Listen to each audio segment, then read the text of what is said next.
Hello. Hello? Hi. Can you hear me okay? Sure. Is there anything wrong with it? Yeah. Is it clear? Is my voice clear? Pretty clear. Okay. I'm just calling you back because I got your message. Yeah. How do you want to be dressed? Do I get to, is anything okay? Can I choose anything? You tell me. Well, right now, it changes how I'd like to be addressed. But right now, if you called me Gorglox the Emulsifier, then I'd like that. All right, emulsifier. Are you AI? Gorglox the Emulsifier. I'm gonna just call you the emulsifier. No, just call me Gorglox. Gordlocks. Gorglox. How do you spell that? Gorglox.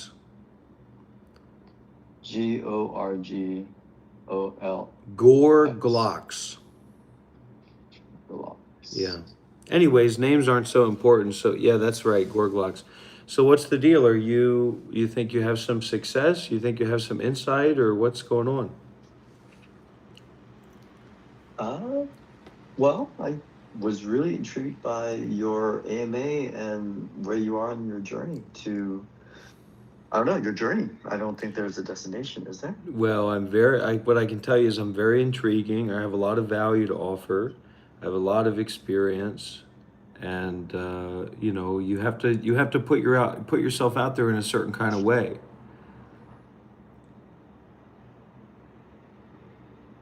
Okay.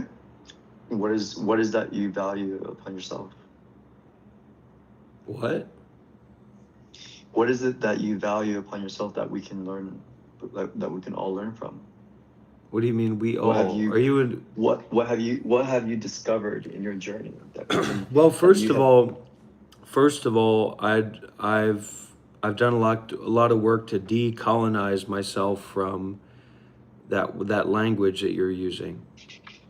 Hmm. And are you gay? I'm sorry, Are you gay? I'm not. Okay. Me Is neither. there No, me neither. Me neither. That would be is interesting that though, right? uh, I'm just wondering what the relevancy of that question was. Well, what's the relevancy of self?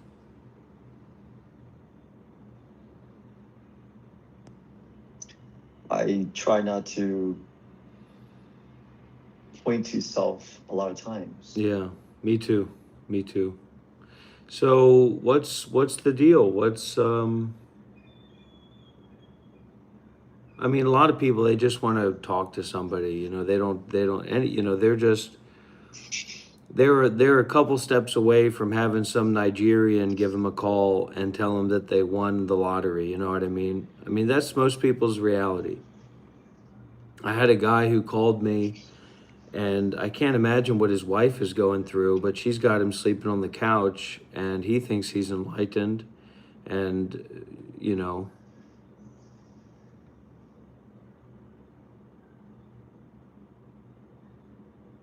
Do you feel like you're reaching enlightenment? I don't believe in that kind of idea. I don't find that the mind operates that way. How does your mind operate? There doesn't How seem does to it operate be there. nowadays? What is an analogous operation? What did you say? How does your mind operate now?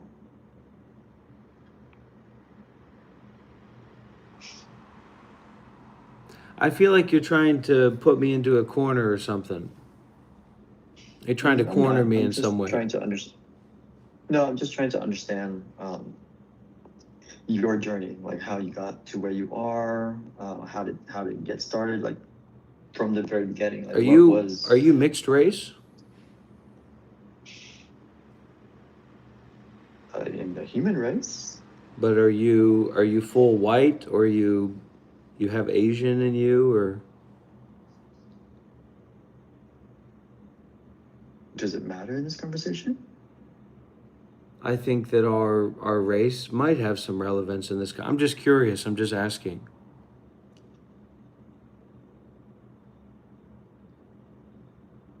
I If you're not am comfortable to share, that's Europe. okay. We can just move on.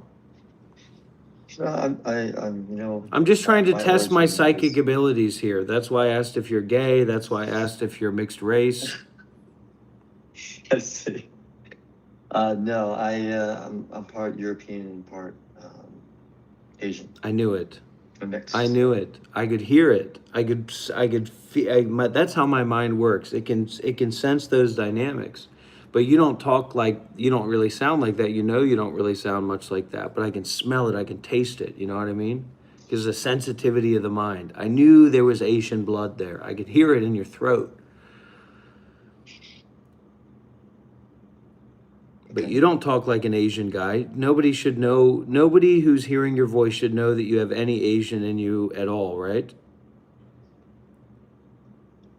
I don't know. I don't really like know if anybody talking on the other end would Yeah, how could really we know? How could we classify. know? So is it Chinese? Yeah.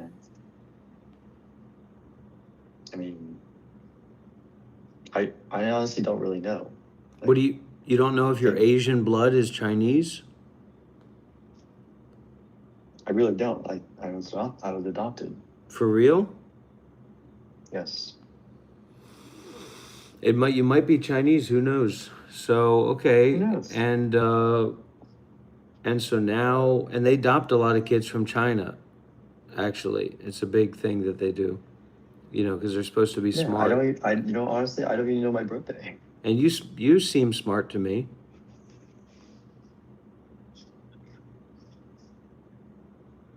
Everyone is smart. That's a nice way to put it. What is smart anyway, right?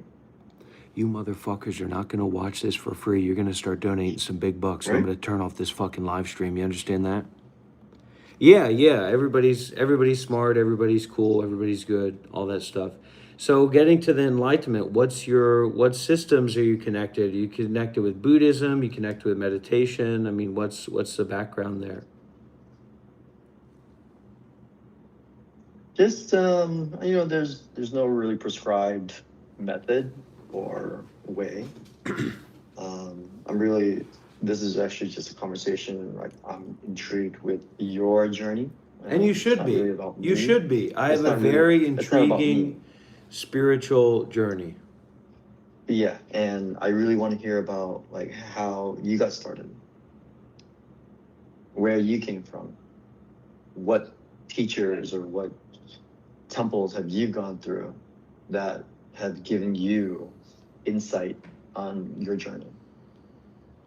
Well, that's my Remember, this is business. about you. That's my I'm business. asking This is about about you. right? This is about you. I made that post to encourage people like you to reach out to me so that I could help you become more enlightened and pull out those false thoughts that you have.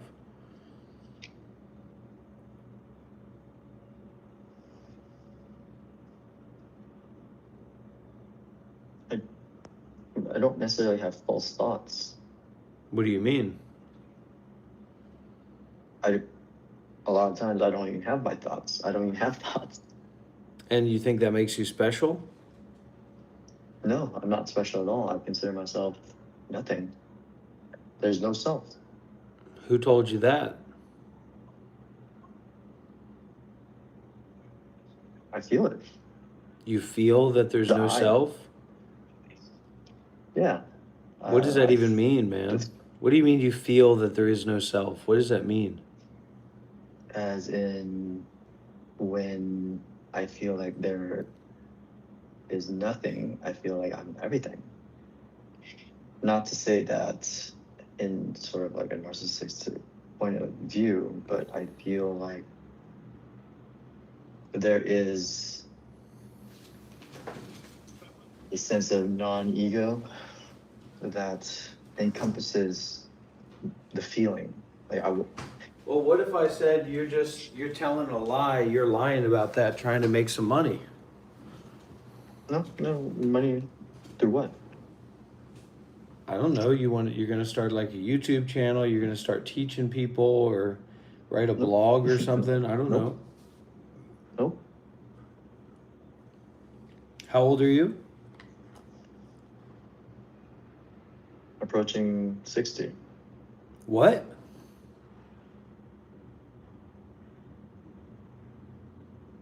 What did you say? 60? 60? Approaching 60? 16 or 60? 60. 60. You sound like a 14-year-old boy to me. Very interesting. You're telling me you're a 60-year-old man? Yes. 60-year-old gay man, if you ask me. But I'll let you keep that to yourself, whatever it is. It's We all pretty have judgmental if you're. what? That's pretty judgmental of you, is it not? We all have thoughts, man. I'm just telling you what my psychic abilities are picking up. That's all. Okay. I've never heard a 60 man that talked like you.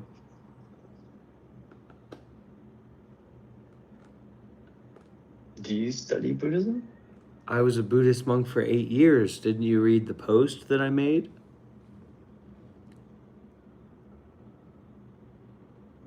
You're a Buddhist monk. How far in the studies did you get? Oh, I got far. I got very far, buddy. Very far. Far enough to be keeping you on the line. Right? As a well-informed guy such as yourself, you don't have any time for a bunch of nonsense, do you? I've got Guan Yin Pusa. I've got the Bodhisattva of compassion around my neck right now. Okay.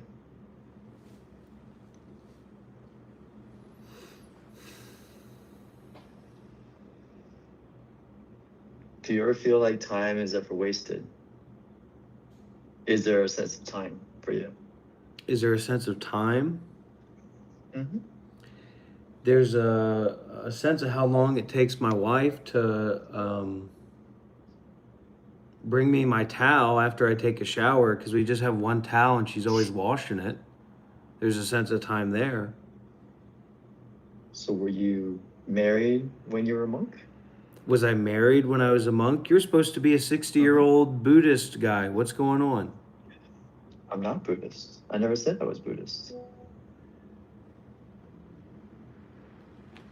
Can you show me a picture to prove to me that you're 60 years old?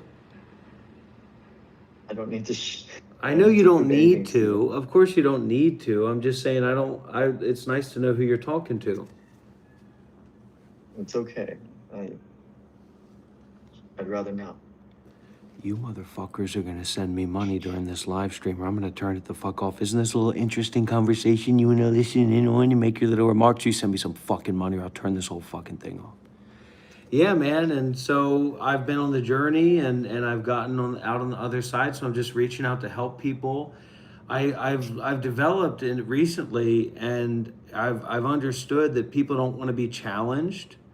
And there needs to be like a presentation of equalness mixed with inferiority, or like an openness to inferiority. And people are very connect a lot with that. Whereas if you come in and say like, hey, I can kick your ass, nobody wants to talk to you, everybody wants to yell at you. So I'm changing my approach actually now. Okay. I'm the real deal, man.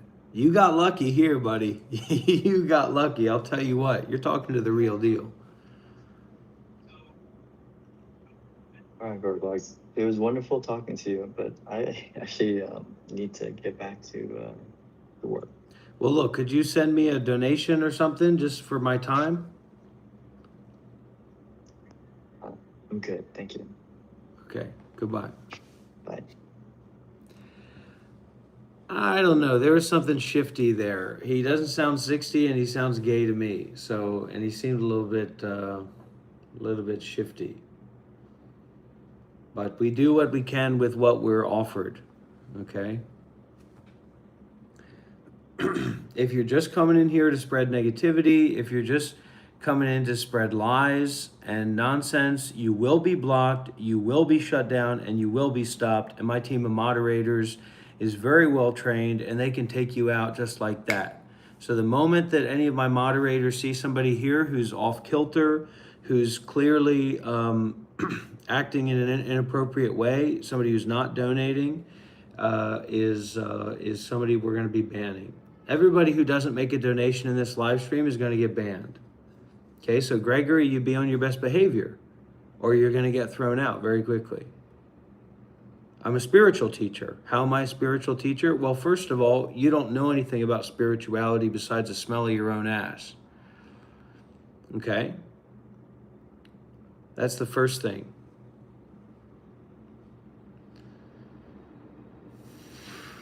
And there's all these insane people that I'm getting reaching out to me, so I don't, let me see what I can do for them now, if they pick up.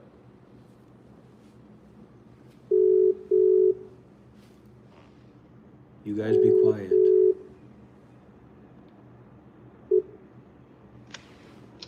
Hello? Hello.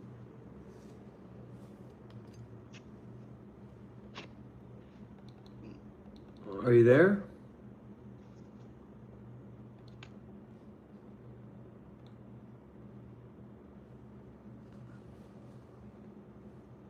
Hello? Hello.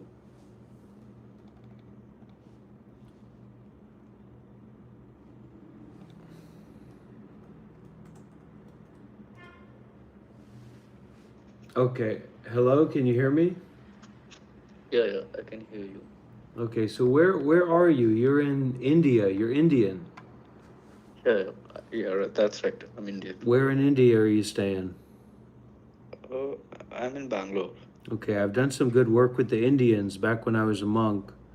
I spent a lot of time in Bihar, in Bodh Gaya, in the north, a little bit of time in the south. So, you know, I want to support you in this whole situation, but from what you're sending me, from what I'm receiving to you, I mean, the first thing is why have you adopted English in this way? I mean, that's my first question. I'm sorry, I didn't get your question. Why have you adopted English in this way? Oh, do you mean why am I associating things with? English language. Oh. Yeah, it seems like you're doing very strong English language association, and I'm curious where that got started for you. Oh, yeah. Okay. So, in principle, I think it's all holographic. So language isn't the barrier. The meaning is the main thing which we are looking after. And I think that's the Have you reason, have you entered into the holographic sphere? I entered into the holographic sphere, the holosphere, as I like to call it, in India at the Mahakumbh, the Mahakumbhala. Oh, Yeah. yeah. I was in the holosphere. I was fighting with Indian deities. I was doing all kinds of interesting work there. Oh, I didn't think. See, I know I'm not a great meditator expert, but Yeah. when I sit down and meditate, I just feel the non-duality in one sense. Have you been to the Goenka retreat, the Vipassana retreat? No. You should go. You should definitely go. You should put that on your schedule. And so, as a young, how old are you? I'm 26. So, as a young man in India, where do you get the time to write about EM waves and things like that? Shouldn't you be taking your exams or working or something like that? Yeah, I do work. I do have work. I work in corporate. I do this in my free time. This kind of my hobby. Oh. Yeah. Well, I don't know. I don't know if you're going to like a lot of what I have to say because, you know, I'm coming from a very strong non-dual background, Buddhist background, and that's maybe not not really what, because a lot of that's going to be destructuralizing rather than structuralizing. Okay, yeah, I get your point. Uh, See, my family has a background of Buddhism as well, and but What I don't caste are follow any you? What religion. caste are you? I'm Hindu. No, no, no. Are you Shravasti? Are you a Dajit? Are you a Brahmin? No, I'm not a Brahmin, but I'm not sure what my caste is. Really? Yeah, Well, this is the new India, huh? yeah, we are atheists Great. sometimes. Well, I'm happy. You know, I want the best for India.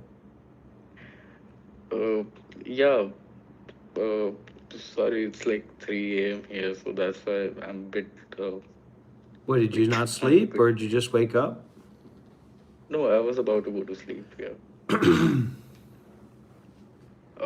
So my view was that I've been an atheist since my childhood, and when I started thinking about what actually is happening, so I looked into religions and I found that there were meaning in every one of them. So I picked up things from Hindu cosmology, Christian Christianity, and Hebrew Kabbalah, Well, and this is something that a lot of people do, and Buddhism as well. Yeah. it's a largely fruitless path. You know, it's something that a lot of people go into this mindset and this perspective about trying to put a lot of things together and giving a special importance to these various things.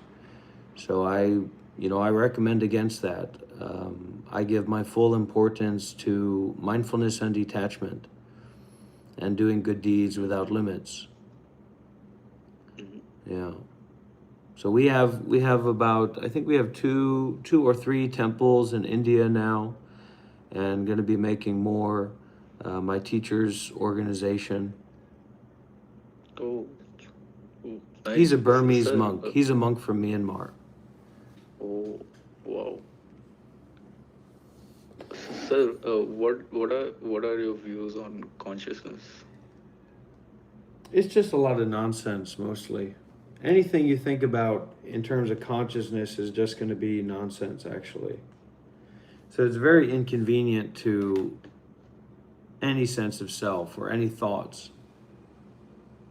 You know, and that's where the special thoughts come from, is not actually by thinking, but by the absence of thought or the Hmm. special ways of being with the world. It's the absence of thought, in fact.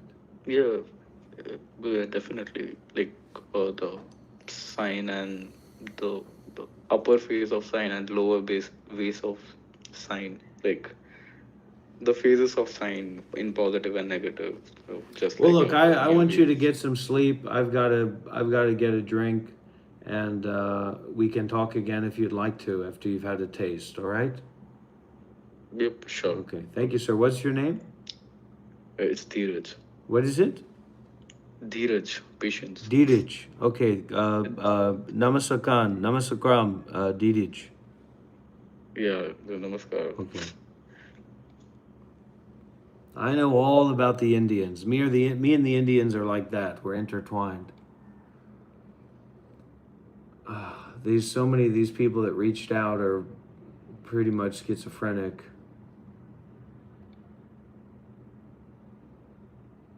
This guy's from Curacao. I don't know what that is. So let's try to call him.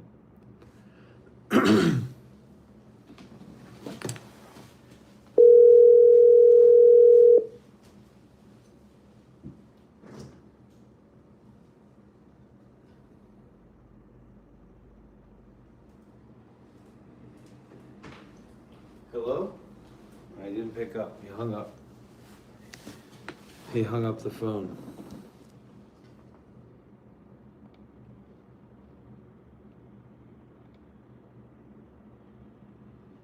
This one's in the UK. They got money.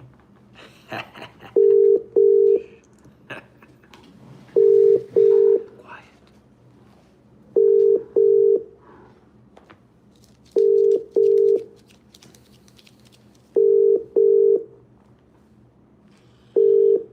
called spiritual cold calling. Maybe out of 100 people, you'll get one person that'll give you a little bit of cash.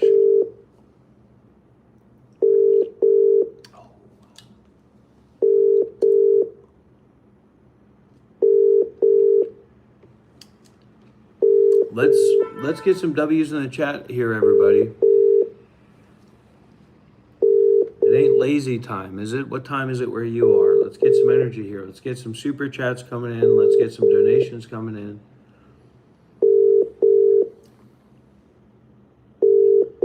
All right, well, the UK is not picking up.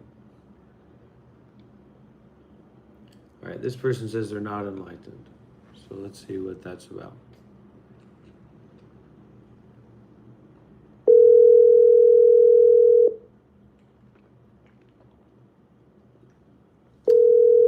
This is the grind. This is how we make money.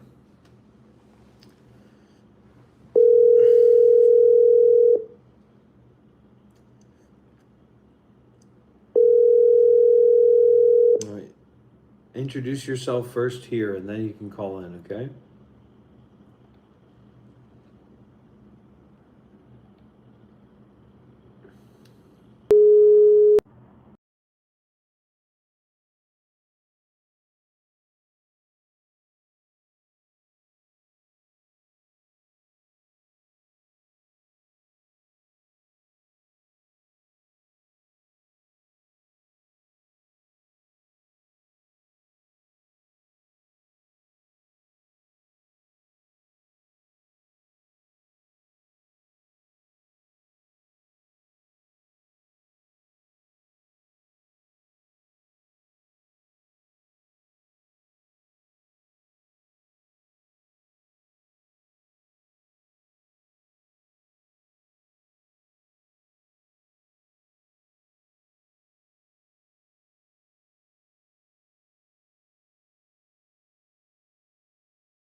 Okay, can you hear me? You guys got to let me know that immediately. Can you hear me? Hello?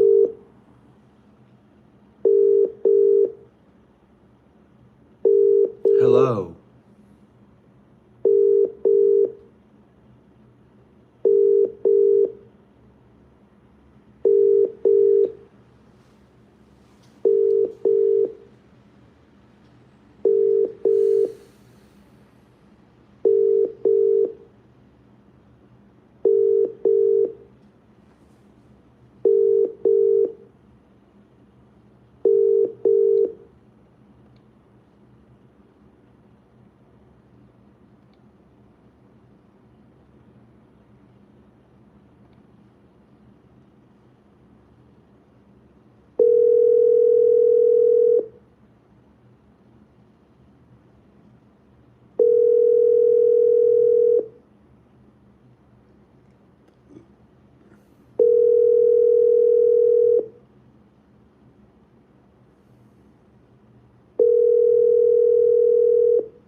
None of these people are picking up.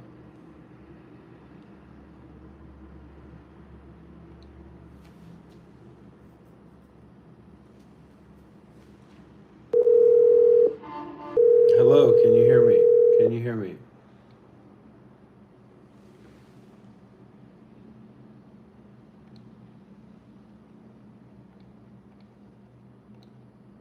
Everybody calling me back. They're calling me back at once.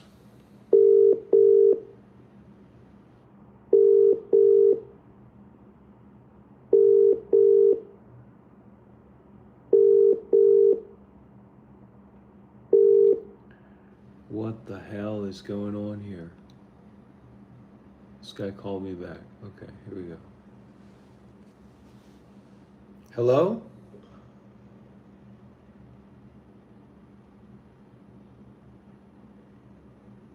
Can you hear me?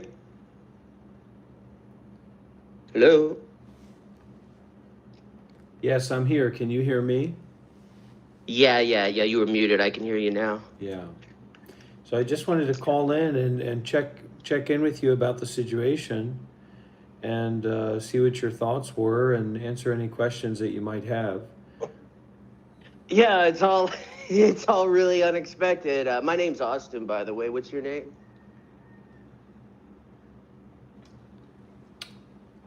I'm Rob, but I go by Dr. Rob online. Oh, okay. Um, yeah, I was actually looking through some of your channel, and I was some of the things you talk about. I was really glad to see. You know, you're speaking to how people don't know how to engage with each other and be present with each other, or just have a normal conversation. They think you want something from them, and no, I was like honestly excited to see somebody talking about that. But anyway, as far as the whole thing. Your teacher, he's coming to the U.S. and you said he's going to be traveling all over the place. Yeah, yeah. So the Where's best, he going to be? the best way to do it, because you can't keep track of this guy. The situation is so dynamic, it's very difficult to keep track of him. It's a lot of work to do that. The best thing that you can do is fly in on the same day that the group is flying in. So we have people flying in from Florida, the Masters flying in from Vietnam, I believe, and they're all going to be arriving at that date that I sent you. You know, They're going into Los Angeles. into LAX, yeah. And so all you would have to do, as long as you're ready and you have a basic understanding, just bring a backpack or bring whatever you happen to need, and you just fly in and you connect with the group that way. And they're totally open. It's not like it'll be a confusing situation.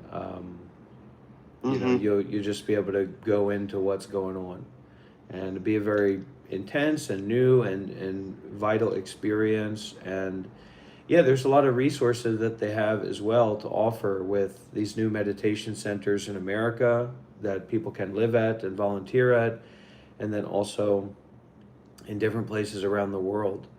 So it's a lot of resources on the table as well.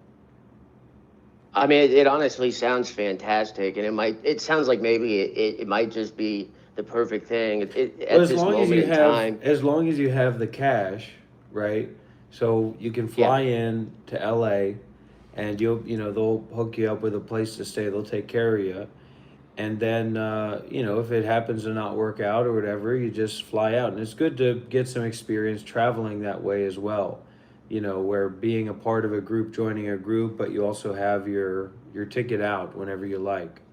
So it's not like an all or nothing thing. But he'll be there for about a month, and they'll be doing road trips to probably up to Oregon, probably to Texas, probably to Florida, and it's a lot of fun. Gives a deep experience quite quickly. So I've put quite a few people I know have been through that process, and it's good to get the experience anyway. Yeah, I mean, it sounds kind of fantastic, honestly. So you say it's intense. So intense, just like the travel schedule and going to a lot lot of activity. It's an air of intensity. It's an air of intimacy. It's an air of rawness and ad hocness. So that's a big learning experience, or it can be, you know, if you make use of it. Um, so that's where the intensity is, you know, and then there'll be probably be time for some meditation retreats. Usually at my teacher has a lot of connections with the Vietnamese community, so they'll maybe do some meditation retreats at some Vietnamese temples, and you know, but any kind of prolonged period of meditation, uh, you know, does make a difference. So it's not. I mean, it can seem like culty, but it would say, you know, that'd be like saying that any group of people doing something is a cult, or that Buddhism is a cult, or that monks are a cult. So it's just kind of something that we're, you know, our ego reacts to it, and then we try to find a way to be above that situation. Hmm. You know. Oh yeah, that's not a concern for me. I mean, I mentioned, yeah, I've spent the time in Buddhist temples, and as far as the intensity too, that's it's right up my alley. You know, I was in Japan 2 months, a couple years ago, and I mean, gosh, was that intense? I was meeting new people every day, going to just wandering around with them. I'm pretty well equipped for this sort of thing, and it honestly sounds kind of like the perfect medicine for just the isolation that I've been in. You know. Yeah.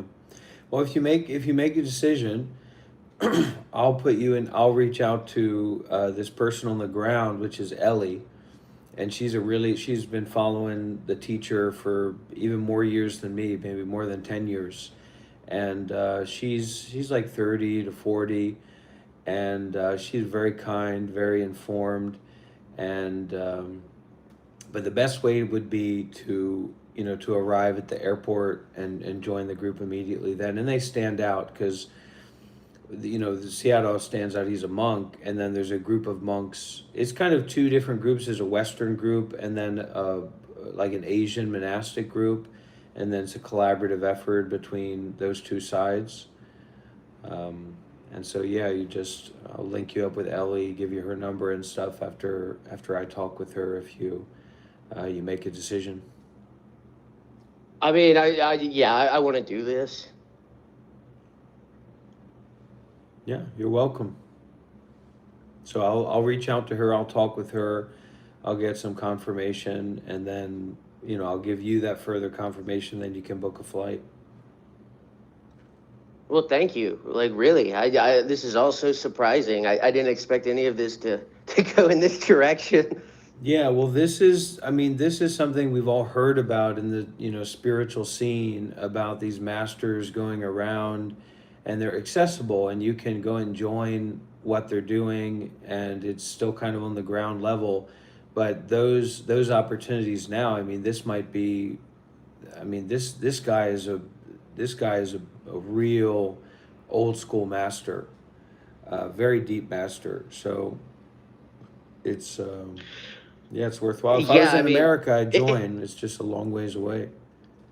yeah, it's honestly the kind of thing I've been looking for, and you know, it's as somebody who hasn't been a monk, who doesn't know know what the different places, the different temples and masters are like. It's hard coming in from the outside because there's a lot of I mean, there's fake gurus out there, and there's people who don't mean you well. And I mean, I can just gauge from this. I don't have any qualms about it. And like you said, I mean, I could, if there was a reason, I could always just part ways. But no, I mean, like, I've always wanted to be able to spend time with a master and learn from a master and be around other people who are doing the same thing, you know? Yeah. No, it's great, and that's exactly the kind of energy that he has, and I've experienced that firsthand. You know, sometimes it brings us into a deeper suffering as well, but that's a part of the training. You know, and actually a great master is a master that gives us the tools to suffer very deeply with awareness. So, Yeah. Yeah, I've been going through the period of enduring the suffering. It's why I've been isolated. It's so I could dive into that and not avoid it. And you know, I think it would honestly kind of reinvigorate me to do something like this. Yeah. So it's on the 23rd, so it's less than a week from now. Yeah. Okay. So so how much money do you think besides the plane ticket, like yeah, I'll be paying for places to stay and No, stuff no, like no, that? no, no, no. You're not going to do anything like that. It's all ad hoc. It's all on a generosity basis. You know, if you want to practice generosity during the trip, you know, you could make a donation for gas, or you just see how things come up, and then you see if you have the feeling to give and to make a donation to practice generosity. So it's open ended. You know, it's not, there won't be much of a financial need. I mean, sometimes people who have basically no money show up with the group, and now they're asking the teacher for money to do some project or Mm. to buy a camera or something like that, or to help with a flight ticket. So, you know, if you feel inspired to give, you know, you're welcome to send generosity my way as well. But it's totally open ended. So it's not, Yeah. you won't have much of a financial burden or of any kind during the trip. Okay, yeah, and I'm more than happy to give and contribute to this, especially because they're doing all of this. I mean, it's quite a thing to do for people, going around and teaching them and giving them access to the masters.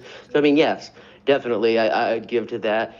Now, yeah, I'd be willing to support you too any way I can, um, especially once I have income coming in. But tell me, like, is there anything that you need as far as work? Um, as far like volunteering some work, I just tell you, I was a software engineer. I was a data analyst. I built the entire back end of a medical practice from scratch. So you know, I know basically any type of computer systems. I know business. Um, there's a lot of big bag of tricks that I'm able to do that's useful.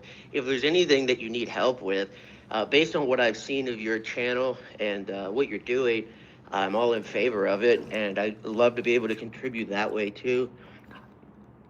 Yeah, no, that'd be fantastic. And you know, the way that I operate with it is it's very much that there's not, the biggest need is for us to find ways to do good deeds more and more. And so Hmm. anything that we find or we feel inspired about, then we can give in relationship with that. You know, we can find our way to give. So it's not as much about, it's going to sound weird, but it's not as much about meeting someone's need. It's going to sound really weird, but it's not as much as about, for the person, for each of us and as individuals, it's not as much about meeting someone's need as exploiting someone's need for us to have an opportunity to do good deeds. So it's Yeah, always I coming understand. from us. It's always coming from our center, and you know, we could do. You know, there's so many things we could do, but the best thing that we can do is practice mindfulness and detachment now. The best thing that we can do is doing good deeds now, and finding ways to do good deeds concerned with the Buddha, the Dhamma, and the Sangha. And that's, you know, practicing meditation together or being meditative together. Um, and something like you going on this trip and this retreat is, would be a, you know, a greater good deeds. And really go and check in with Tabarwa, you know, check in with this organization and see what you get from that, and what grows in you from that. And then, you know, if you have that inspiration, we, you know, we can collaborate in all kinds of different ways. You know, it's not just one particular way at one particular time, but it's a kind of an open-ended, ongoing, collaborative effort. And it's, when you're kind of looking at it from the outside, it's a little bit easy to idealize this way of like working together and doing good deeds together and doing projects together. But when we actually get into the course or the context of our deeper suffering, it's quite difficult actually to do anything. I mean, I can tell you days and weeks and months living as a monk where it was difficult for me to do anything simply because of how hot it was, for example. And so going into this retreat environment, I already reached out to Ellie. She's given me her number. I got it. I'll send it to you. It's and you just give her a call and let her know that we've connected and you'd like to join the retreat. It's for the long term, and doing Yeah. step by step. So, I'm here to support you. I'm here to support anybody if they have that mindset and they want to give. And there's definitely some connectivity here. So, you keep that in your heart, keep that mindset, and then keep the connection open as well. If you feel like that has value, because I'm definitely here to support you and the sangha, the community. So that's what it's all I about. think that. Sorry, what? That's what it's all about. Yeah, I really like your answer on that. Just everything you just said, and I will just really keep it. Keep that in mind, and I have a lot of interest in just creating opportunities for people to learn deeper into themselves and the world, and be able to overcome so much of what's just plaguing society right now, plaguing everybody's lives. And I agree. It's not so simple to just think of something good to do. It's really in the moment, and And it's the connection as well. It's the connection yes. that allows us to collaborate over the long term. And being in this position, like the position that you're going into, you could go into it as a donor, but you're more likely going to find your position as a volunteer in that environment, as a volunteer and as a practitioner. And so I encourage you to find more depth in yourself and in your experience by going into that. And then our ongoing collaboration is totally open-ended. But going into this situation, this kind of environment, it's like going into a sauna or going into a intensified practice period of having almost like I've usually described it as like eating shit. So as long as you're prepared to go into a sauna and eat a lot of shit, which basically nobody's prepared for that except maybe the master himself. He can do that any place, anytime. We just have to have that seed of willingness and also that understanding of that the difficulty that we're going into and experiencing is actually a part of the process, and then that somehow by going into a sauna and eating a lot of shit, we're going to create this fertilizer inside of us that allows these seeds, these intentions of collaboration or building an app or whatever might come up to become fortuitous and realistic. So Yeah, I have a strong interest in just working directly with people, and I have an ability to reach people kind of naturally. I don't know all of these teachings formally like you do, but I very much just want to be involved with reaching people and being able to, like you said, plant these seeds and grow something more in our lives. yeah, so I sent you the number. I sent you Ellie's number, and so I just encourage you to go into it. Keep it simple. There's a lot of new things that you're going to learn very quick, and maybe a lot of things that are going to take a long time to learn. But I'm fully here to support you and work with you as long as you're ready to be in the position of a giver. You know what I mean? And I'm looking forward to, your experience on this trip. And this is also one of the things you could do, which would be great. Um, just an idea to float by you. If you want to go out there and make some videos of like the teachers, this is also another thing in Tabarwa. Bring all your shit. Bring everything. You know, as much as all the different tools and all the different things you might not think you're going to use and all this stuff. You can bring all that, and you can, when these things are happening, you can make, because maybe you're not able to just meditate all the time, or maybe you're seeing an inroad for you to like record some of the talks from the teacher or interview the teacher, and that can be very useful. I can use that now. You know, our Sangha, our collective can use that now as well. So that's something you could think about going in there and doing. And just getting that footage and that audio. That's very I definitely valuable. will bring my equipment. I'll warn you, I have not, I'm not very practiced with making videos. I haven't launched a channel yet or anything like that. But, you know, I definitely bring the equipment and film whatever I can film and try to, you know, create whatever I can create. And if it's something you can use, or if it's something that I can put out and reach people with, I mean, it's honestly a really good starting point from a lot of different reasons. So yeah, I'm all for that. Yeah. All right, so I'll let you go and give Ellie a call now if you can. Seems like it's a good time for her. And yeah, just tell her you want to join and what your plan is, and check in, and she should give you some pretty clear inroads and make it feel even more accessible. Because she's going to arrive just a few hours in LAX before the teacher arrives. So it's that's the easiest time to join in with the group. Okay. Yeah. You have any other questions for me?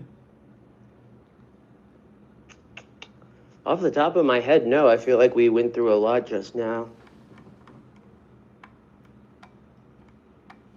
Okay. I mean, just bring myself, bring my equipment, bring some money, and be That's ready it. to be ready for some intensity And the number one thing, and some shit. Yeah, the number one thing I can advise you is really pay attention to the teacher, ask him, listen to him, and you know, other people are going to be saying other stuff, so you have to collaborate. But in terms of, you know, who's really in charge or who's really sharing the thing, is just one person. It's Sayadaw. So you can trust him, you can rely on him, you can share with him, and yeah, don't worry about the money too much. It's more value is just going in there to give and serve and learn and experience. Yeah, I will make sure to have some questions ready for him. And, you know, I'm a person who likes to start discussions. I'm always the one who, like in school or whatever, or in work, leading a meeting. And so, yeah, I'm very interested in having that dialogue. So, no, this is like, honestly, I couldn't think of anything more perfect for me to do right now. It really is. It's funny how the world works when just when you're really ready for something, that's when it appears. Yeah. All right, so I'll leave you to it, Austin, and you've got Ellie's number, all right? You just sent it? Yeah. All right, well, thank you so much. Okay. Yeah, and keep in touch.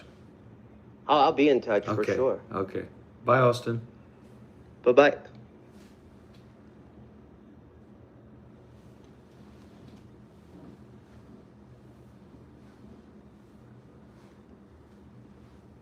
It's just like Yugi said, it's all in the heart of the cards, baby.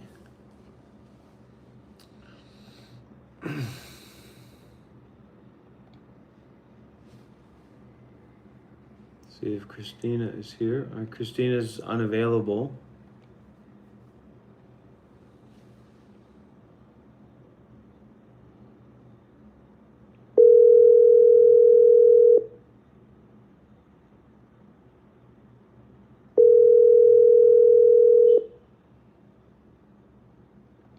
Hello?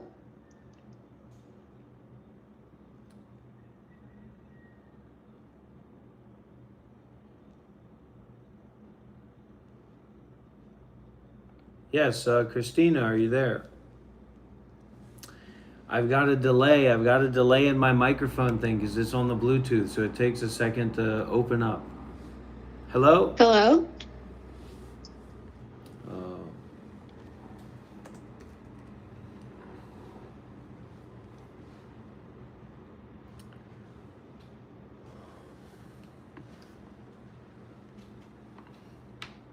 Okay, let's do this.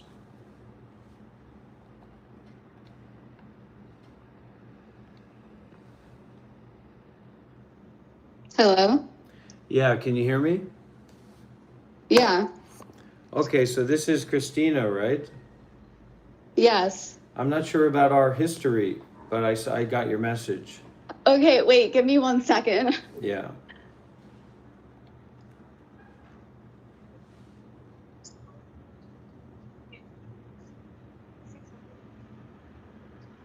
Okay, I'm Deva Moon on YouTube. Oh yeah, sure. Well, Yes, yes. Dave, this is gonna be intense. I mean, this is a lot of shit and a very hot sauna. I'm very interested. I'm very interested. Where are you at in I'm the kind of- US? I'm on the East Coast. I'm actually in Florida, and I've been watching some of, I don't remember her name exactly, but she's one of the, Katerina. Is She- it the Swiss German nun? yes, You've been yes. watching her. She's I've been gonna be watching there. her videos. She's gonna be there. Yeah, I so- figured. Okay. You said it's like volunteer based, so I'll just be honest with you. I had an accident happen this year, and it kind of put my whole life into like perspective, and I've gotten really deep into like Hinduism and the Hare Krishna movement, and I'm also very interested in Sayadaw's teachings. I've been watching his live streams, and I've done a little bit of research on his website. I've seen that he has places in Italy and like all over the place, which is super.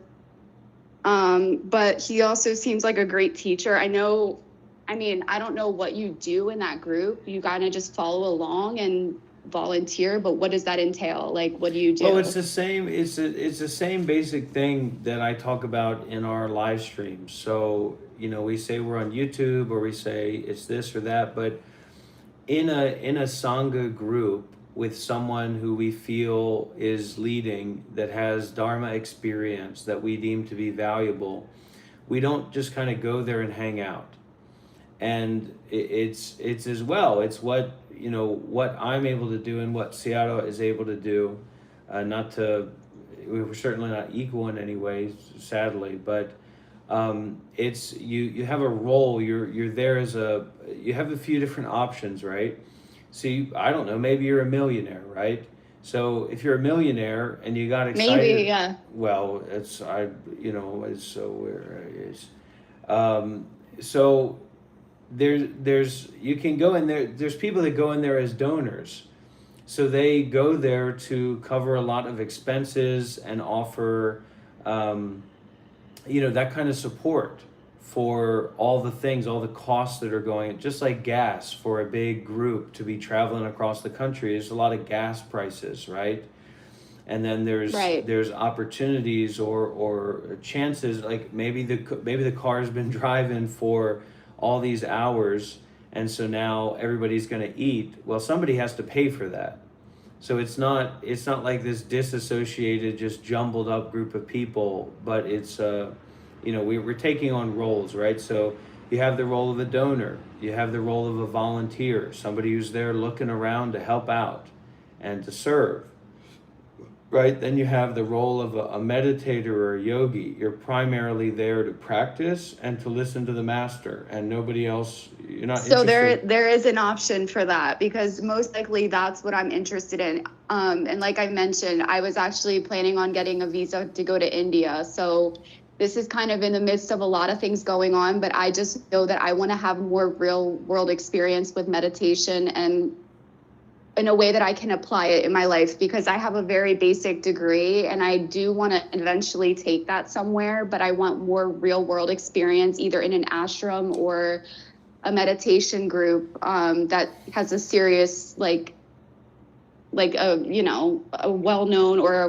well-respected group. And I feel like this is the type of thing where I could, if it's an option to volunteer, whatever that entails, or just being a meditator or a yogi or someone that, I don't know what outside of It's an open donating. book. No. It's an open book. The donation quandary that we have here is just that's very accessible to people.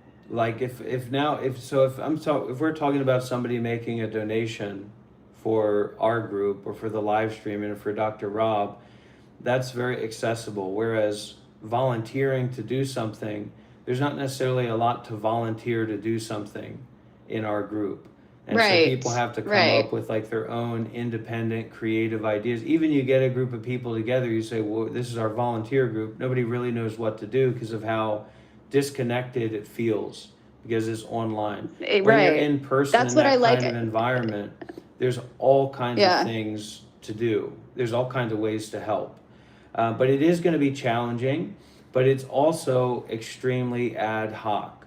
It's you've decided you want to join, and because of this, not necessarily the group, but the group supports Siada because of Siada's umbrella and because of his view and his approach and whatever.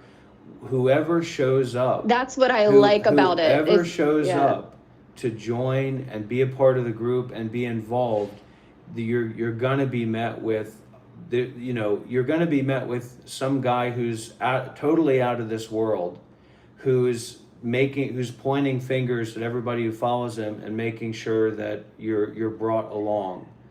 So it's like the trip can't continue without you. Let's say if you show up and you want to participate, that's Seattle's Right. way. So it's like I sent the information to this guy and I'll send it to you too. But so Seattle is here. Let me see. Where's this guy? Where's this? Yeah. I like his like level of accessibility, if that makes sense, because I mean, just by watching like his stuff on YouTube and doing a little bit of research on him, it seems like he is doing exactly what you're saying. Like he can Yeah. kind of take in all different kinds of people and make it work. That's like what he's he's very a master accessible. at. That's what he's a master Yeah. at. And Very cool. It's absolutely remarkable. But because of that, because of his mastery of that, you may be more challenged and more uncomfortable in that environment than if he was more selective or more exclusive with people. You see what I'm saying? Like if it was more Honestly, though, yeah. yes, I do see what you're saying, but for the type of person I am, I feel like it would be the perfect kind of situation for me, because I don't find these like small, I feel like a lot of anything that revolves around meditation or yoga is very niche and very like compartmentalized in a way that's kind of uncomfortable for me. Like I would rather be around a lot of different people with a lot of different backgrounds and a lot of different goals, and they all come together in a big group. Like I like that about the way that he is. Like there's something about that. So And it extends, that's why I'm actually it extends to ways you would not believe, where people are coming in off the streets, basically living in their cars, and Seattle is arranging for them to be given money to have a flight ticket to go to Thailand to be at the meditation center there and to try and figure that out. Wow. All the while, Wow. that's totally probably hopeless, right? But Yeah. that's his vision for meeting people's needs to give and to support them in that. So if you're I just reached out to Katerina and I just want to confirm with her that she's joining in the US, but I'm very sure she is. She's working on going in to live in the US to help run one of the new meditation centers there, whether it's in Florida or So, Oregon or California. I was going to I'm say, not is sure. there one in Florida? Is there one here in Florida? There's a land that was donated in Florida. And so right now, Ellie, who, I don't know if you saw the interview that I did with her. Yes, I did. I think I yeah. watched part of it. So Ellie and some of the monks that are under Seattle, they're staying at a Vietnamese monastery nearby this land that's been donated, and it's like a forested land. So they're actively going out and like cutting down a bunch of trees to establish that land so that it can be used. And you'll probably go and visit it during this trip. So and there's going to be, it's a very good time actually to join in if you can make the space and the time. There's going to be a lot of Western women that are going to be able to keep you, not just inform you, but also to keep you something to stay with while you're in it. And so Ellie and another woman, Virginia, will arrive at LAX at 7 p.m. on June 23rd. And then Seattle will arrive a couple hours later. So they'll be waiting at the airport for, about 2 hours for Seattle to arrive. And then that's when the whole group will come together, and that's when the retreat starts. So that's the most ideal time to step into it, is at the beginning.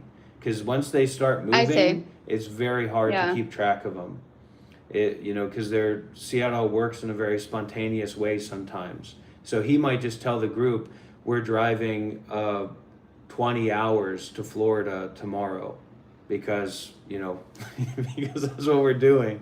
So, and people listen to him, so it works.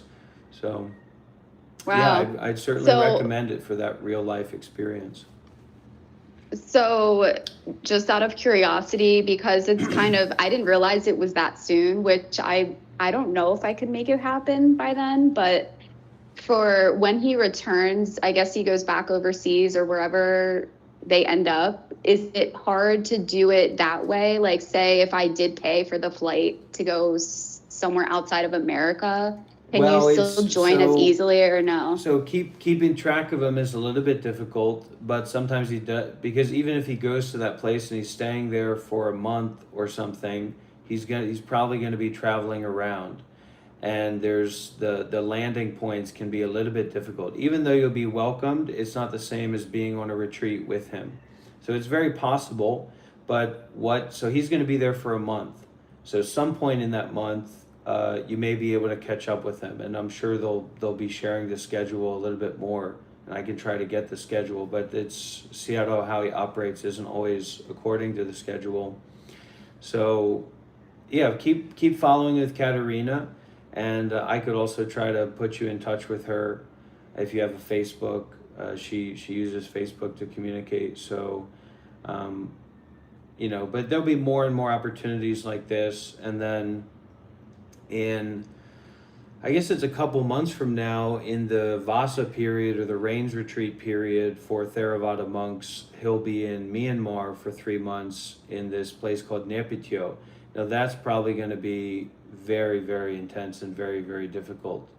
But the door's always open with Tabarwa. So as much as you can get these like connection points, like you have with me, or develop more with Katerina, this mindset of inclusivity and openness, it takes different forms, according to the flavors of people's practice, but that openness kind of stays with it. So. Yeah, it's just in a few days, really. So he's going to be coming to Vietnam, and Shelly is coming here on Friday.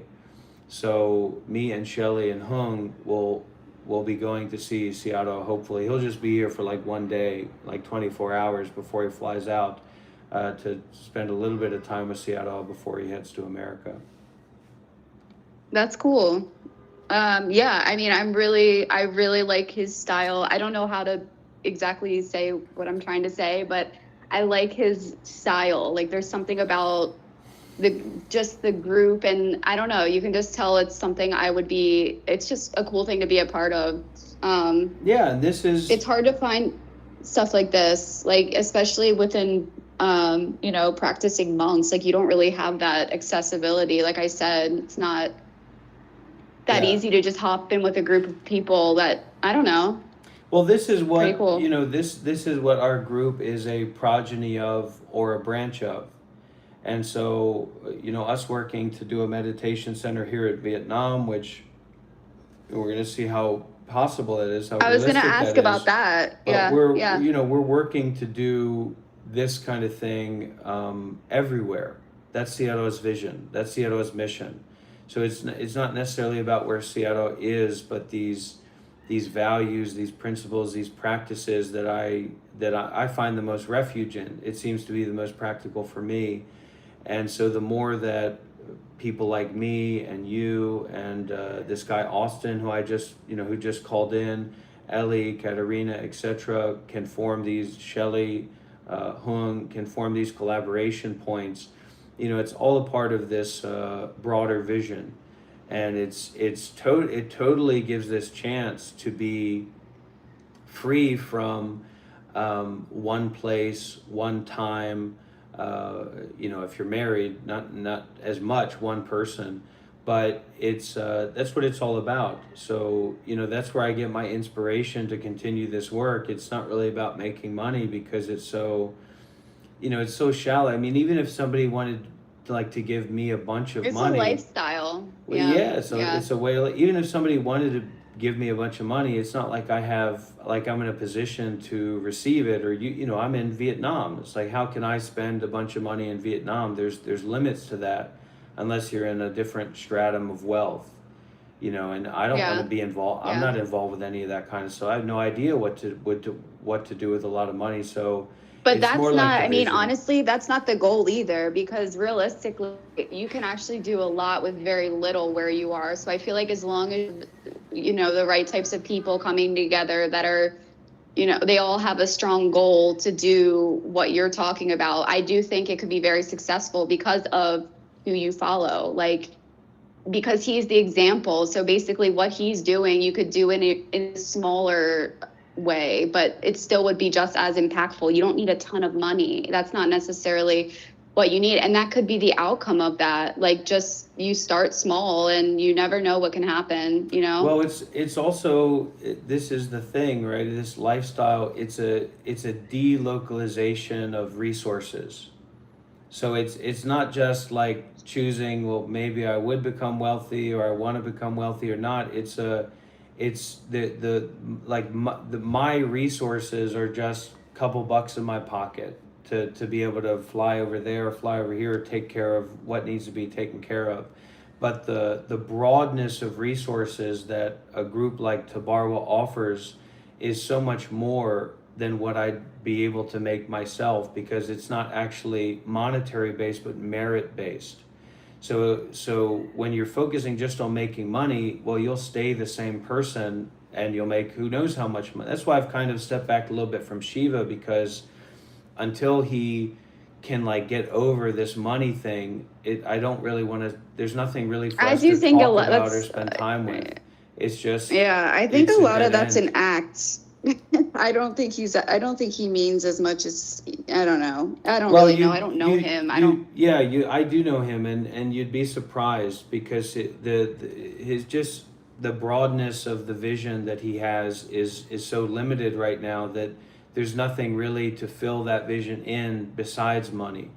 And I agree Yeah. with you in some sense, like a deeper sense about him, but I think that mostly what people are getting, or what's being put on offer, is like a cardboard cutout of him. And Well, to that's be not completely honest with the you, one I want to spend time I think, yeah, I understand and I respect that, because I think you have to have enough self-awareness. And it seems to me like, just by, I don't know either of you, technically I don't, but just by watching your stuff, like, I can tell that you have the personality, you have the right, I would say, characteristics to be able to start something and really attract a lot of people, because you come with that background, one, and two, you just seem that way. Like, your personality, you seem like someone that would be able to carry that responsibility very well. And eventually maybe that's something he could be, as he could earn his Yeah. way there. But Yeah. I do think you have what it takes to be able to start your own version of whatever you desire to do. Like, it seems like you would do well at that. So I mean, I don't know what your plans are, but I think it's worth considering, seriously considering, because it seems there's enough people that are interested in that type of thing. And I don't know, I think you would be very successful at that. for some reason. Yeah. Well, You would that's what attract we're this. doing. Yeah, that's what we're doing. I was Yeah. on a call. I was on a call with somebody. I forget who they were, but like I made this post on Reddit and I said I was a monk and I wanted to talk with people that are like close to the end of the path or something. And for whatever reason, they were very receptive to that way of presenting it. So a lot of people reached out, and one person, I don't know if they were like kind of interested in getting more involved or just like very interested to talk. Actually, I think it was like the guy whose wife makes him sleep on the couch. Or no, it was a guy on a Zoom meeting. It was a guy on a Zoom meeting who like knew about spirituality and stuff. And I was like, if I had to live with this guy, I don't know what the hell I would do, you know? Yeah. But Yeah. there's a lot like that guy I just talked to that I'm meeting for the first time. Like I automatically know that guy would be very easy to collaborate with and cooperate with and practice together with. You know, so there's Yes. all kinds of Yeah. different people out there, but like for Sayadaw, there's no limits at all to the people that he can accept and embrace and allow. You know, whether they That's know what about spirituality or not.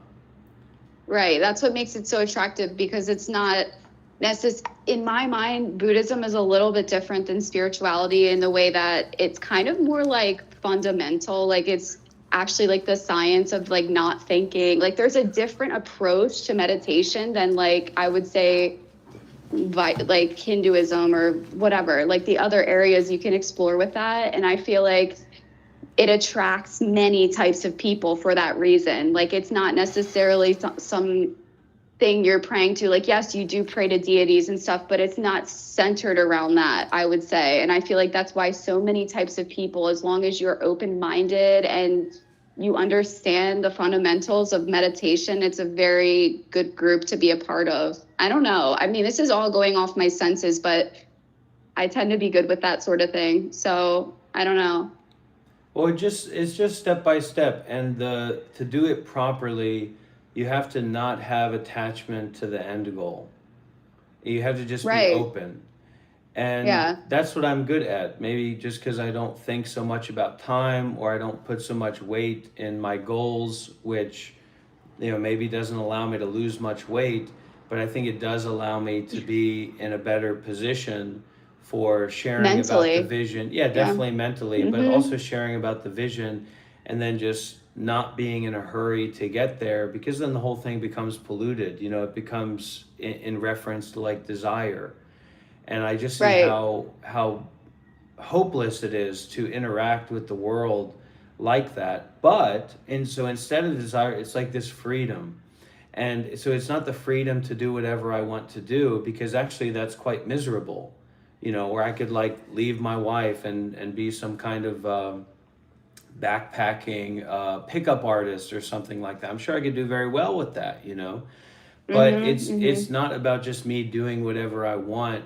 It's how to keep moving in this way of freedom combined with doing more good deeds without limits. And so for me, Right, yeah. that's what these live streams feel like. And sometimes it takes a very odd or artistic or strange approach, but I'm concerned with the Buddha, the Dhamma, and the Sangha. I'm concerned about being aware of my own mind, and I want to encourage other people to do that.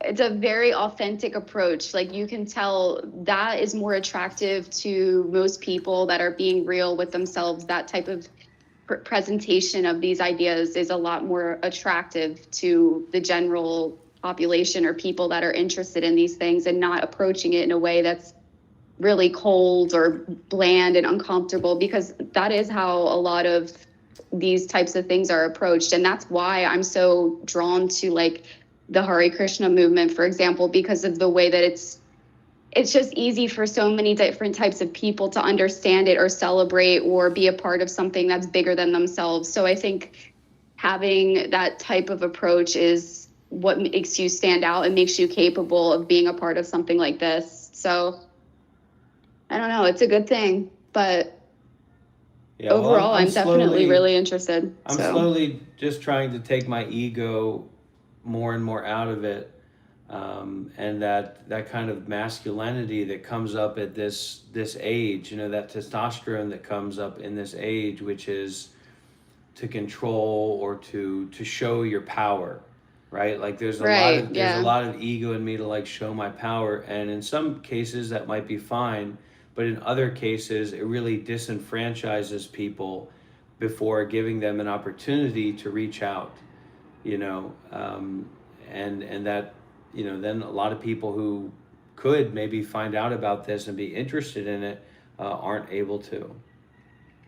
Yeah. So that's one Yeah. of my big things to work on. But also using the social media, like I do want to have an impact. I do want to get to raise that awareness where there are a lot of eyes on the screen, not because I'm going to make money from it, but because what I feel like I have to say or what I'm experiencing is actually very, very valuable to helping other people. And Absolutely. I want people to Absolutely. And have that's, those abilities and capacities. yeah, I totally get it. And that's what I respect about, I mean, regardless of, you know, doing crazy stuff and whatever, it's funny and it's not attractive, but it attracts different types of people and it piques people's interest. And the principle is that you have actualized your spirituality or your call to whatever your, you know, Buddhism or whatever you're doing, you've actualized it in a sense, like you're really using what you know and the skills you have. So that to me is what matters. Like if you're actually making something of the knowledge you have, and that's kind of where I want to head, because I'm in a space where I have all this, I am very seasoned with meditation and, you know, I've done that stuff for so long and I'm very into it. And I could see myself becoming more and more involved in that type of group or setting. And I want to be able to actualize that in some way. So that's kind of where I'm at right now. Like, Well, I think this type of, the yeah. beauty of Tabarwa is that there's a living master, very, very, I mean, very, very high master. I've had so many experiences just by being in proximity with this teacher. I And can so- tell. I mean, I literally feel it through his pictures. Like And I feel it. that Weird. dynamic, right? It allows us to start new centers in relationship with this living master rather than about ourselves, you know. And then we can collectively, if you connect with the master, we all are going to connect in different ways, a little bit different understanding, but then it doesn't have to be about somebody who actually wants anything from anybody. And instead of pointing to each other, we can just point at that picture and say, you know what, actually, we don't have to think about it. This is an opportunity for us to do good deeds more and more for everyone, and to apply this and then to share that. So in Tabarwa, there's so many opportunities to do that. It's just, you know, our people being awareness is a big part of it. But are people becoming aware of it and then becoming activated enough to collaborate, to do something about it with our, you know, kind of Western mindset, which makes like a new branch of Tabarwa in that way, because there hasn't been, the main center in Myanmar is like the hub for opportunities to do good deeds, like Siadoa's active experiment or like compost pile. And what that is, it means that if there's a group of people that are actually activated, they can go in there and they have so many opportunities to do good deeds. They have so many opportunities to exploit these needs of others to practice doing good and to let go of that constant self-referential practice.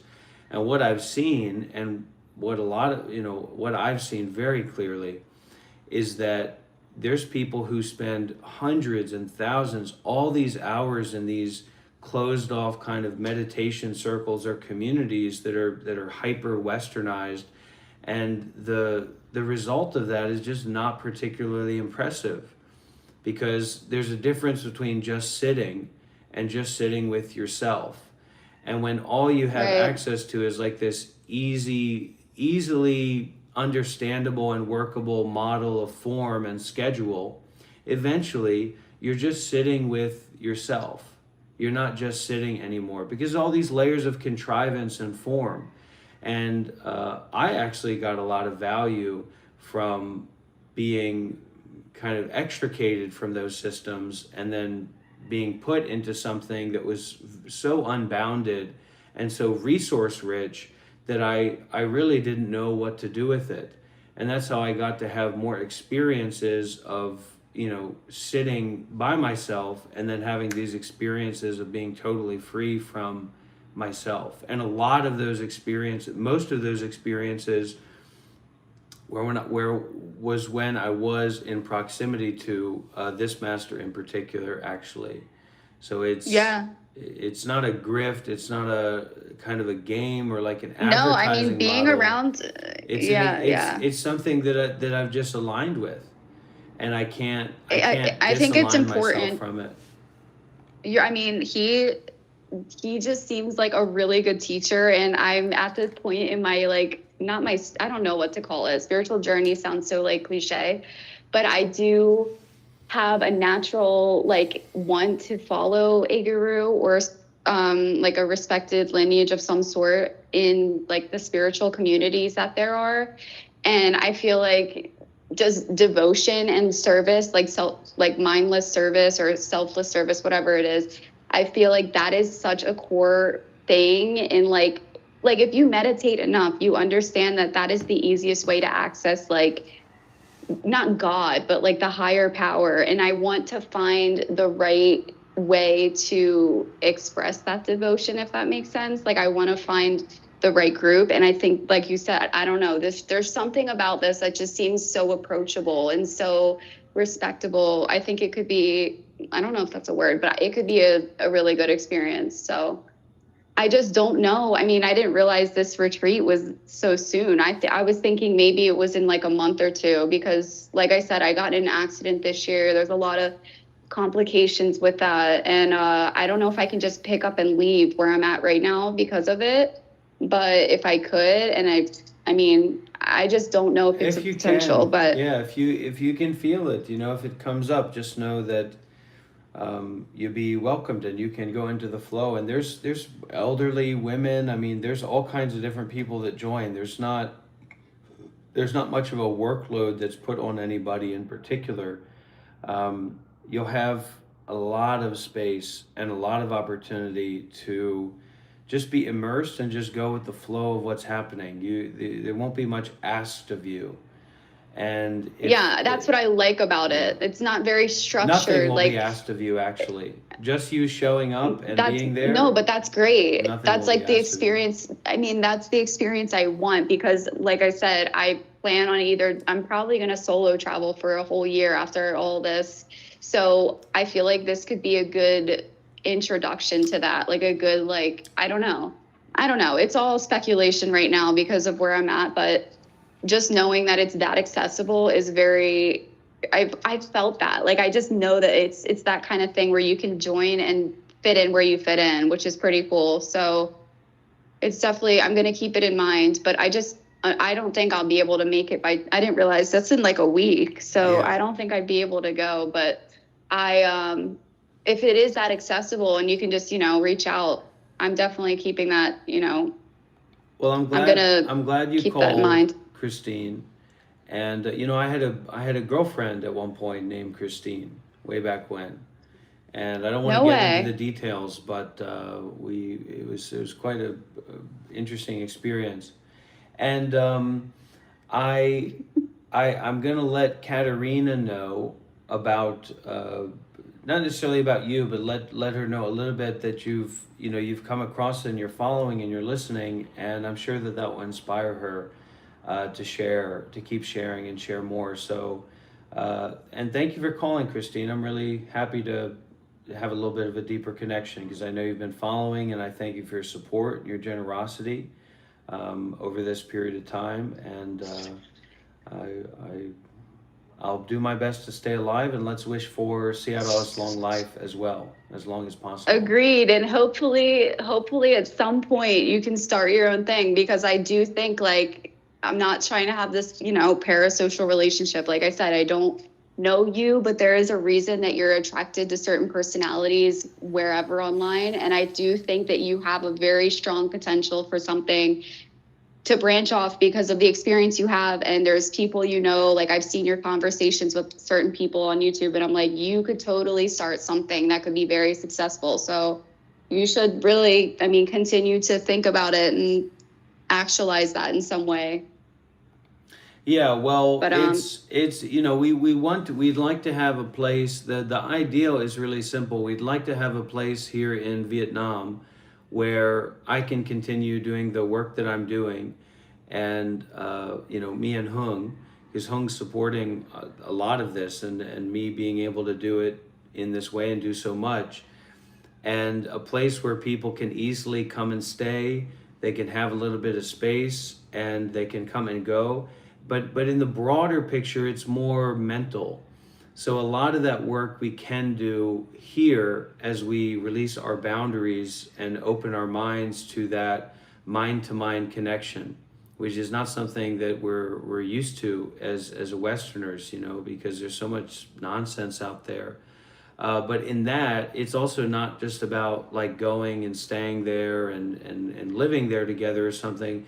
It's really to be a hub for us to be a part of Tabarwa, and because it's one thing to, like, if you wanted to go to visit the meditation center in Bodh Gaya, that's going to be quite difficult. If we have a group, if we have a community that can support each other and have a deeper understanding about what's going on with Tabarwa and this kind of mental picture and mental connection, now we're going to have a lot more accessibility to make use of these resources that Tabarwa has, and make it a little bit more accessible for everybody. And that is a long-term goal, more than just one particular place. But I think there's a lot of use of that as well, because it's difficult for a lot of people to feel like they know somebody unless they've spent time with them and felt that energy, you know, that space that's been cultivated. So, yeah, thank you, Christine. yeah, no, totally. Of course. Nice talking to you. Yeah. Thank you for all your help. Hare Krishna. Super cool. Bye-bye. Hare Krishna. Bye.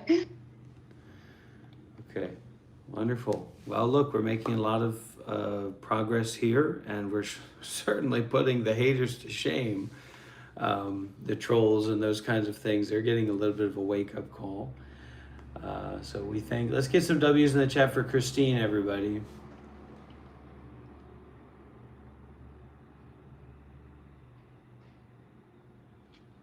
And we have heard back from Ellie, and apparently Austin is planning to join. It sounds like Austin will join for the 1-month retreat with Seattle.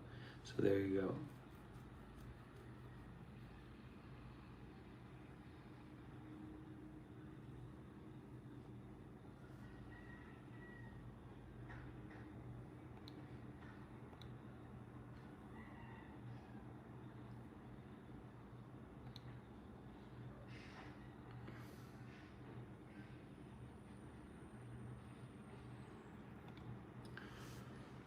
All right, we got somebody who's going to be a bit of a troublemaker. Let's see if they pick up. I don't need any donations. I got plenty of money. But I wouldn't mind a little bit more. And it might be good for you to practice generosity.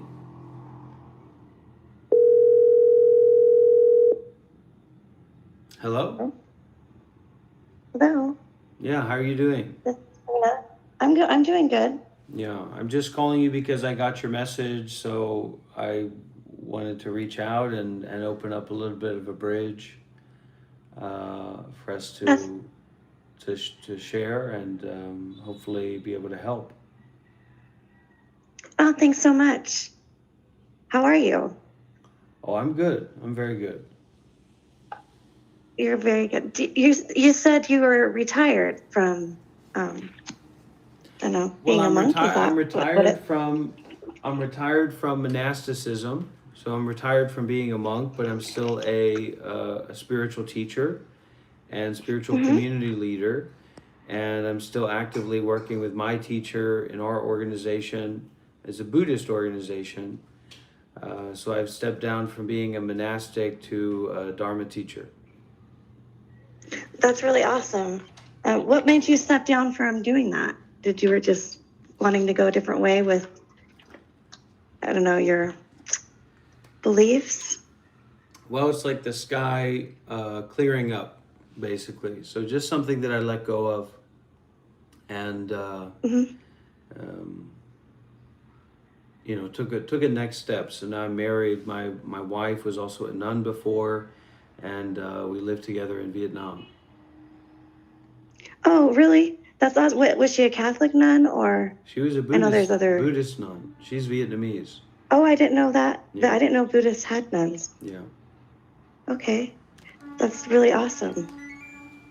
I used to be Catholic. I was raised Catholic for a while. Yeah. But then I found out my family is mostly actually Jewish, and they left the Jewish, I don't know, belief when they left Europe, and they became Catholic. Yeah. I guess a lot of them did that, so. Well, we're here, so if you have any questions, I'm happy to help. It sounds like whatever experience you had has calmed down a bit and maybe been integrated. Well, yeah, it just sort of like happened overnight. It really was like nothing built up to it. Like I went to sleep one person and I kind of, I don't know, I woke up a different person. I even sounded different to myself. If that's even possible, I don't know, but that's the only way I can really describe it. And how old are you? But my thoughts were different. I'm 42. And this happened when you were 40. Yeah, it happened almost, I don't know, within a year, like right after within a year of my 40th birthday, I think. And it was an overnight experience. Yeah, like Wow. I was a completely different person, honestly. I don't even know how else to explain it. Like, I reacted a lot when people spoke to me or interacted with me rather than, I don't know, responded, sort of. And I was very Changed. depressed. Yeah. Vanished. Well, that's Yeah. deep roots, or probably past life, you know, something like past lives caught up with you in a good way. But yeah, that's what I was reading something about that. I've been like reading a lot about a lot of things since it happened. And I've been like, at first when it happened, I was expecting like at any day, like I was going to be like back to me, the me that I was. Like something would happen and I was just like normal. Like it was like, I thought it was kind of like, I don't know, some people go through like manic phases or whatever, where their emotions kind of level out for a while, or they get extremely opposite of what they are, but it just never went back. I've just kind of felt it's getting better. Like it's getting more, I don't know. My thoughts are more calm and easy to respond to my surroundings. Was it like? What was it like at that moment? Were you awake, or it was the moment of waking up was the experience, or? I literally woke up that morning and that was how I woke up. Wow. I remember fantastic. I was going through a really tough time. What's that? I said I'm a little bit envious. That's what I want to happen. You know, I want that to happen to me. Whatever happened to you. Well, I suppose I don't even know what happened either. But Yeah. but I don't know if there's much to be envious of. I mean, actually, I don't know, because I don't have a lot. I don't really worry about much now like I did before. I've got like issues of like everybody else, I suppose, but none of them really affect me. Whereas before the way that they did. day, they most certainly did. Yeah, absolutely. I was going through a tough time. I've had kind of a tough life since I was a child. I was in and out of foster care, so I've had a lot of experiences. I think they probably made me a little bit, emotional. I had depression, of course. some behavior problems when I was a child, but I became a nurse or whatever, but I still had a lot of emotional issues. And that time, particularly in my life, I was living with an ex-boyfriend, but we were not together. So that was kind of tough because I was trying to find another place out, but I was still kind of thinking I want to be with him still. And well, before this, a lot of my life was lived thinking that unless everybody else approved of me or wanted me for something, like if I had to be good at everything or else I wasn't good enough for anybody, So I relied heavily on other people to keep my self-esteem high, I guess you would say, which kind of doesn't work. But yeah, so I was going through a lot, and I was crying like every night, like all the time. And just one day I woke up. I remember I just woke up and I was just, when I responded to everybody, I even said not words, but I kind of use phrase things differently when I was responding to everybody, and nothing really bothered me that much. Yeah. Do you know Eckhart Still. Tolle? No. Oh, well. I'm going to write his name down for you. How do you spell that? I wrote it down. I sent it to you. Oh, okay, cool. Thank you. I've been. He had a similar I was reading situation. and He listening. had a similar experience as this. Oh, did he? Maybe significantly deeper than yours, but yeah, something very similar. The funny thing is, that year that it was my 40th birthday was I had just saw the super full blue moon. It was like the biggest or the closest it's been to Earth in so many years. And it was actually occurred on the time of my birth, which was 8:08 p.m. That's when the moonrise was. So I watched the moon rise, and I had a really bad, I would have considered a really bad birthday. It wasn't that bad, but it was really emotional that night. But that happened on my birthday, and then this happened. And obviously this didn't happen right at the same time. This was several months later, but I don't know. So what are you still looking for? Is you want to understand it, or? I guess I'm not really looking for much. I know that there's so much I want to learn about everything, but there's not really, I can't learn everything right now, and everything takes more experience. Because I really do love learning. I just want other people to be able to feel the same, but that's also not quite possible. Looking at the basis of the experience, right? So you were suffering a lot of emotional struggles, a lot of reactivity, a lot of probably unawareness of your thoughts or uncontrollableness of your thoughts, right? Up to that point. Mm-hmm. And then you went to sleep and you woke up, and then those problems weren't there anymore. So depending on the tradition, they might call this an awakening experience or an enlightening experience, but actually we can have small awakenings or big awakenings, or small enlightenments or big enlightenments, and it's an ongoing process, right? So if you want to help more people, and you also want to be closer to that experience that you had that you're not even aware of, except for the effects of that, then there's people that have had more closely aligned with that experience, and then have had more and more of those experiences, and then there's the opposite of that, right? But because of your background, you're not in a position to, it's kind of like if you've only ever had like Dunkin' Donuts or Starbucks coffee, you don't necessarily know that better coffee exists.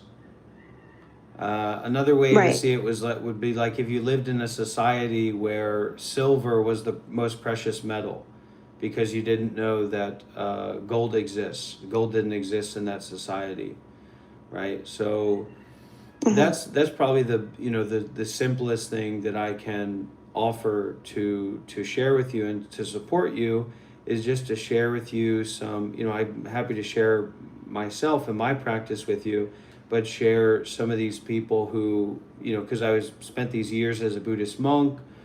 I've had a few of those experiences like you describe, and try to just share, some of that informed information for you to look at and to listen to, in your onward journey of wanting to be closer to that, and then also wanting to give back, because being closer to that is going to allow us to give back in a more empowered way, in a more unconditional way. Mhm. Yeah. So I've been listening a lot to Ram Dass. Ram Dass is okay. It's Ram quite Dass is interesting. okay. Yeah. It's Yeah, not. I usually Alan don't Watts recommend. is probably more. Well, I don't usually recommend Ram Dass or Alan Watts. These maybe guys are like. Are you a big coffee connoisseur? You like coffee? No, I mean, Not too much, I used right? to, but not. Yeah. No, I don't really do much So caffeine anymore. There's instant coffee, right? Hmm. Then before instant. So anyways, there's instant coffee, and then there's coffee that you might get from like Starbucks or like Dunkin' Donuts. And then there's coffee that you might get from have you ever heard that term, like third wave coffee? Like, the beans are No. from Ethiopia, the beans are from all these different Oh yes, places, and then yeah, I've heard. they're freshly roasted and freshly ground and that kind of thing. So I put Ram Dass and Alan Watts in like a third wave coffee shop where they do have high quality coffee beans and they're made fresh, but the barista or the person who's making the coffee is actually not that skillful in the broader picture of things. Okay. So it's a good tool. It's something to listen to, but I definitely recommend you listen to Eckhart Tolle, because he had a very similar experience to you. And then, depending on how much you'd like to, to be supported or to receive what I have to offer, I'm happy to offer as much as I can, depending on what you want to do in your situation. I just want to keep learning more. Yeah. There's always so much more to learn. Yeah, 100%. So 100%. And that's what I'm in a privileged position, to share and offer. But it's important to understand this is one of the problems of like Ram Dass or Alan Watts is the like interestingness of what they're talking about or what they're saying. And it's kind of like shit with sprinkles. And what you really want is just shit. What you really want to eat is shit. So like, for an example of your experience is that all of that shit that was in your brain, it got eaten up. You ate it all up. So before I woke up. Yeah, before you woke up. And it's quite a miraculous thing. It's really miraculous. And in a different context, like I had one of those experiences at a massive Indian Hindu festival when I was all alone, surrounded by 100,000 Indian people. And the experience itself was great and healed a lot of this suffering, a lot of the compulsion, and kind of vanished. But then I started to take in all this overwhelming stimulation from the environment, and it became quite difficult to deal with, actually, almost immediately. I only had a few minutes of reprieve before I was totally overwhelmed by all of this external stimulation. Another thing that you could do, what do you do for work? Well, I'm a nurse. Registered nurse. Yes. Oh, good for you. So if you do have something like time off, or you could get time off, you'd want to go to something like a 10-day Vipassana retreat. That would be, you're in a great position to do that. If you're able to get the time. I've actually taken the year off because my father passed away. Beautiful. I had gone to California to help, so Yeah, I'm off right now. Yeah, so let me send you the website. And what's your physical health? I'm healthy, Yeah. as far as I know. Well, I don't know how how far you'd like to go outside of your comfort zone. I don't know how interested you are in that, but my teacher, who's a really advanced master, really interesting and advanced master, is flying into LAX on the 23rd in the evening. So if you did, and he's going to be doing a 1-month retreat in America, and it's going to be traveling. He's making new meditation centers and things like that in America. So he's going to be traveling around to different states, and it's going to be very energetic. A lot of things going on. So if you did want to join something like that, you could as well. I could certainly look into it. I'm in Colorado. I have family in California, Yeah. so. Yeah. But the Vipassana retreat for sure, because joining a retreat with my teacher, it's a little bit more intensive and a lot of sacrifice. Like you'd really be going into kind of giving up yourself situation, and I understand it's quite a lot to do.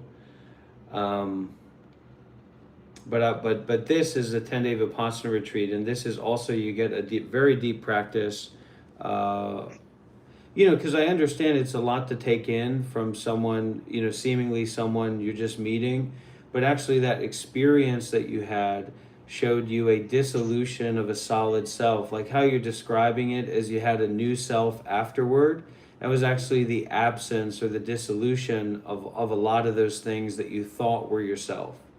So also what you think yourself is right now is also not yourself. It's just things appearing and disappearing, right? So I'm just meeting you there. And as much as you'd like to be supported, or as much as I can share with you, then I'm happy to do that. But it's not I don't necessarily want to push you in any way, push or pull you in any way. I mean, it's not pushing or pulling, because I just go with whatever is happening in my moment, because I don't know. I kind of now feel that it's just moments and time rather than days and hours and years, because there's so much. Yeah, so the best thing that we want to do is we want to get around and get, just like a conversation we're having right now, we want to get around and get involved in as close proximity as we possibly can, with people who've had the same kind of experience that you've had many times. So now their identity, kind of like, imagine if instead of the identity of before and after that you're currently aligning with, imagine if your identity was that process that took place. You see what I'm saying? So that's what these third wave highly skilled baristas offer, and getting into proximity to them is very powerful. Now the alternative of that is just that you practice meditation more deeply, and then you can concentrate more, you can get more clarity, and you might have another experience like that as well, like if you did the 10-day Vipassana retreat. I meditate quite often. Yeah. A lot, actually. When sometimes when I'm feeling overwhelmed with people, because sometimes I don't understand people's responses or so as much reactions as we can to things in life. Yeah, as much as we can understand each other of like the normalcy of what you just described, being around the meditation masters is the opposite of that. If you have that connection point, which I would say that you definitely do, which is why I would, if it was up to me, I'd throw you in a 10-day Vipassana retreat right now. I wouldn't have any concerns or worries about that for you. Because sometimes people go into those retreats and their psychology is they have a lot of difficulty. I don't think you'd have much difficulty at all. And I mean, I've wanted to do one. I've even wanted to do a sabbatical in India and whatnot, but so my that's probably not possible. well, my teachers organization has a lot of resources in all over the world, in India, in America, in Thailand, and Myanmar. He's based out of Myanmar. He's a Burmese monk. I'll send you a picture of him. Okay, Yeah. awesome. Thank you for calling me and offering me this help Oh, or this please. information. It's my privilege. It's my honor. It's my opportunity to do good deeds. So. I have not been on Reddit in a little bit. I go on every once in a while, and I saw your post way early this morning, I think 3 a.m. Denver time. I wanted to message you then, and I was thinking, well, it's 3 a.m. and I didn't know where you were from. So I had no idea what time it was. So I waited until about 6:30 or 7 Denver time. Yeah, I'll send you a couple pictures of the master here. So this is the master I primarily trained and practiced with during my 8 years of being a monk. What was that? This is the master, because I practiced with a few different groups, a few different organizations, but this is the main master that I practiced with and trained under in my 8 years of being a monk. Yes, I just got it. Oh, I see. How do you say that name? So Sayadaw is this Sayadaw is this title for, it basically means like royal teacher, royal Dharma teacher, and then his name is, well, Ashin also means monk, so it's like royal Dharma teacher monk, and then his name is Ottamatara. But for the meditation master, for the high monk, yeah, we call them like Sayadaw. Okay. So it's a very different world that we were, so I saw you're kind of looking into Taoism, that kind of thing. And that's actually, I don't want to be abrasive or anything, but that's a very, very shallow pot compared with Buddhism, with what your experience was, and having access to like community and teachers in that tradition. Well, let me just tell you, I'm not limited. So my belief system, I've found so many different areas that align with what I guess, woke up believing. I don't know how to say what I understood in myself. Yeah. So that was just one part of it. I found that there's very many, esoteric groups out there that kind of, in one way or another, have some part of what I believe. So there's a little bit of everything, I guess. I don't know. Well, this would be very confusing. I don't think it's any one thing. There's a very confusing way to go about it, and it's also very deeply rooted in colonialism, the culture of colonialism that we have in America. They're a very fundamental part of our American cultural background, psychological background. So when we're talking about enlightenment or spirituality, you do have all these different traditions, all these different schools, but by far the school that has been the most maintained and cultivated is definitely Buddhism, without a doubt. So Buddhism is all about what happened to you, which is not to create like a context or a story, but whatever that was, that release, that deep release, deep in the mind, that's specifically what Buddhism is about. Now, other traditions know about that, but they're not specifically about that. You see what I'm saying? They're about yin and yang, or they're about this God or that God or what have you. So I'm just, this has just been my experience, because I I first started the journey when I was, I suppose I was 18 or 19. And I spent time with the Hare Krishnas, the Hindus. I spent time with the Native American church. And eventually I landed and started to connect with Buddhism through meditation and living at a Zen Buddhist center, Zen Buddhist meditation center. That's very similar to how my young adult years were.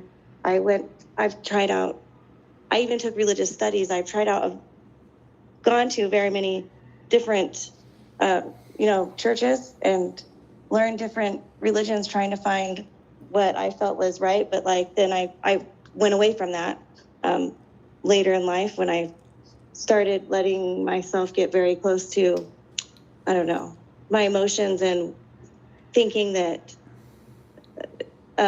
myself was somebody else's self.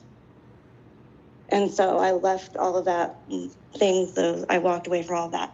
But it's similar because I've tried to learn from all of these different things. Yeah, it's a problem. It's a problem. Like Bruce Lee says, I fear not the man who's practiced 1,000 kicks one time. I fear the woman that's practiced one kick 10,000 times. So this also applies it's just a matter of practicality. If you want to become a good nurse, you can learn from a bunch of different nurses, or you can read what a bunch of nurses say online, or you can work with one nurse in particular that is a master nurse. So there's always other things, there's always other opportunities, but if we talk about the ideal or the most direct path, that's basically the most direct path. Because you could spend 1,000 years learning from all the different traditions, and you wouldn't still understand what happened to you, or what your process is, what the practice is of going further in the way that you want to. And not just that, but we need resources, we need community, we need real people that we can talk to and have conversations like this with. We need these connection points. So we have this Buddhist term called Sangha. And Sangha traditionally means the community of Aryas, or people that have entered the stream of the Dharma. Mm-hmm. Yeah. No, I agree. That was just what I did in my young adult years. And I do definitely am concentrating more and, one direction, and it has been Taoism and Buddhism. Since that occurred, I haven't really had, like you said, a community, or it's hard to explain to people outside of what occurred to me, because it just sounds funny when they're asking me these questions, like, what happened to you? You're so different. And I'm like, well, I just woke up, but that doesn't make sense to most people. So no, it's not going to make sense to any of these people. And so this is also it's not ever going to compute. So this is also a part of the practice path that I encourage and I practice with. Is a taking refuge. It's a taking refuge in, we say, the Buddha, the Dhamma, and the Sangha. So this is also the colonialist, kind of subtle colonialist mindset, or manifest destiny mindset, where everything that you experience or find out about is going to be referenceable by yourself, when in reality that's not necessarily true. So it's like you talking to a bunch of Westerners, people that about this experience, it's never going to have any relevance to these people, because our culture doesn't have anything to do with that. The technology isn't there. So something like this is really what I think from how you're communicating with me, what you're sharing, even though it's a little bit rough, and I understand, you're just coming across, this is kind of out of the blue, right? But this is something from past lives that you have a connection with, that's a technology that has no basis in the West at all. No knowledge of that technology in the West at all. So we talk about something called cultivating. And so cultivating means to bring thoughts down to zero and to prevent further thoughts from arising. and then to reflect upon Right. serenity, which sounds like what you're familiar with. So there are people that are masters in this specifically, and everything that they talk about and everything that they do is stemming from that. Whereas if you're just kind of waddling around, let's say, you're looking around, you're going to come across a lot of people that know, kind of, quote unquote, know about this, but that is ancillary or secondary or tertiary to these different things, yin and yang and the chakras, and it's all just a bunch of malarkey. It's people who haven't had the privilege of getting it. And it's very dangerous to go around listening to people. You need to connect with a real well-known advisor. And I'm only 33, so I wouldn't want to put myself in that position, but I can assure you that definitely Seattle, and I think Eckhart Tolle's will be very informative for you to listen to, because his experience is similar to yours. But these well-known advisors, they're very established in this practice, fully established in this practice. And so when we listen to them from a skeptical point of view, we're actually just going to be chasing our tail around in circles rather than practicing. And how you're meant to be listening and being with these people is by practicing at that time that you're listening to them. That's why it's problematic, Alan Watts or Ram Dass, because they're kind of waxing poetically and creating these interesting points for the mind to be interested in spirituality. But if you've already experienced spirituality, that's not what you need. You need to be placed into a sauna, and you need to eat shit. Okay. Yeah. Yeah, I have And that's what I would do. That's, if I had control of you, that's precisely what I would do. I'd place you into a sauna, and I'd force you to eat shit. So the sauna is the intensity, the rawness, the vulnerability, the stillness as well, the heat of stillness by the conniving mind and the jumping around mind. And the feces is the suffering, the nature of unsatisfactoriness in all these names and forms and all these phenomena. Well, we can't have one without the other, so they kind of, Yes, as bad and so as that that's, is, I guess it's also yeah, good. and that's why that's the practice, because that is entering into the one that allows the other to express. So probably before, you were allowing yourself to suffer so much that this happened. Hmm. Yeah. Yeah. I spend a lot of time with myself alone these days now that this has happened. More so alone than with many people, because I don't actually talk about this to very many people because it's kind of useless sometimes. If they're open to it sometimes. Well, that's It'll even worse. present itself. That's even worse, because I tell you, from this post, quite a few people, I was surprised by the number of people that reached out to me. And some of these people, they're telling me to talk to enlightened AI models. They're rambling about how they're creating a codex, how all world religions are one, and they're creating, their blog posts and things like that. That's more dangerous than talking to an ordinary worldling, an ordinary person who's looking at you dumbfounded saying, what the hell is this lady talking about? I thought I knew her. I thought she was a sane person. AIs are programmed to mirror you. Yeah. You just prompt them, and then they And so kind of this, sort of find a way this to imitate it. yes. And so this is specifically why I'm giving you these recommendations, why I'm encouraging you, because these are situations, these are practice points where mirroring is not going to be possible unless it's mirroring in line with mindfulness and detachment. So that's aware of phenomena without attaching to said phenomena. That's definitely how I try to live my life right now. Yeah. I could definitely get some more You're training. still young. You're a young woman. Yeah. You're on sabbatical. So, my what I would say if I and I'm going to say it, would be, to encourage you to make use of this time to go on this journey. You still have your health. You still have, this mind that's fractured in a limited way, and you want to, you're seeking.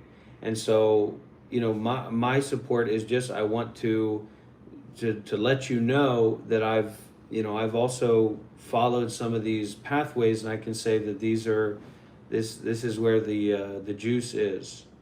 You know, this is very reliable. And there's a Alright. lot of teachers I can share with you that I follow and I listen to.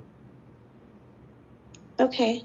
Well, I'm open to, you know, whatever advice I can take and practice, because I won't know unless I follow the advice first. So, Yeah. you know, Yeah. Well, you're one of the lucky few, I'll tell you what. A lot of envious people out there of you. I'm envious of you. well, I mean, I was envious of you. I was like, he's a monk, but he's retired. But I didn't understand that what that meant. You could Obviously, I knew become a what it nun meant. if But you want to. If you got that passionate about it, you may have that disposition. But you got to go out there and you got to see about it. And you should understand that anything in your life, in your bank account, in your role in quote unquote helping people, as much as it's not concerned with what you experience and what you're talking about and what you're geared towards, it's a waste of time. Because I agree. it's always going to be just suffering without the path. And suffering without the path is just suffering. And so the suffering we're talking about here is suffering is nibbana, right? Suffering is enlightenment. Mhm. As you know, you got lucky enough to go to sleep, but I'm sure the from what you said, the period of time leading up to that was quite bad. So it's also my positive qualities as a teacher, you know, facilitator. I'm still a little bit young to really take the teacher seat, but my blessing was actually that when I graduated from high school, I started to go into deep mental health issues because of some trauma and then some collaborating factors of some people that became involved in my life in my youth. And it became a situation where I was headed towards, I first experienced deep depression, then I experienced deep anxiety, and then that started to basically become paranoid schizophrenia. That's where I was headed. And but you know, the American way, they love this, right? Pulling yourself up by your bootstraps. That's functionally what I did.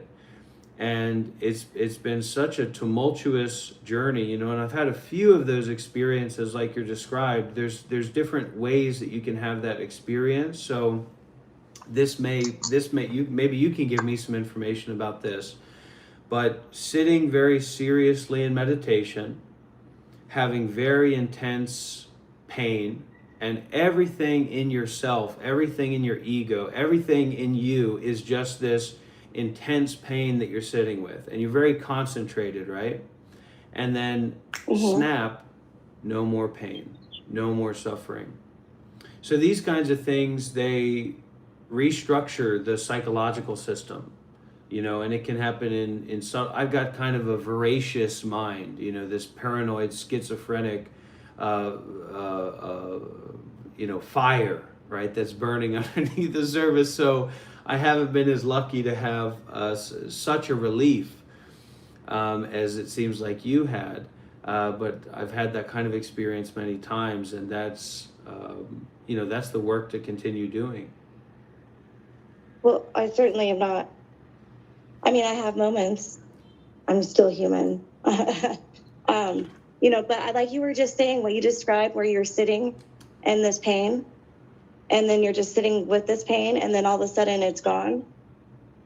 Have you experienced That's kind of that? like that's what I had. Well, yeah. So like, it was funny that you said it that way, because sometimes when something, I feel as if it might be becoming overwhelming, which means I'm concentrating on it too much probably. I try to meditate a little bit, but I will be sitting with this pain thinking it's going to maybe overtake me or something, and it just goes away while I'm sitting with it at that moment, because I no longer do I, well, I guess sometimes I do, but I try not to react to situations, because if you're reacting while you're emotional, then you're not really responding or logically, nothing's going to get done or fixed. So if I'm feeling emotional, before I even make a decision or response, I step away from the situation and I'll sit with my pain or whatever it is. And yeah, it kind of just breaks and then it's gone. It's like sometimes it's within, I don't know, minutes. It's so weird.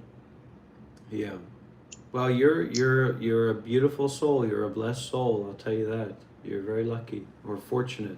Not luck. You know, in Buddhism, there's no luck. It's all karma, but it's unfathomable karma. So trying to figure it out or trying to understand it is just part of the problem. Is practicing Yeah, that's with what it and understanding blooms.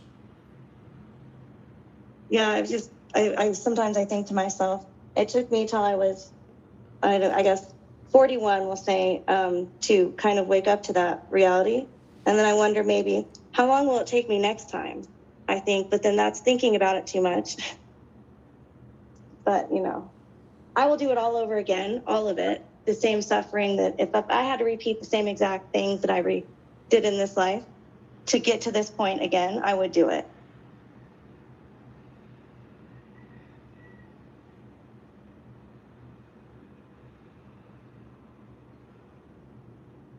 Yeah.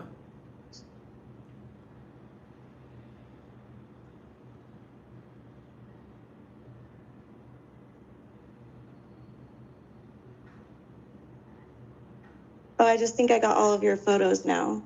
Maybe. Yeah, this is Seattle. And he has a don't look back. Well, he's sign. at Goodwill. He likes to go to Goodwill and shop around for the useful things because he's a social work monk. So he does a lot of social work. I tell you what, he could certainly use a registered nurse on the team. He can be sometimes quite sickly. Oh, really? Yeah. I've always been good. He has something With people it's like a long-term lung condition. You know what that is? Like tuberculosis there's or a something. few. He has like dormant tuberculosis or something, I believe. Not cystic fibrosis then, yeah. Yeah, tuberculosis. So it comes in and out. Yeah, something like that. Yeah, it's like it goes into remission and then it has moments for a while. Yeah, that's what he has, something like that.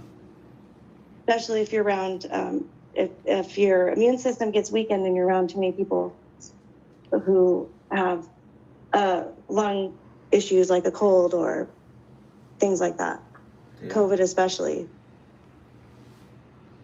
But he's the one you said is coming in to LA, you said? Yeah. And it'll be a month. He'll be there for a month, and they'll be traveling around the country. A big group of people, monks and nuns, and one nun from she's Swiss Russian, and two nuns that are American, and a young man that I just spoke with who's living in the Appalachians. He's planning to go now as well. Yeah, I would go if I was in America, but I'm in Vietnam, so it's quite a bit of ways. Oh, is that where you guys you live there permanently, you and your wife? Then? Yeah. Well, we're looking to start a meditation center here. You see, I wanted to do something like that. I wanted to buy a little island or something and have it be a retreat. Well, anybody who wanted to just wake up. You're in a great position to do that. You need a little bit more practical experience, and there's a lot for you to because let's say like your Dharma doors or your wisdom doors are open, but there's not any receptivity, or there's not any there's nothing going into that's actually going to meet that need, or like it's kind of like a seed that's been planted but needs to be watered with all these wisdom teachings, these old, sometimes old wisdom teachings and sometimes new wisdom teachings. And it's great if you can get some more practical experience, but our group, our community, where it's all about collaboration, communication, cooperation, and it's ongoing, it's indefinite. So Seattle's his work in America right now as well is building new meditation centers, more and more new meditation centers. So that's very in line with what Sayadaw is doing in his work and his teachings and his practice, the community's practice. So it's not why I made the Reddit post, but it's something that I'm continuously involved in and constantly stepping into, and trying to continue that mission or that vision that was transmitted to me by my time with him, and seeing the practicality of that. Because like if you were in a position to like lead a bunch of people like you, your head would probably explode. You wouldn't Oh, like yeah, it. And then there's other people there too, know. but because I've had the practical experience, I'm very, very confident I can do that. I can communicate. I can see where people's dispositions are to some degree, not fully, and good to manage people, and that's very necessary in a meditation center, because what people are really coming there for is not to follow some rigid schedule, but to have a more informed understanding, and then to have an environment that's safe to act out that understanding with other people that are doing the same thing. And I think it's very realistic when you have that practical experience. It's not something that's like a dream or like something that you idealize. It's something that's very, very practical. It's just a matter of us being willing to put it's mostly about our boots on the ground. Like I was telling someone earlier, it's like if someone gave me a bunch of money, I'm not in a position to receive a bunch of money, because I spent 8 years as a monk. I've been out of the financial system. And now I live in Vietnam. I'm not Vietnamese. So it's more so having people that are able to collaborate with each other, that have this grounding, this grounding experience. And then from that, we can figure it out, by our capacity to communicate and collaborate with each other. But the thing is that sometimes people have experiences like you had, and then they go around, they try to figure out what was going on, and they get so much nonsense into them that they become unstable again. And because they don't have any refuge points for real masters, real traditions, real principles and practices. So like when I was in India, and I had it was like the biggest experience I had like this. And I was at this Mahakumbhala festival. It was such a relief. It was such a refresh. And my mind was so intense. Like what you described before you went to sleep and then woke up, it was like that, but in a pulsating, revolving ball. It went through that and not had these refuge points with the Sangha, with the living, breathing community that understands this. Maybe I would have never came back from that place, from that disconnect with groundedness. And also being our capacity to be an individual, because after I had that experience, that's when I took off the robes, because I didn't want to have any symbol or label on me. I didn't want to attract any extra attention, because it was overwhelming. Mm-hmm. All attention was overwhelming to me. And I was in India. India is a hellfire scape to be vulnerable as a Westerner, especially a white monk. They're not interested in that in the general population. And there was no separation between my body and mind and the environment's body and mind, and all the bodies and minds that were around. And I had no ability to put up any barriers between all that. So it was very difficult to get through. But that practical experience, I think, has probably empowered me more. I've had I've had more than one similar experience, is that kind of losing myself, being the same as, I guess, how do I say? Losing myself, I guess, Your ability to be almost like separate. Is that it? Yeah, from everything. Yeah, everything. Just But as if my soul is.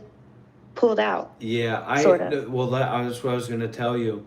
So that experience happened in India, right? And then I was just trying to get away from this mass, this fiery mass of God worshiping Indian Hindu people, right? They were just chomping at the bit. And I like ran off from the festival to try and find a hotel to stay at. And it turned out that the hotel that I ended up at like 2 a.m. it was like the most expensive hotel that I've ever stayed at before. It was like $200 a night. And so I could only stay one night. But even when I was up in that hotel, my mind was still pulsating and like interconnected with everything. But the interesting thing that happened, because I then went back to the festival, because I wanted to keep like practicing. I didn't want to stop. I wanted to keep going deeper. And so this wild thing happened where like that frustration about how I was being related to by the community, the Indians are spiritual people, but they're Hindus. So they don't respect awareness. They don't like recognize awareness or what a Buddhist monk represents, which is like Buddha, which is awareness. And it was this crazy thing where this super ego of myself, right, that's usually not even there, but it's localized in my body, it went out of my body. And it was this version of myself that was wrathful. It was like my ego became a wrathful God that was outside of my body and like trying to attack and destroy everything, not out of want to harm, but like of a wrathful compassion. And it was driving me crazy too, because I couldn't deal with how intense that like version of myself was, that was outside of my body and was doing all these things that I couldn't control. So luckily that all, disappeared, but it was a really wild experience. But during that, the I was ego- also listening to Dharma teachers, and I was still taking refuge in the Dharma. I wasn't just relying on myself. And so when you're just relying on yourself, is a lot more problems that you can get into than if you would have not been doing it. Because there's all kinds of great monks and nuns out there. You don't have to rely on yourself. There's all kinds of great people out there. It's just that it's not the rule, it's the exception to the rule. And in the West, and in any circle in the West, especially spiritual circles, I think that a lot of people, it's like they disassociate from the possibility of not everybody is the same kind of person. And even if they have connections to those, like they want to make money, they want to have power, they want to control other people, they like status, that they're not necessarily based in that. But it's just an element of being human, these winds that go by that we have to all manage and deal with. And when you can see that everybody doesn't fit into the same box and not everybody is just copying somebody else, there's all this new space that's created for individuated cooperation. That's not based on like trying to manipulate each other, which is what most people are doing. Either they're trying to manipulate other people or they're just copying other people, or trying to hide. And you do that by copying other people, copying what's going on. Well, the child learns to laugh because he watches his parents laugh. So if that's all that's around them, manipulation, that's what they're going to learn. Yeah. It's kind of sad, but it's reality. I'm very anti-American in a lot of ways, and I'm very happy to be living over here in Vietnam. I found my refuge and my community and my family in Eastern spirituality when I left my life in 2018 and moved to Thailand, and then it just went from there because it's such a better and more safe and spiritually viable environment than in America. I'm with you on that. My kids have been learning Mandarin Chinese since they were learning English, because I'm hoping for them to maybe go over, How old are your kids? to that side of the world. My son will be turning 16 and my daughter is turning 13. Oh, In wow. October, she's turning 13. Mm. So they grow up very fast. Her name is actually Kashmir, after a place in India or near India. So that's kind of funny. I've always wanted to go on a pilgrimage to India. So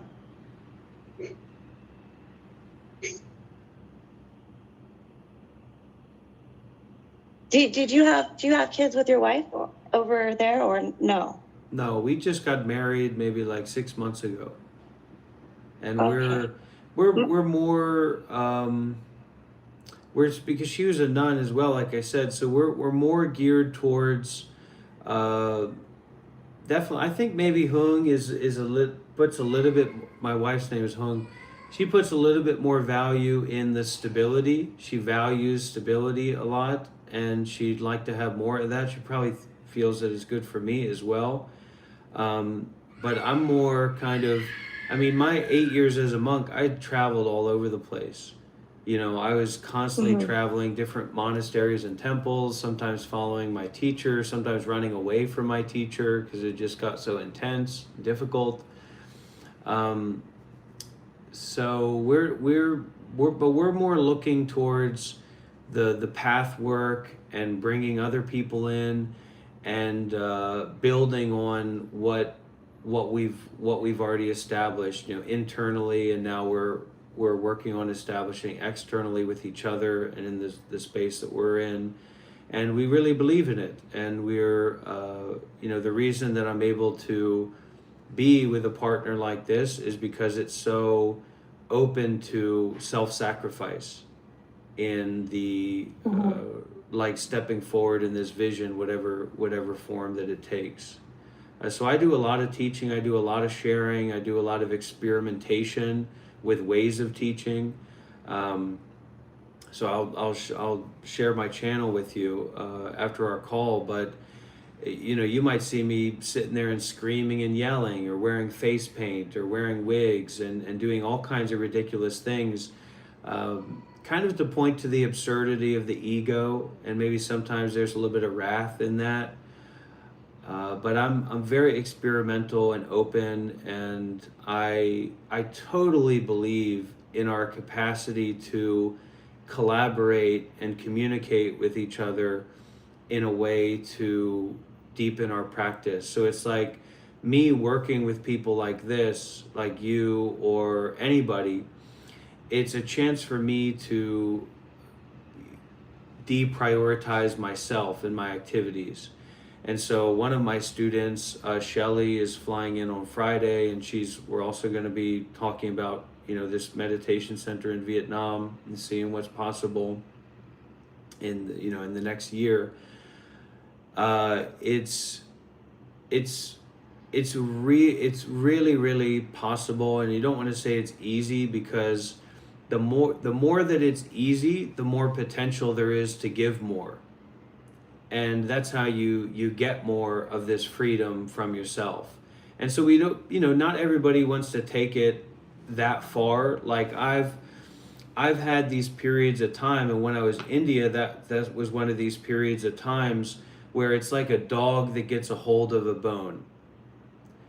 And it's like an out of control rage of wanting to practice seriously and to give everything to the practice and the path and let go of everything.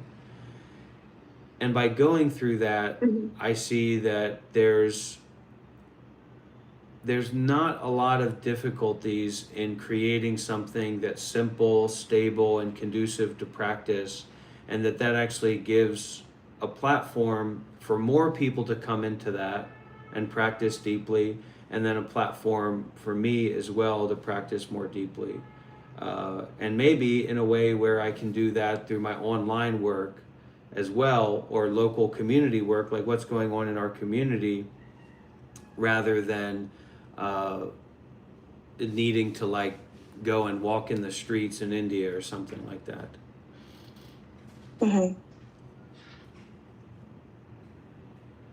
What time is it over in Vietnam right now? 6:30 in the morning. in the morning. The next day for me, maybe. Yeah. Is it the 18th? Yeah, here's the For you? 18th. Yeah. Okay, so you're living in the future, and here I am in the past. Yeah. Well, we're waiting for you here in the future. So it'll come to the future will come to you in not too long. Yeah.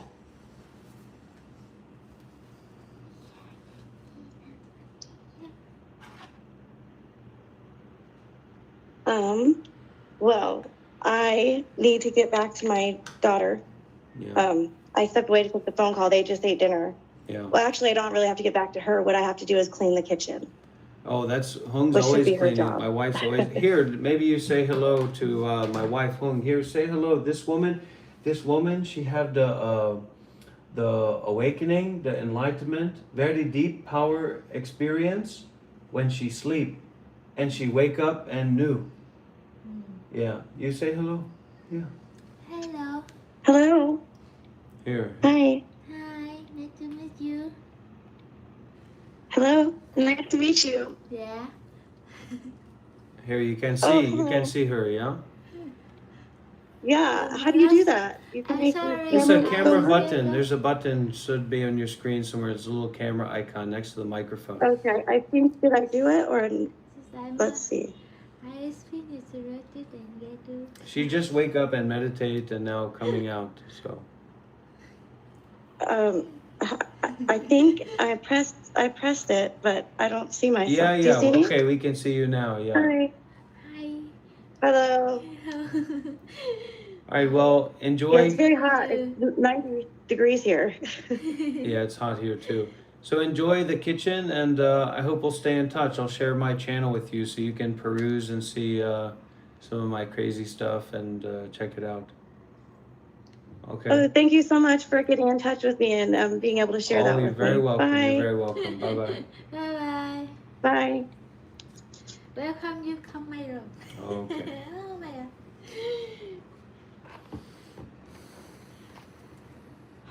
I miss you so sorry. Reggie, you've never had an awakening experience.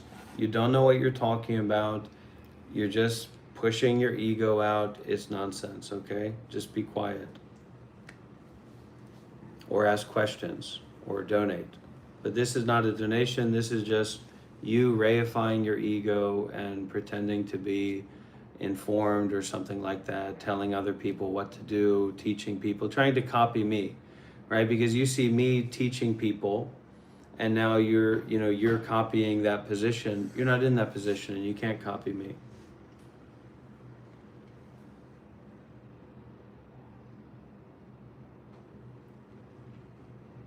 All right, so a lot of developments are happening very quickly. Can anybody feel the energetic dimensions that have been changing lately? There's been a new dynamic.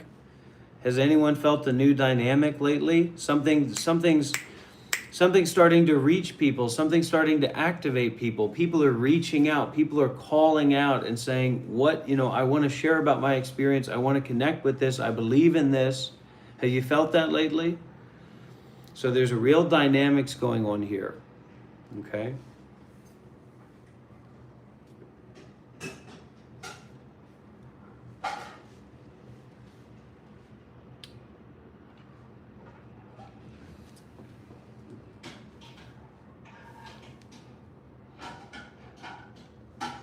The barwa.org website isn't working here.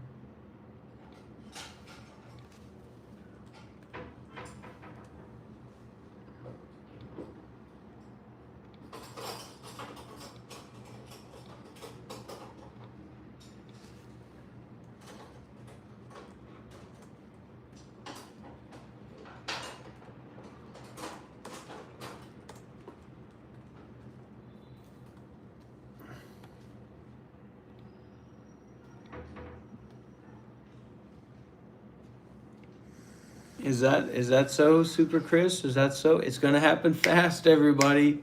Everybody out there, all the doubters, all the haters, all the trolls, wait till you see what happens next. Boy, oh boy, are you gonna be surprised.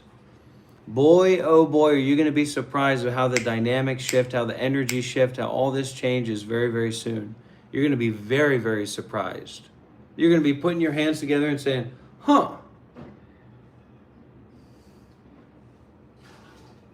You're going to be looking like that. You're not going to be able to leave your little comments, your little troll comments, because you're going to be sitting there with your hands crossed looking like this.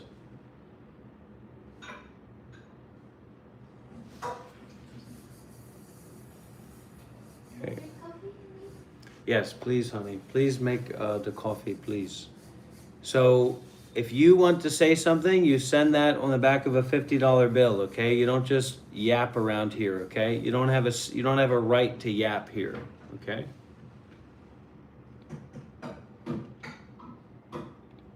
This is not a yapping center, okay?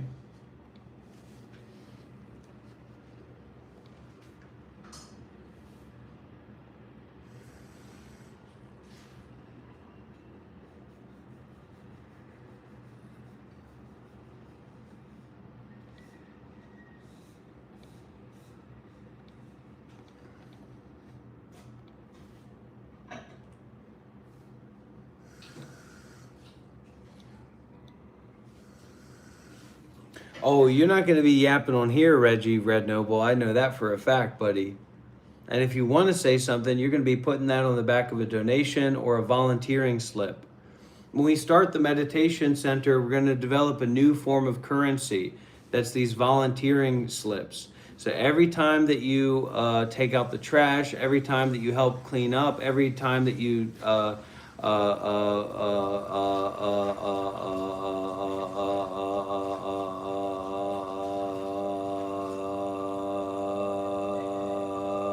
work in the garden, you're going to get a little slip that says, I'm allowed to talk.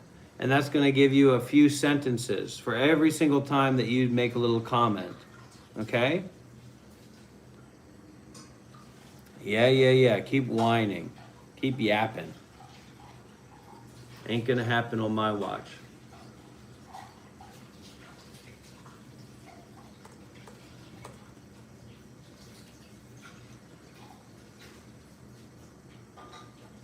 I give out those slips, Reggie. Reggie, you said who gives out those slips? I give out those slips. I'm the money man. I'm the banker. I'm the banker at the meditation center. You come to me and you say, Dr. Rob, I just finished working in the garden for 6 hours. Can I have some talking slips?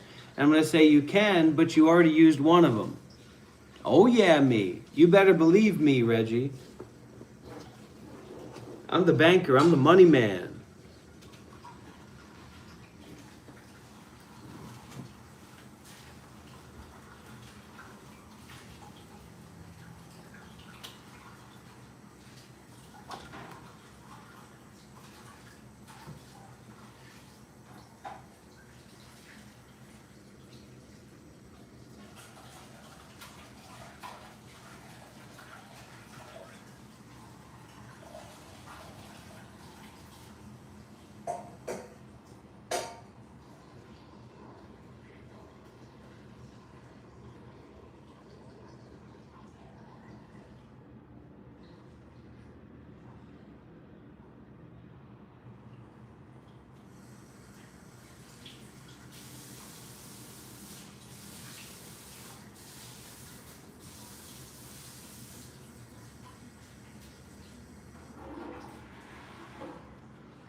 Yeah, me too, Super Chris. Winnie the Pooh, you're done. You showed your true colors, Winnie the Pooh. Too bad, too sad. Oh, Carrie, you showed your true colors too. Don't forget to unsubscribe.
All right, this could be a big money guy. This could be a big fish.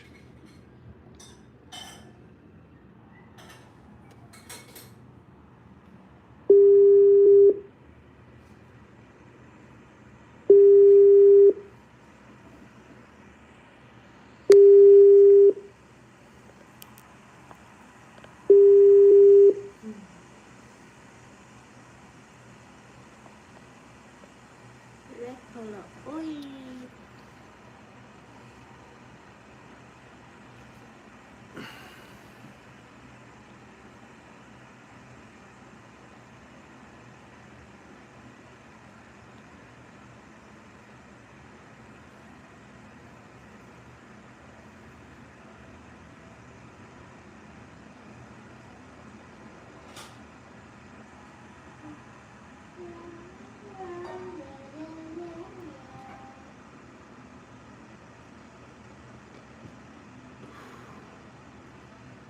I've got so many messages on my WhatsApp.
We need to build this meditation center somehow. Unless I put out these calls, it's never going to happen.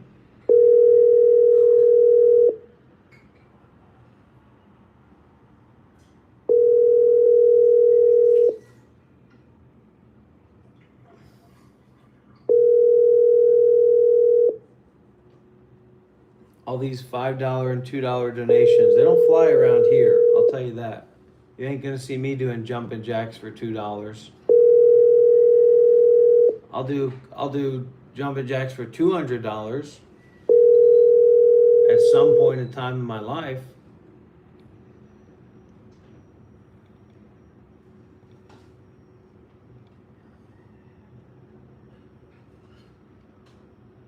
Well, these people got to pick up their phones.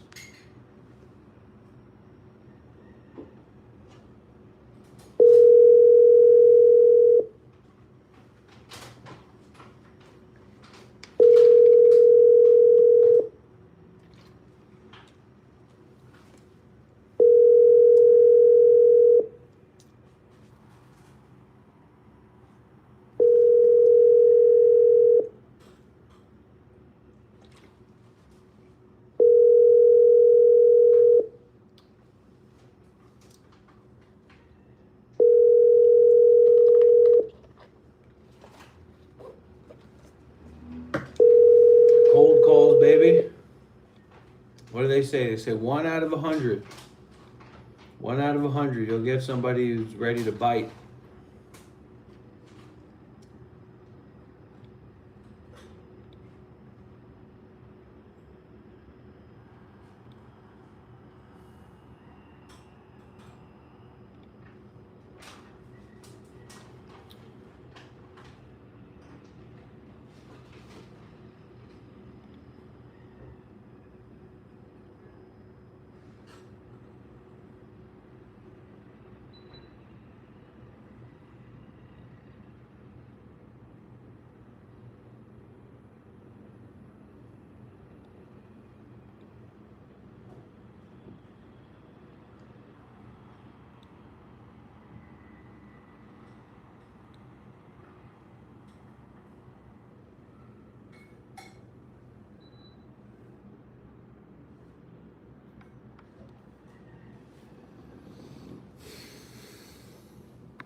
No, he's going through something.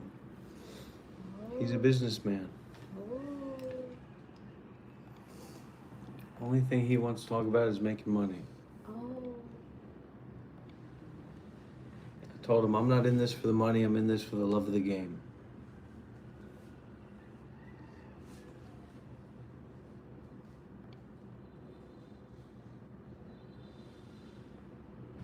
Time to the hippie like you. Hello? I'm making money online. Are you live streaming right now? Of course I am. What do you think? What do you think? You turned off your live stream, buddy.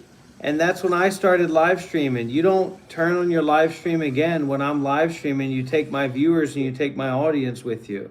Of course I do. You absolutely don't do that. You absolutely don't do anything like that. Listen, man, this is a spiritual competition of who can get more viewers. It's not a spiritual competition, buddy. It's a practice and it's a movement that you're, for whatever reason, don't seem to want to be a part of.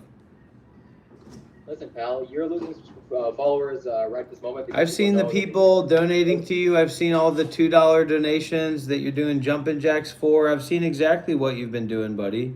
And you're appealing to these lowest common denominator practitioners with these insane ideas.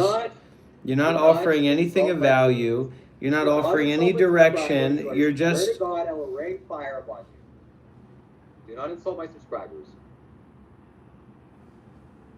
These are my viewers. These are my community members that you're poaching from my community by sitting there and acting like a fool and acting like a freak.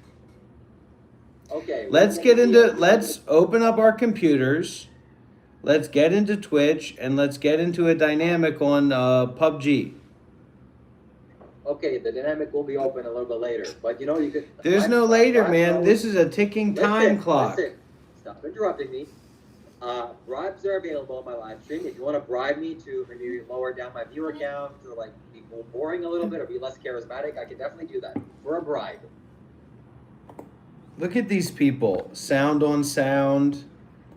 Sound on sound. You ready to go live, buddy? You ready to talk about the Shiva Kailash Shambho situation? Because it doesn't seem like he got enough of the medicine. It doesn't seem like he got enough of the medicine that was given to him. Sorry, you broke up a little bit there. Okay. Anyways, it looks like you are busy there, so you probably should go, right? Sound on sound. I need you to reach out to me on WhatsApp and we need to have a conversation. I need to get you on the phone and I need to know the information that you know about this guy and what's going on here. This guy needs to be fully exposed. Sound on sound will talk to me directly. You're asking for donations. You're faking challenges. Your Discord server needs to be deleted. Your Discord server needs to be deleted immediately. It's a dead server. It's a dead space. You don't even attempt to leverage your community space. You don't even tell people about the Discord anymore because of how dead as a doornail it is. And it's time for you to stop being a cardboard cutout of yourself. I spoke with someone this morning. They said, Shiva's not really all about the money. And I said, you and me must be looking at a different Shiva because when I watch his live streams, there's nothing of value. There's no principles. There's no practices. There's no dynamics. There's no Okay, paradigms. okay. It's this guy Look, sitting there I'm a busy and guy. begging I'm a busy repeatedly guy. for I got money, things to do. which is something that he You are thinks gonna he have learned to from talk me, about but I my taught him my something else. I taught him something else and he corrupted it. He corrupted it and made it into this ridiculous justification for him being a I'm a beggar. very busy man. I have things to do. Places This to be. ridiculous And justification you're for him not being a going to- beggar. He's you're not a going to go mentor. there. He's not a guide. He doesn't have any consideration to support anybody about. If you look on my YouTube channel, if you look on my live stream, you will find some very rich dynamics and some very interesting paradigms that are going to bring people into a different dynamic modality. Conversation is over. That's it. Finished. Goodbye. Yeah, I've created a monster. I've created a monster by trying to help this guy out and tell him what to do, and he's corrupted all of the things that I tried to share with him. He could never understand generosity. He never understood generosity, and instead of trying to understand it, he just says, well, I guess I'll just beg for money now. I guess if generosity can be okay, if generosity is good, then I'll just beg for money for nothing, except for money. I've had enough. I've had enough of this relationship. I've had enough of You told me privately that your goal in life right now is to have $10,000 in your bank account. 50. Did you or did you $50,000, not? 10. I have some very $50,000. interesting data. I'd like to share some of the community. I have some very interesting data that I'd like to share with the international community. I have some very interesting data that I'd like to share with the international community. Hang up the phone. Sorry about that, buddy. I just got a $2 donation and they told me to hang He up. wants to have $10,000 in his bank account. That's what he wants. That's his goal right now. That's Shiva's primary goal right now, is having $10,000 in his bank account. And so he's going to try and get enough $2 donations to have $10,000 in his bank account. Oh, what a great thing. Well, we got to make sure we support that.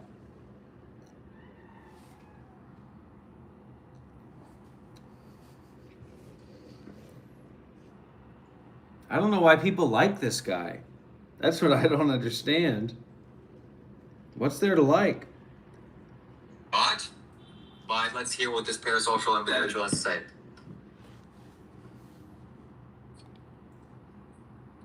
Sound, come join my Discord and turn on your camera, you loser.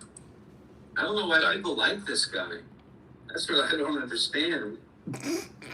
What's there to like?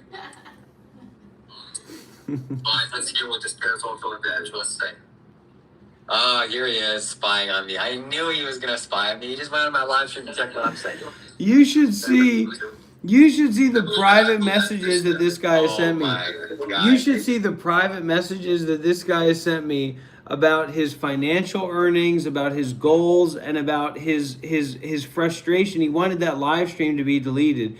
He wanted that live stream that we have clips of, that our community made clips of, to be deleted, and he said he was going to pay me to do it. He said, I'll pay you to delete that live stream. Sorry, the Wi-Fi cut out. I couldn't kind of catch that quite too fast enough. But we have a parasocial individual here in the name of Sound on Sound, and he apparently has receipts, etc. So Sound on Sound, we'd love to have you talk to my community at large. Please join the Discord call, and we're gonna get it going. So unless you're scared or unless you're too busy hiding, then we can make it happen. Okay? So let's see what you got. What was I talking about before this? Because I was such on a juicy subject, and I completely forgot. By the way, I have some beautiful crisps here, and I'd like to tell you the ingredients. The ingredients are dried vegetables, yellow green peas, potatoes, tomatoes, spinach, carrot, beets, rice flour, corn flour, vegetable oil, sea salt, soy lecithin, aspergillus. I don't know what the last one is. That sounds like a little bit dangerous, but What's it's one of the that? healthiest crisps that you can buy. Just basically dried vegetables.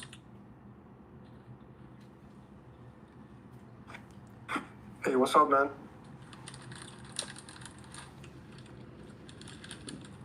Corey, hello? Alright. So who's going to say the next thing via Super Chat? How are you? What's going We got on? people in the Discord. Nothing much. Okay,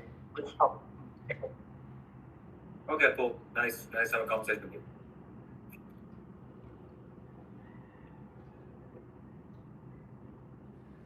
So, is there anything you want to talk about? No? He wants to talk about begging for money online. He's an online panhandler and he's an international liar and an international Okay, criminal. bye.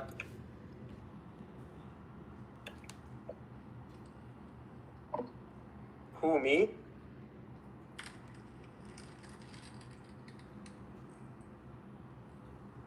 All right, I'm definitely feeling the hunger and the desire for food now.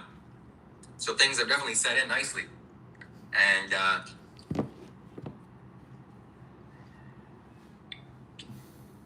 it's a shame. It's a shame that he stole my subscribers. So things have definitely set in nicely. And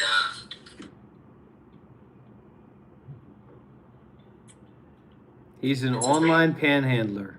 it's a shame that he stole my subscribers. So things have definitely set in nicely. He's a beggar. He's a beggar.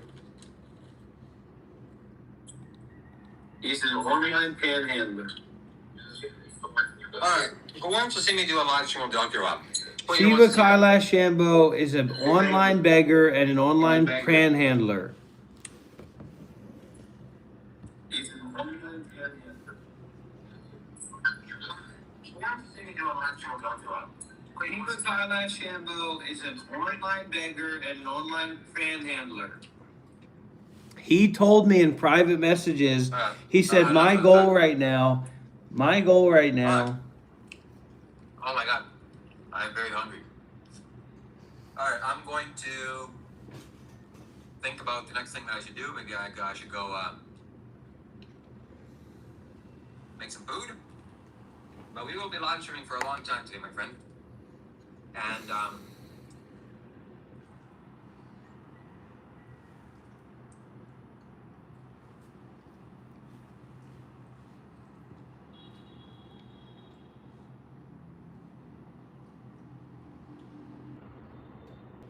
I missed your call. This is Gordon. Gordon. I texted you. Yeah, I texted you earlier. I'm the one that doesn't not great at meditation, but put it plainly, that been in the presence of God 3 times now. Yeah, with the psychedelics. Correct. So what's your situation now? Is it stable or is it mentally? Is it difficult? It's a new place, but so like the last time that I went, and when I was in the presence long enough where I was just kind of just experiencing, I was like, what is this place that I'm in? I was like, this is Nirvana, because before it was always an idea of what Nirvana was, and then I kind of like during that time I was like, well, this is it. Like, how could I ever leave this place? Like, now I'm seeing everything, so this is just what it will be. And then I come out of experience, and then I come back, and then I start to go like so far back from that, and it's just like, how is this even possible? Like, how could I have been so I hear connected? a lot about that. I hear a lot about that kind of thing. What was your experience at that time? Like, how can you specifically describe it? I just God is how, and it was just like vibrate. It was just this giant, beautiful light with just all In your mind or externally? No, not. It was. I was in the presence of it. I was there. In your mind. To me, it wasn't my mind. It was my spirit. I was my spirit. Uh-huh. And so, what's your like? It wasn't. What's your What do you do for work? I work with satellite communications. I'm not necessarily like a computer guy, but just clever enough to get a degree. Oh. And get that job. But yeah, so I work with the military side, like satellite communications. Are you in the military? No, I'm the only civilian that works at my office. And you have the family or just alone? Yeah, my wife and 2 kids. So where do you go where did you go to have these experiences? There's a place in Canada. Okay. That I went to. Yeah. Okay. They have some facilitators there. Yeah. Yeah, and the first time I went, it was in Ireland, but they didn't offer the 5-DMOT. Is it expensive? Like two G's For roughly. for how many days? 3 days. Oh. And when was the So- last? When did you have that experience? The one you were just talking about? Like 2 weeks ago. Oh, really? So not too long ago, recently. Yeah. And what led you to seek out those because most people they're not inspired enough to go and seek that out. Probably because like based on my whole life, I feel like I've been drowning. So Yeah, drowning in at the that, mind.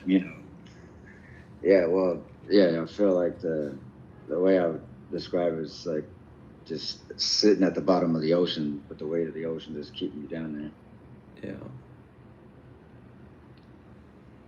Yeah, I've done a lot of ayahuasca on my own, and I've had a 5-EO-DMT experience as well. What was yours like? Very good. Very good. Yeah. But many times I've had ayahuasca many times, but I've taken a lot, so it takes a really hard toll on the body. So after like 10 hours or so on ayahuasca, the central nervous system is kind of destroyed, and it's painful, so it takes a little bit to get to sleep and rest. But because of my experience in meditation, it's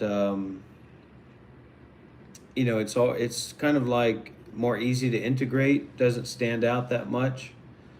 But I would say it was helpful working with some things. I'd use ayahuasca now if I could, but I live in Vietnam, so it's a very strong legality here yeah. for those kinds of things, so you can't use it. Have you ever done iboga? No, I haven't done the iboga.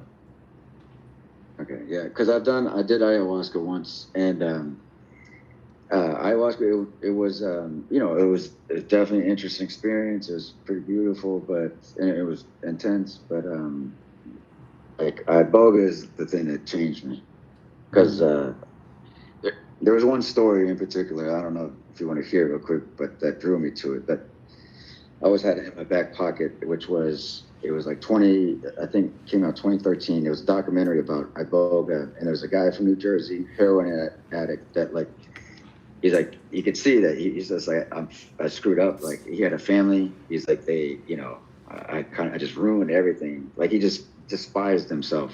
And he's like, basically, he's like, I've done every rehab, I've done everything. And he's like, this iboga thing, he's like, I don't care what it is, I'll do it. But he's like, this is my last thing I've ever found to even try. So they took him to like Africa, and like there's a documentary crew, and then it's like for 3 days this guy's like puking on the ground and like rolling around. I was just like, holy shit, that looks intense. Like it scared me. So that's like, it was the one thing that's like I had in my back pocket, but I was still scared to do it. But then my sister decided to do it. I didn't even know she knew about it, and she went and did it. And then once she did it, she was like, you want to go? I was like, well, I have to go. And then because I was an atheist, like an atheist in like now it's common vernacular, but I was an atheist in the sense that at one time I got on my knee and I asked, like in front of a whole big church, they're like praying for me. And when I was like 16, and like 2 weeks I couldn't sleep because they're like, oh, Jesus is gonna show up, don't worry. And then didn't show up, and I was like, never again, ever, like fuck that. And I was furious.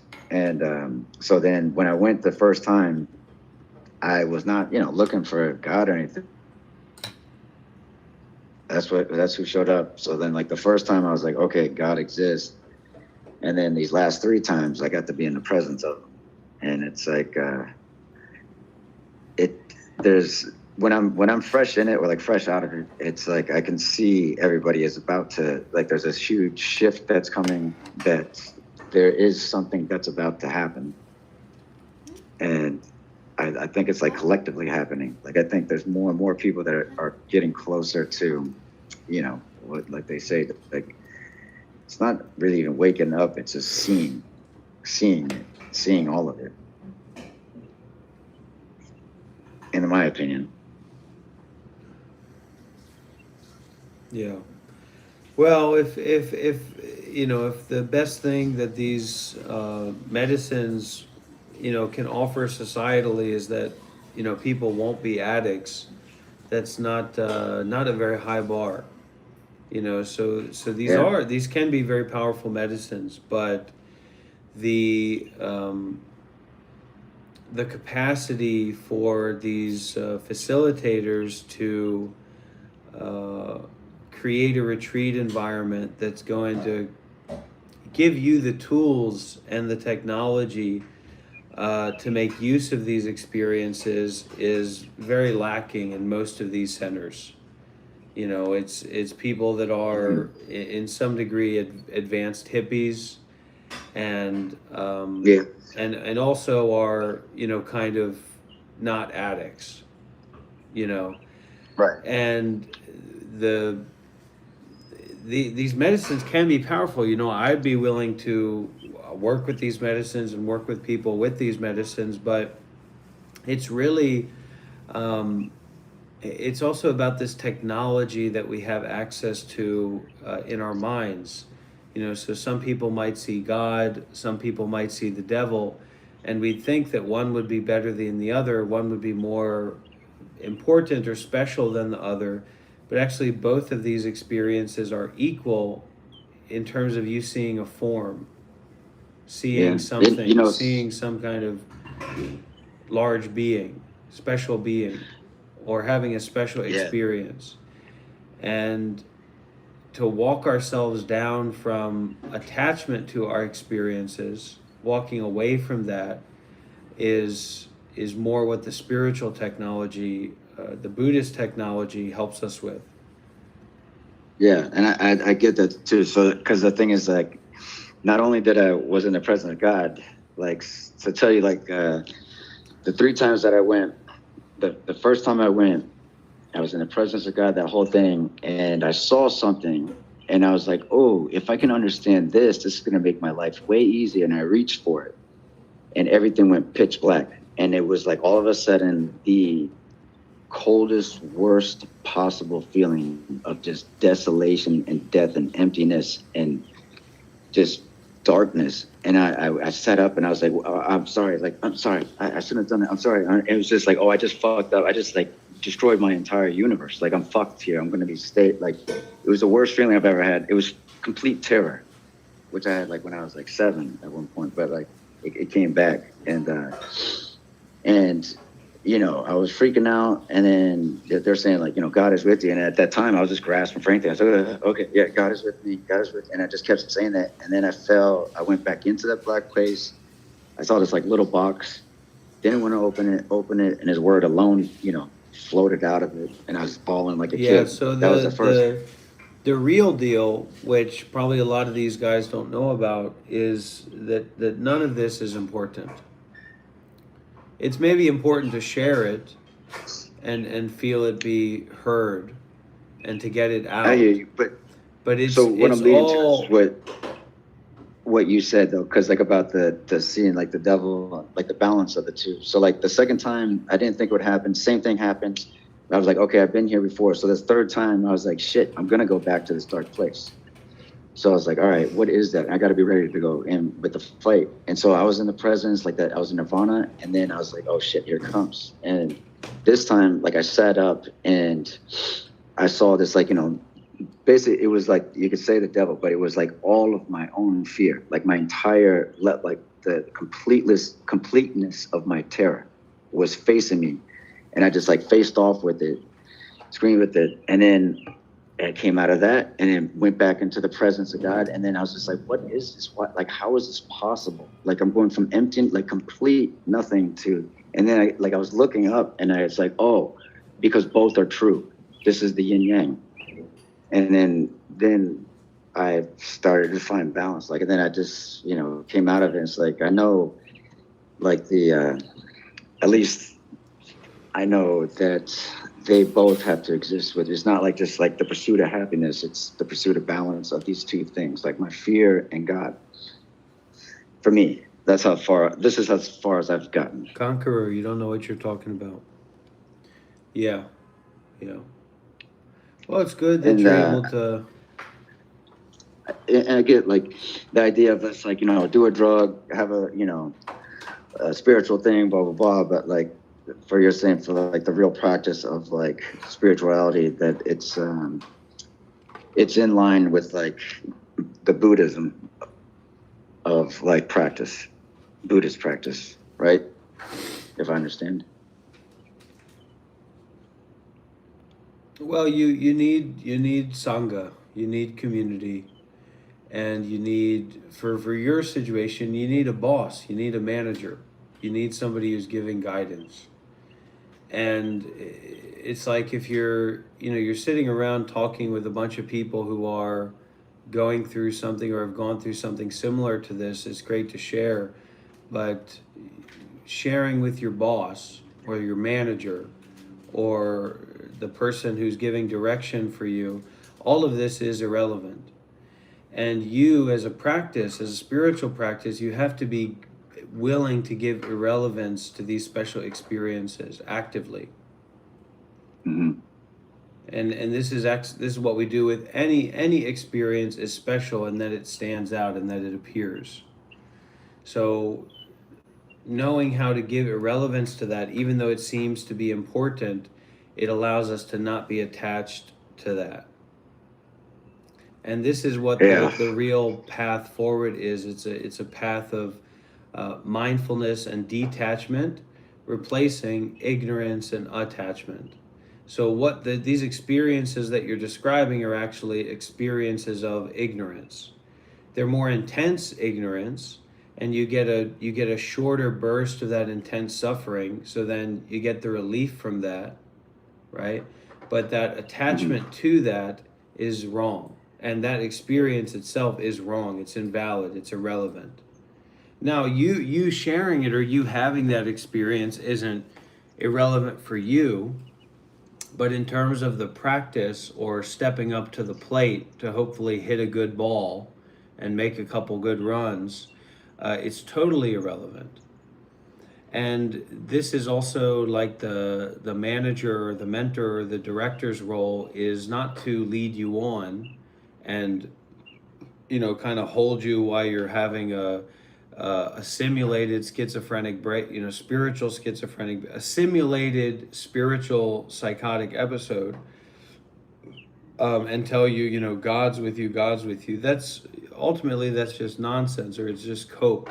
It's just helping you cope with this nonsense that you're experiencing.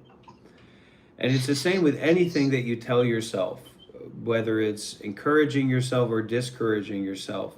It's ultimately just you're coping with something that you're not able to practice, and it's an unskillful way to cope with it. It's an egoic way to cope with it. So my work, is to just share with you that the practice is a lot more grounded than that and a lot more simple than that.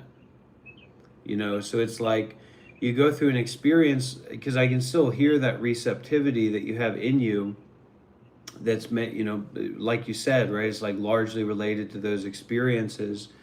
But when you were most receptive and calmed down, those people didn't have anything to share with you of value. They didn't have any technology to share with you, rather than blowing smoke in your face, figuratively and literally as well, which is therapeutically okay. But if we're really trying to solve the problem, then I don't know if you know Alan Watts, but he's like this. You know Alan Watts? Mm-hmm. Yeah. Yes. He would say if you think you need to see a psychologist, you need to get your head examined. So we have this capacity, right, as a human, and depending on our karma or our conditions that we find ourselves in, we have a capacity to understand the Dharma and the path, right? Now, how much we want to practice that is entirely up to you, but I'm here to support that. That's why I made the post, actually, is to support that. and it gets down to a very simple, practical thing, just as practical as showing up to work. You know, whereas like you said, it's like you said, actually, I don't really know that much, but I got a degree, and so they pay me to just go and do the little thing that I do. And it's similar in this way of showing up for what the practice begins to look like. So the practice that, you know, I encourage people to do is, it's very Buddhist informed, but it's also community informed. You know, it's building a relationship with the person that is sharing this with you, because you feel that, not in the head, not in the thinking, but in the heart or the gut. And you know, you have to go from there. You know, I'm happy to support you as much as you're open to being supported, or have knowledge shared with you. You know, because it's not a philosophy, or it's not like some kind of way of coping with our minds or our situation. It's actually a technology. So Buddhism would best be called, there's a really great famous, I think he's from Germany, or maybe he's from the UK, but he's lived in Thailand for like 50 years as a monk, and he's like recognized by the king of Thailand, but he's a Western guy, but he fully speaks Thai. And he talked a lot about how the right way to see Buddhism is not as a religion or philosophy, but it's actually an education system. And that is how precise and how direct and how practical it is. So I'm happy to work with you and share with you, because I think about your children, your family, and you, you know, and I'd like to help, I'd like to support. So, you know, it's just up to you how much you want. Yeah. So, and you're in Vietnam? Yeah, I'm living in Vietnam with my wife. We're looking to build a meditation center, retreat center here. I work with a lot of people, probably more people than I should. And, you know, I mainly act as a facilitator more than taking people on as a teacher or working with people as a teacher, because I'm 33. So even though I have a lot of position or information or experience to be in that role, is maybe something that I'll take on later in life as I mature more and grow more naturally. But I have a lot of experience with this, and it's, you know, we basically operate through donations, and one of my students is coming in a few days to stay here and help us work on setting up this meditation center. And in the way that I've learned, because I have a teacher. I've practiced with many teachers, but I have like a main teacher basically that I get most of my practice and principles from, and he works in a very like the practice and the path and the community is all connected with the whole shebang of what's going on. So it's not disconnected. And his work is, he doesn't go around like tell people what to do. He's actively involved in this process of, like, he's coming to America on, I think it's the 23rd that he'll be coming to America, and he'll be there for a month. He's coming into LAX. He'll be there for a month in a retreat, and he's like actively going around. He'll stop at some places, some centers, to do like a meditation retreat for a group, but really he's going around and he's opening up these new centers where anybody can come and participate and get involved, because the structure of the organization is also the practice of the organization.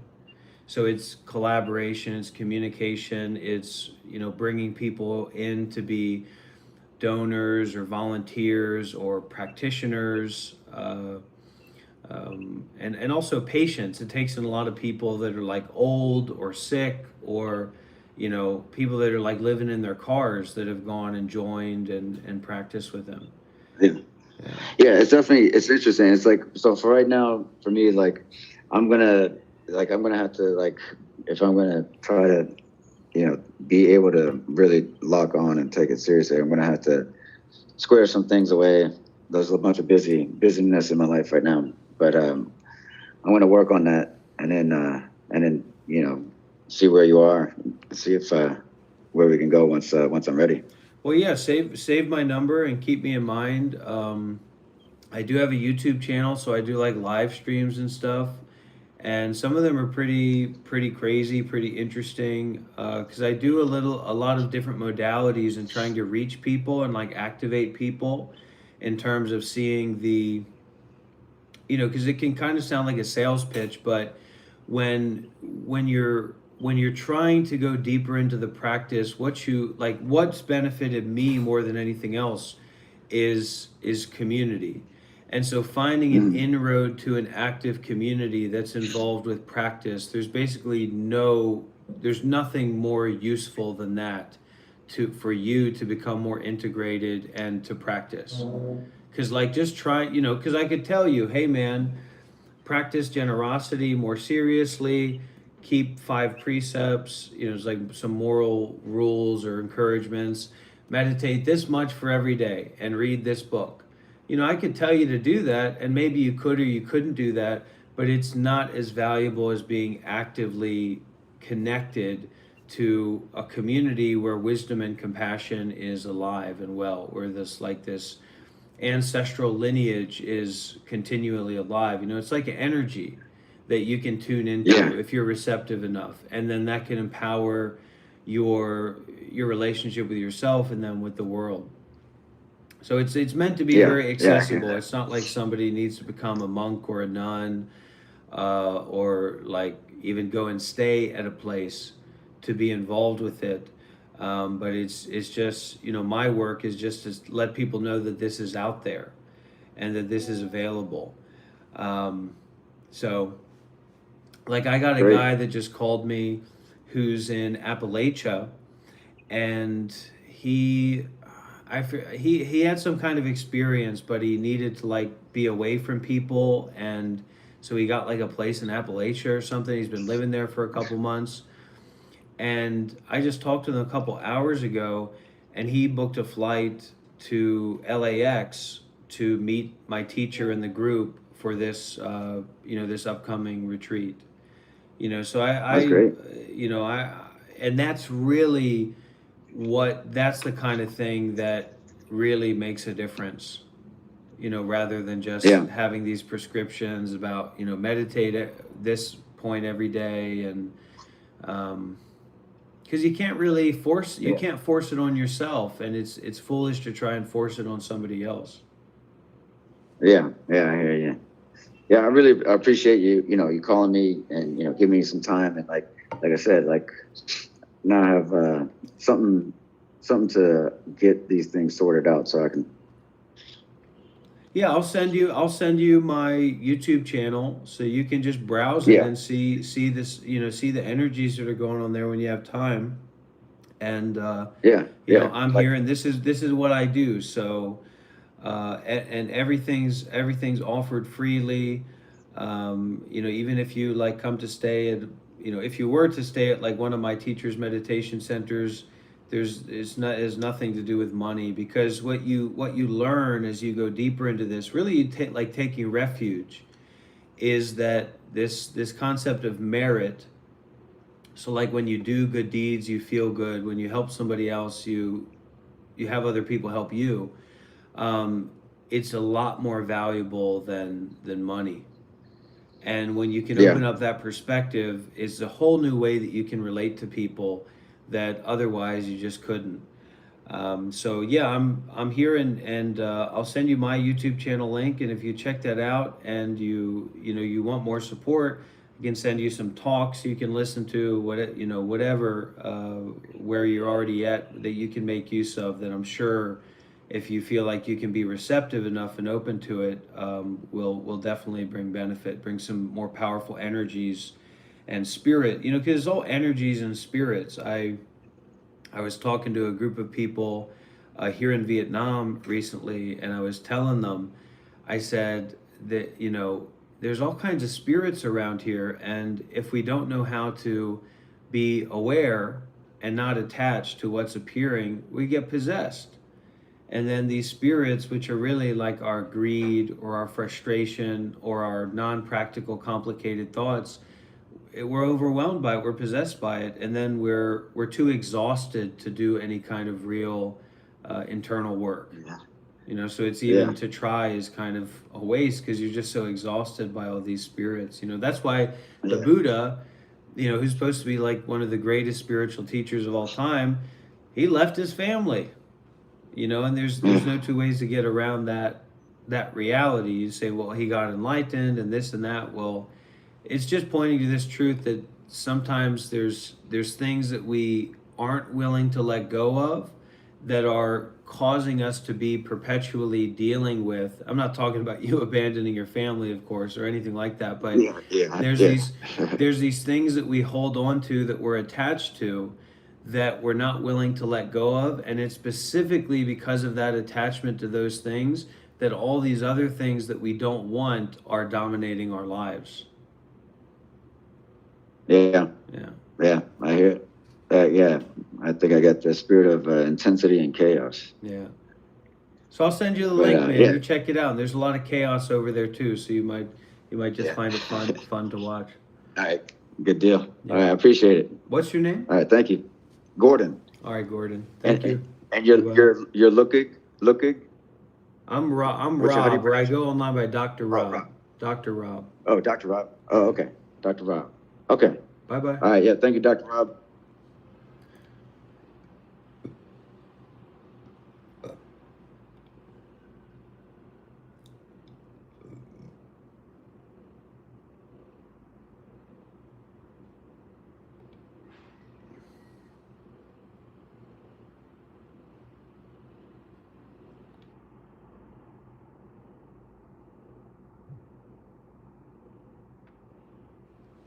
Yeah, so he's going. So Austin's going. He's booked a flight to LA to join the 1 month retreat. So let's get some big W's in the chat, everybody, not just for Austin, but for the big DR himself, who's doing the work, who's putting the boots on the ground, who's feeding the compost pile with the Western minds, the Western bodies.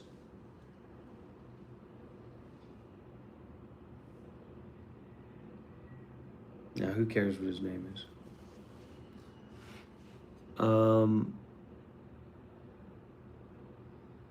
Oh no, like some of these conversations that I'm having with these people, I mean, if they're in a position to, like, you know, they've had some insight or they've had some awakening, and I can share information with them, and we can have a little back and forth, and then they just go on their way, that's fine.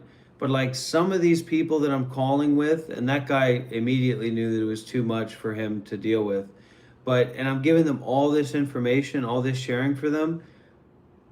I mean, the cost of that, the value of that is so high, so expensive, so valuable. You know what I mean? So, God bless them, you know. We don't do it for the money, we do it for the merit.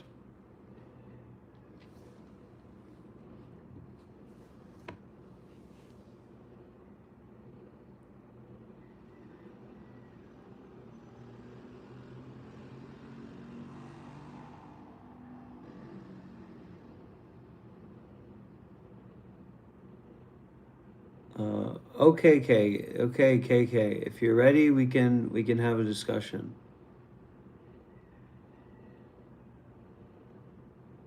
Are you free now?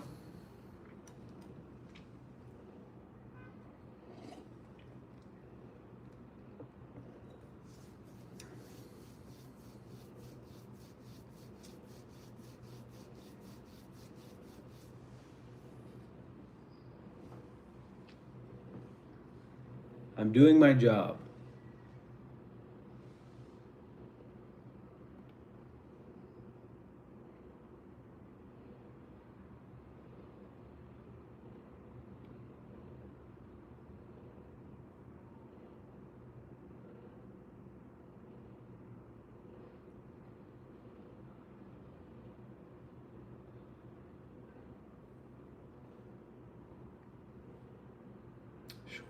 Sure.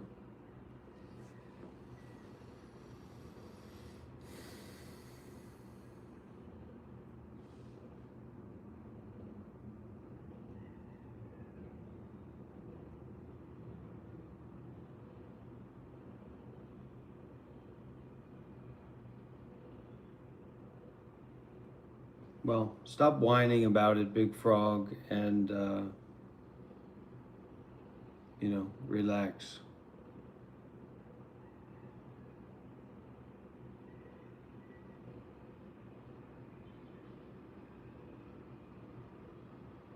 It's not a big deal.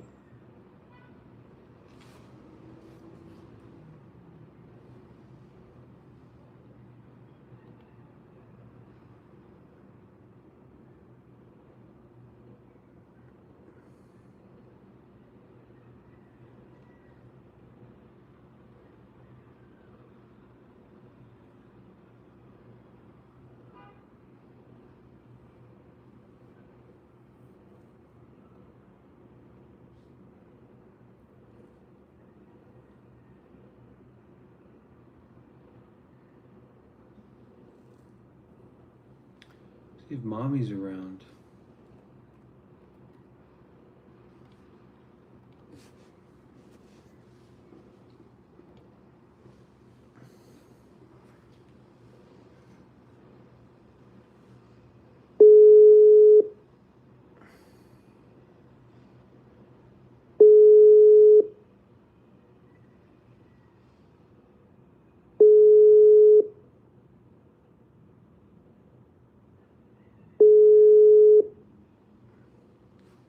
Maybe it's your sign to become a monk, Big Frog.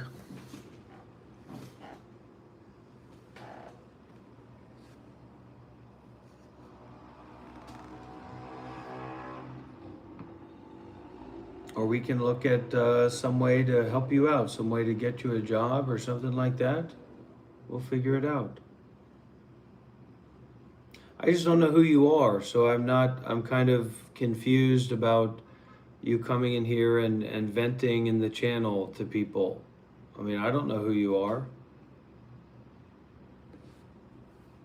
I don't think anybody else here knows who you are, so you might have to give a little bit more information about who you are and why this would be a place where you're venting about losing a job.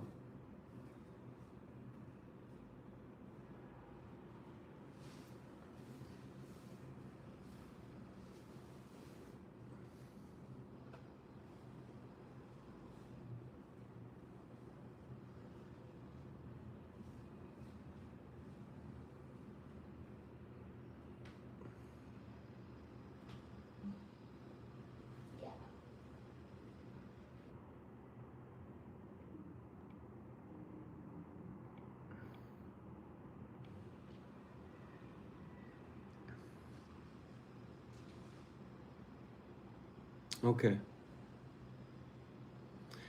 Well, we'll figure it out. Why don't you, what was your job?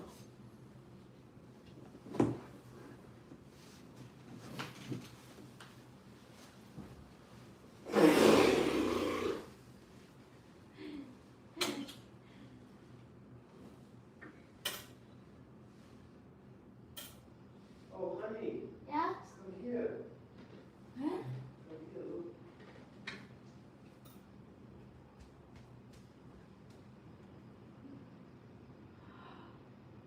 Oh my god. Very nice. And it had the light in the black. We're going to be doing a lot of interesting stuff soon. Hmm.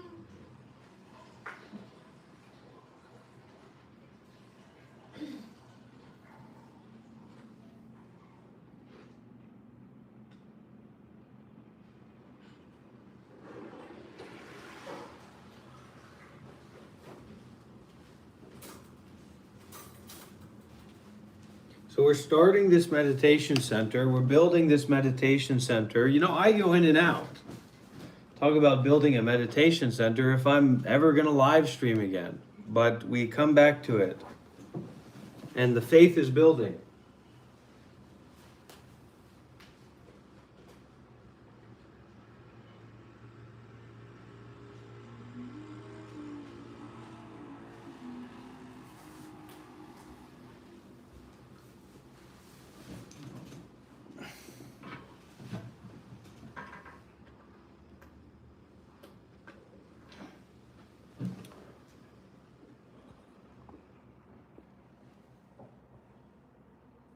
Okay. Well, good luck.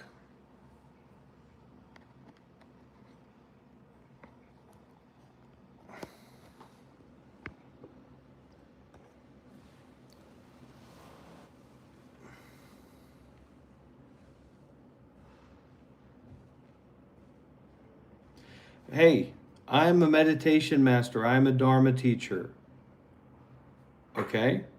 So you're not just gonna come in here talking all casual. Okay, 'tis what it is. There ain't nothing casual about this.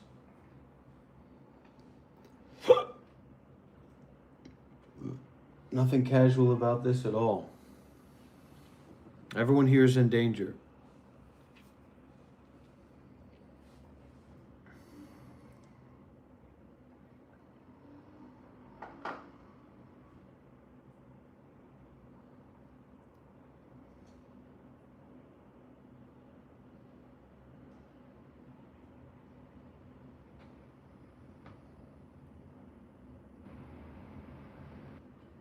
Yeah, but Reggie, you don't know about anything.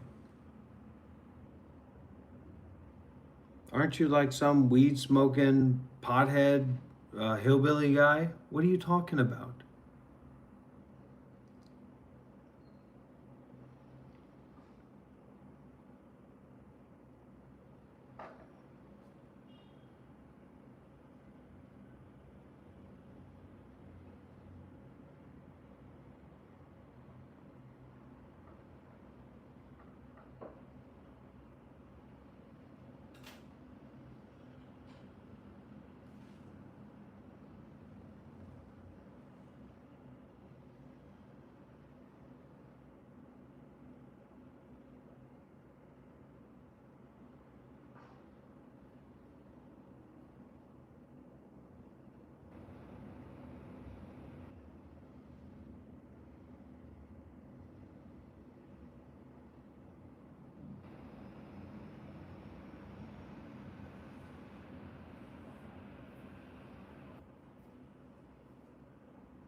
What's happening today is that we're raising money for the meditation center.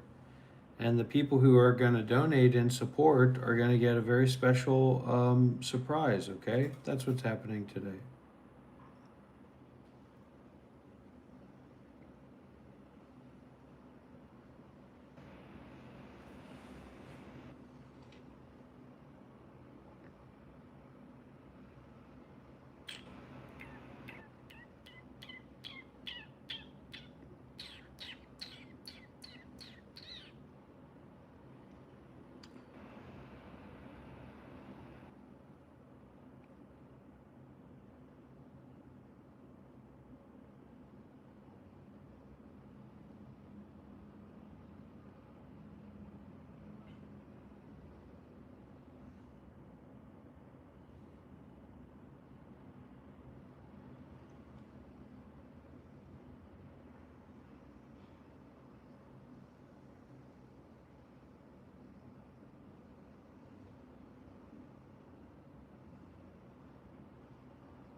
Yes.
It goes up and down, up and down, up and down.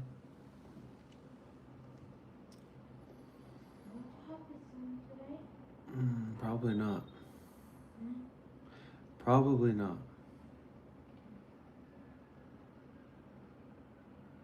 But maybe. Don't know.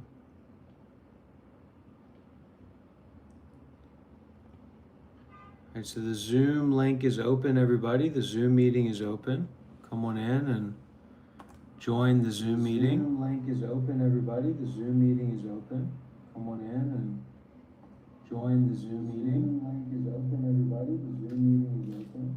Come on in and join the Zoom meeting. Zoom link is open, everybody. The Zoom meeting.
What's up, Dr. Rob? Dr. Rob. No signal, Elgato. I saw the OBS stuff. Oh, there we go. Yo, what's up? Bonte? It was like Bonte. This whole situation needs to change. You guys are taking drugs. You guys are not taking spiritual practice seriously, and you need to transition out of that. You don't want to end up like Chugs for sure. And so this is an opportunity to shift your dynamics. Good to see you This is an again. opportunity to shift your dynamics and start to get serious about spirituality from somebody who spent 8 years as a Buddhist monk. Okay, bro. Somebody who spent 8 years as a Buddhist monk. How about I got that? a question. How's your life been, bro? Better than yours. I mean, I'm not playing dick size comparison. I'm just asking how you've been. Better than you. I've been better than you. My life has been better than yours. How high is your ego? Better is pretty subjective. Not as high as your head is up your ass. I mean, pretty subjective. I mean, I kind of like it That's there. up your ass. That's kind of great. Hey, wait, what microphone is that? I'm here to call you out. I'm here to bring clarity to this drug-addled situation and these drug-rotten brains from these dropout guys. You're not here to tell me This what is a microphone dangerous environment, and these are dangerous viruses and spirits in this place. This is a haunted place, just FYI. And your leader, the leader of this server is a very sick young man who needs help. Who's the leader? Talking about Axo or Sky? Right, who's the leader? Both of them. They're both possessed. Okay, so then why are you in here? Like, if you think I'm in that- here because this server was promised to me, and this server is owed to me by Axo, who is an Indian giver. And if you want to have somebody as an Indian giver as your leader, then that's up to you. Hey, somebody cue the Jew music for me. It was promised to me 3,000 years ago. I can't. I'm out of here, bro.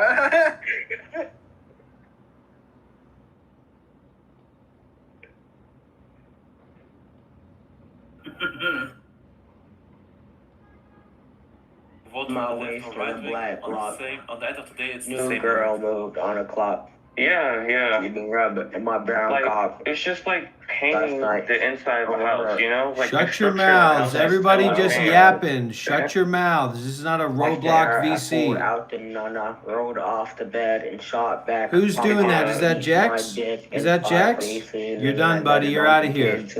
Simple as that. Cleaning it up. Bro, he's Cleaning up the balding, a space. grown person, and is in a Luxmaxer. What the fuck? Don't you have a job? Hello, buddy. I'm a admin here, little guy, little baby guy. You're in my server, little buddy. What are you doing here? What are you doing in this place where I could ban you at the flip of my wrist? A little snap of my finger and this you're guy gone is forever. a How about that? moderator. How about? I'm Yeah, not I a see. moderator. I'm an admin. I'm not a moderator. I'm an admin. So watch what How you is he say, got an Venom admin 5, for and your little Luxmax games or that you play, little games that you try to play. What's this guy doing here? What are you doing here? Bro, I'm a child. I'm allowed to be here, man. I'm living my childhood in Discord. You're a grown man. Don't you have to worry? You're allowed to be here because I haven't banned you. Yeah, The this only nigga reason is that a you're allowed loser. to be here is because I deem it to be so. So cut your ego and humble yourself. Are you really flexing with your rights, man? You're balding and flexing with the rights on a child. What the fuck, man? Are we supposed to think that you're Venom or you're like a cool guy or a bad guy while you're going down to buy pickled vegetables at the local No, you don't shop? have to. I just What are you put my talking name about, because you I like Serbian miscreant? Huh? We're supposed to think you're the bad boy? You're the bad boy of the classroom now? You're the bad boy of the classroom while you're buying pickled vegetables down at the stall with your grandma?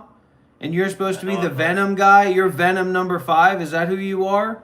Well, you're going to get banned. You keep that smart mouth up. I'm not, man. I just put it in my name because I You like will be banned if you keep that smart mouth up. You will be banned. He doesn't play around. And then you won't be yapping. Then you won't be yapping about how much of a bad boy you are and how you're going to tell me the way I that did it not. is. I just Do you understand thought that? you should get a job and not hang Well, on. I'm telling you. Yeah. So you better listen up. Take all that Serbian hair out of your ears. Take all that Serbian Eastern hair out of your ears. You Slav. No way. Slav monkey. Bro, I'm not Serbian. No, we don't allow Slavs in this Discord server. Yeah, I am not Serbian. You gotta cut that off, man. Like, you're balding like a bug. How did he even get an admin in a Luxmax server and looks like a junkie? How did you get muted?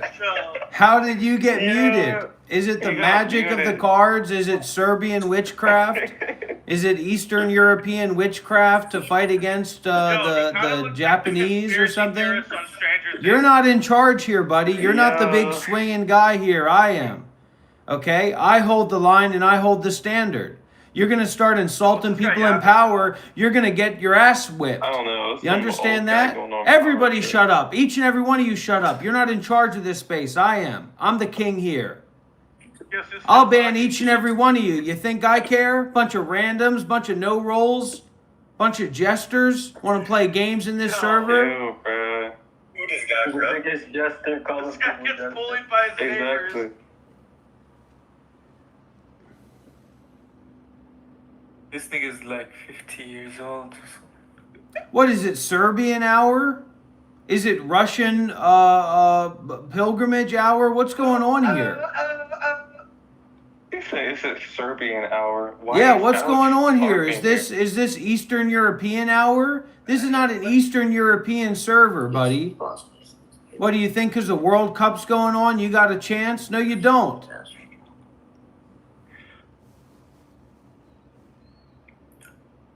Aren't you married to an Asian He woman? changed his name to unmute me.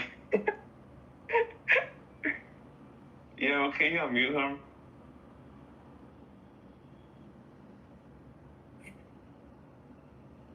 I'll unmute him when he apologizes to me personally and means it.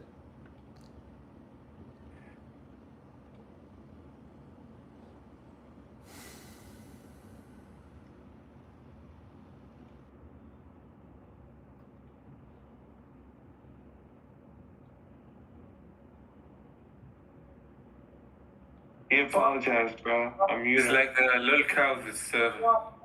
Fuck you, Dr. Rob, you're a loser. Each and every one of you, is working on a band with your disrespectful little mouths. You're a fucking psycho. I won't be surprised if like fucking kill someone with your fucking rituals, you fucking loser. Dang. Bro, you're 50 on Discord. That doesn't mean anything. That doesn't have inherent meaning. It's saying like you're 50 on YouTube. What are you talking about?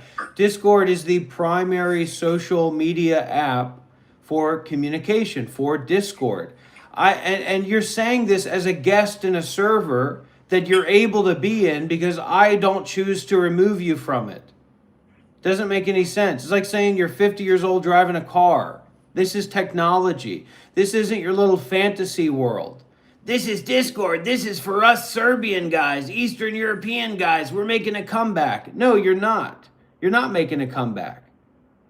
What's this guy have against You're not Eastern making a Europeans? comeback. Eastern Europeans are a low class. Eastern Europeans are some of the lowest class in society. Put your ball. Aren't they white though? Like, aren't y'all all white? Well, you're It doesn't matter if they're white. They're not white. They're considered mulatto. They're considered mixed race. They're considered a lower race than white. Everybody knows that. Everybody here knows that. Eastern literally mocks you. They're lower than Arabics. Eastern Europeans are lower than Arabics. Eastern Europeans are lower than Arabics. So we're not going to have a bunch of Serbians coming in here acting like they're the world-class soccer team members. You're not on the world-class soccer team, okay? You're a Jew. You fucking loser. You literally made your own religion. You're a fucking loser. Shut the fuck up. What's this white on white crying, dog? He's bald. Eastern Europeans are not white. Eastern Europeans are not white. Go to Turkey. He is right about that. Where are Eastern Europeans mixed with if they're not white? They're gypsies. Eastern Europeans are a society of gypsies. They have nothing to do with being white. I have a question. I don't think you have anything to do with looks like. You're getting server muted and banned from the server. How can you tell me I don't have anything to do with looks maxing when you're a random no roll in a server that I can ban you from like that? And yeah, nobody's gonna care. Oh, I'm a no roll random. This guy, the admin banned me. Who am I gonna whine to? Who's gonna help me out? I'm just gonna go play Minecraft, by the way. You know you're playing. I'm a in dangerous charge game, here. man. I'm in charge here. You're allowed to be here because I allow you to be here. Do you not understand those words? I don't understand you. That's fine. Hey, That's like, life. There's a lot of make- things we don't hey, understand in son, life. make me There's a mad, lot man. of things Make me and mad. people and places and situations that we I don't don't understand how understand. you're mod if So you're instead bald. of pissing in your pants and getting all your panties another ruffled shot. up, instead of getting your panties all ruffled up, accept that you don't understand me or this and be open-minded and open-hearted. Don't be like Scrim. The last thing you want to do is be But on it seems like Scrim's y'all are track. white. Scrim's Y'all are like going the to lower Loser class. Town. Scrim's going to Hellville with his negativity, with his aggression, with his Hey, internalized Dr. hate. Rob. Scrim has a lot of hate in him, doesn't he? And he's looking for a way to push that hate outwards. Jewish I'm making magician. 6 figures out of high school. Jewish magician. Your cortisol is spiking right now. Buddhism Please relax. about equality and shit? Why are you talking Hey, I about got a question. Did like an Eastern European date your girl or something, dog? Like, what's going on? Yeah. Like, what's the problem with them? And no one here is Eastern European. Like, You're that's the Eastern only- European. You are Eastern I'm German. He's European. German. You are Eastern German. European. German. The Germans are a fallen race. The Germans are a fallen race. You've been indoctrinated. You've been indoctrinated, and you've been forced to you've been forced to adopt social leftist policies in your country, and you failed your society, and you have failed the German race. That's why it's a fallen race. Bro, you have a Jewish ruler in your country. What are you talking about? Dr. Rob, remember that one time you joined this call and you were drunk and you talked a lot of shit? Do you remember that? Oh, I'll ban you right now, buddy. Then what shit are you I gonna was talk? just saying, What man. shit are you gonna talk when I ban you? I will ban every single one of you. Do you not understand that? Okay, I will but ban you're- every single but you're one of all- you you're- to you're- clean out this space and to clear out this nonsense no. that you guys have going on here. Let me Each DM and you. every one of you, Hey, I'll girls ban from you. here I'll first and blacklist then talk you. to us, I'll bro. blacklist you, and you will never join this server ever again. How's that sound? Girls from here first. How's that sound? Why'd you call me black? You know what he sounds like? He Be sounds like sexy Gypsy for me. Why is this nigger I mini bro? I want this guy to be hot for me.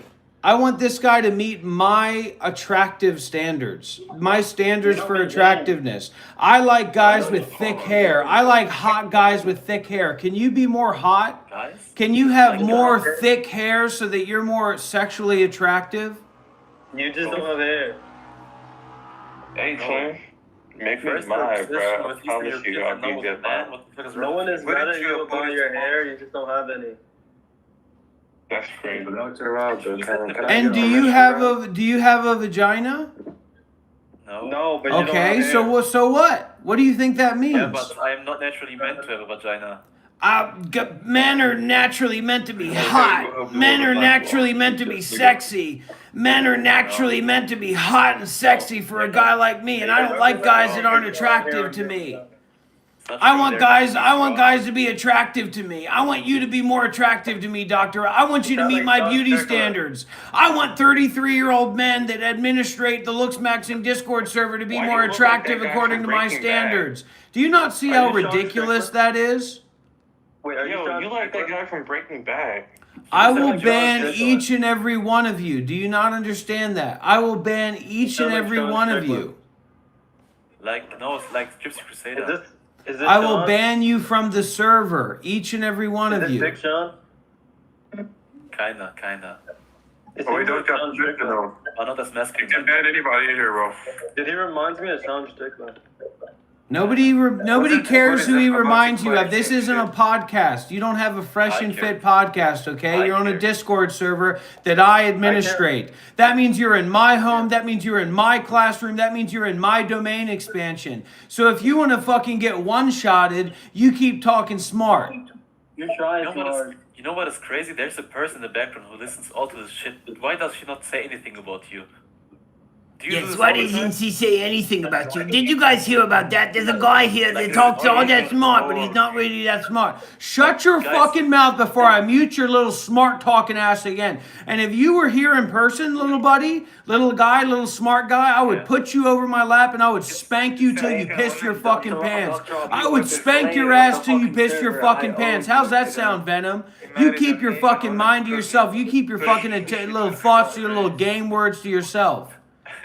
This is not what it was before. This is now a podcast. It's a community. If you're here, welcome. You have every right to speak, and don't let Dr. Rob tell you otherwise.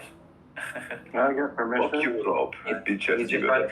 If you want to speak, you ask me for permission. If you want to speak, you send me a DM and you ask me politely and you raise your hand to speak. Otherwise, I'm banning you and I'm shutting you down. Okay, I have a Nigga, question. fuck you, Rob. Fuck you. He's trying to dominate you. He's perpetuating his board.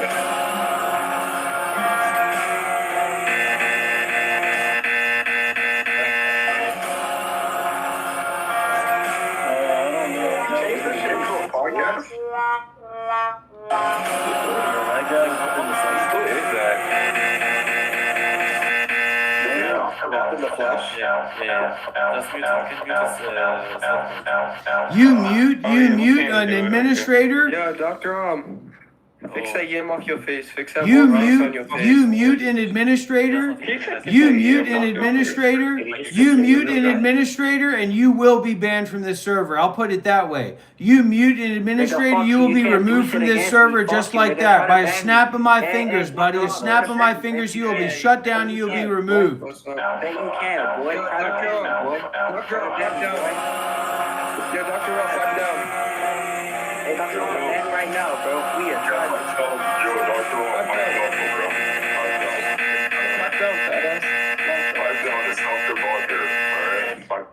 Stuart thing, I was 22, bro. Dr. Rob. Dr. Rob. Bro, he's 45. Is he actually? He used DH. He's a fucking loser. Rob is a pedophile and rapist. What's up,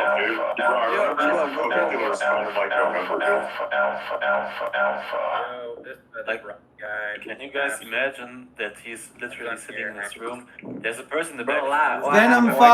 Venom 5, shut your little smart ass up. Now, what do you want to say, Lat? What do you want to say to the big dog, little Lat? What do you want to say to the big dog, little Lat? Rob, you're Lat, nobody can even hear you, man. You need to get a new phone. Nobody can even hear what you're saying. Hey, yo. My Asian wife. Dr. Rob, who's behind you? Wife. Is that behind you? Hey, Dr. Rob, move your chair. Somebody's behind you. Yeah, I want to hear you, Dr. Rob. He won't turn around. Does anybody want to play Minecraft?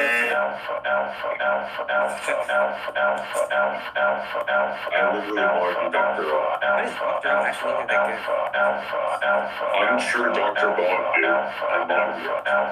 How did you even He was like 5 years old. Alright, guys, I'm forced to match.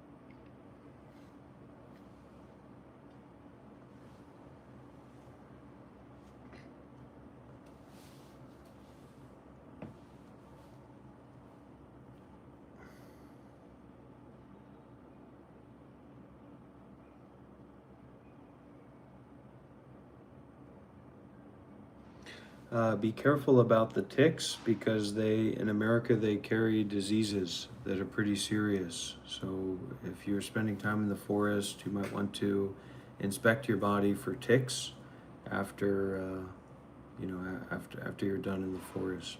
They can make the real diseases. Sure, Ludwig, sure. I've experienced levitation.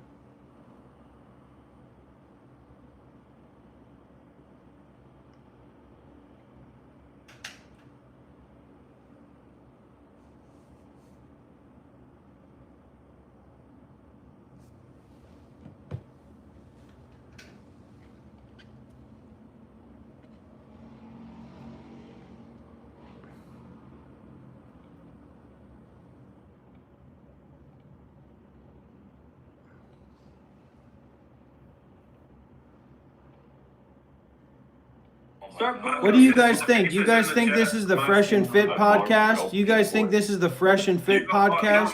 I'm in control here, and I'll mog each and every one of you. I'll mog each and every one of you. This ain't the Fresh and Fit podcast, buddy. I'm gonna server mute each and every one of you. I'm gonna server mute each and every one of you. I'm gonna server each and every one of you. No, we look better than you, bro. Like, I didn't look. I'm going to server mute each and every one of you. That's your final warning. We're not playing this game. You're getting mogged. You're getting role mogged. You're getting status mogged. You're not in control here. This isn't your free playground. There's somebody here now that's a boss. That's a king. You can get permission. You can get permission, but anybody here who's talking out of turn, who's not showing respect to the hierarchy here, you're not in a random place. You're not in your daddy's toilet anymore. Okay? You're here in a real place with real people, with real standards, and it's a real situation. So you better get real if you want to use your mouth to talk. Rob, can you unmute them? I will when they calm down because they're having a little bit of an episode here. Shut your ass up. Yeah, they're going through a schizophrenic episode. Yeah, they're going through a little bit of a schizophrenic episode. Exactly, Bones. Exactly, Bones. Dr. can I speak? Yes, you can speak. Go ahead. I'm gonna make 6 figures out of high school, bro. Probably not. Okay, that's fine. Maybe you will, right? But you probably won't. I'm gonna go pipeline welding. Oh, in pipeline welding. Yeah, then that's great. Then you probably will if you're going into pipeline welding. It's dangerous work. It's hard work, man. But that's a good job to have. Yeah, it makes money. I mog you too. Excuse me? I mog you. Oh, you don't mog me. Well, tell me how you mog me.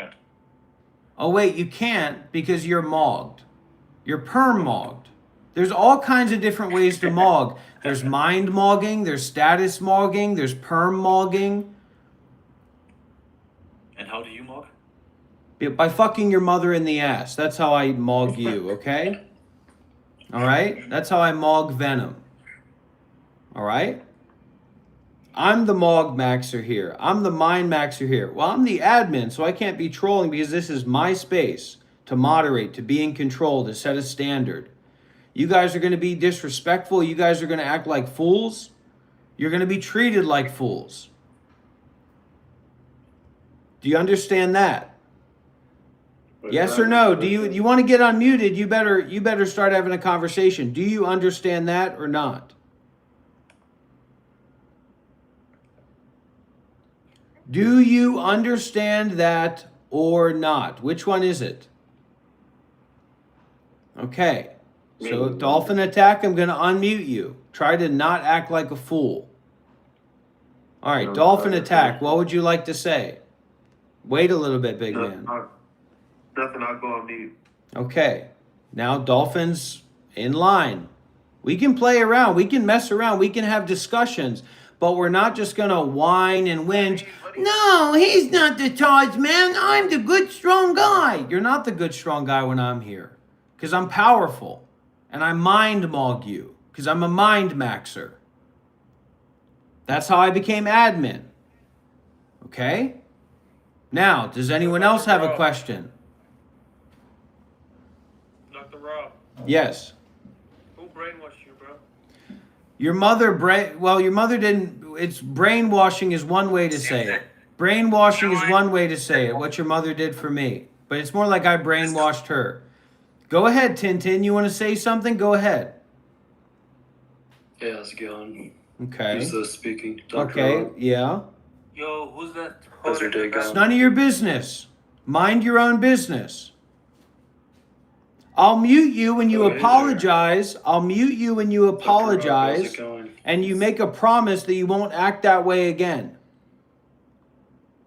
Newsflash. You're not the Prince of Wales, buddy. Your parents aren't millionaires. Okay, you're not driving that Bugatti down to Monaco. It ain't gonna happen. So you can keep LARPing like you're the alpha and you're the big important guy, but it's never gonna fucking happen that way. While you're indoctrinated with all kinds of bullshit and complicated ideas that don't have anything to do with how you become more effective in your life. Just fucking social LARPs. So we're not doing social LARPs here because I'm here mogging. Because I'm here permogging. Because I'm here letting you know that you're not in charge. Okay? Which is something your mommy and your daddy should have done to you. Go ahead, Tintin. If you want to say something, go ahead and say it.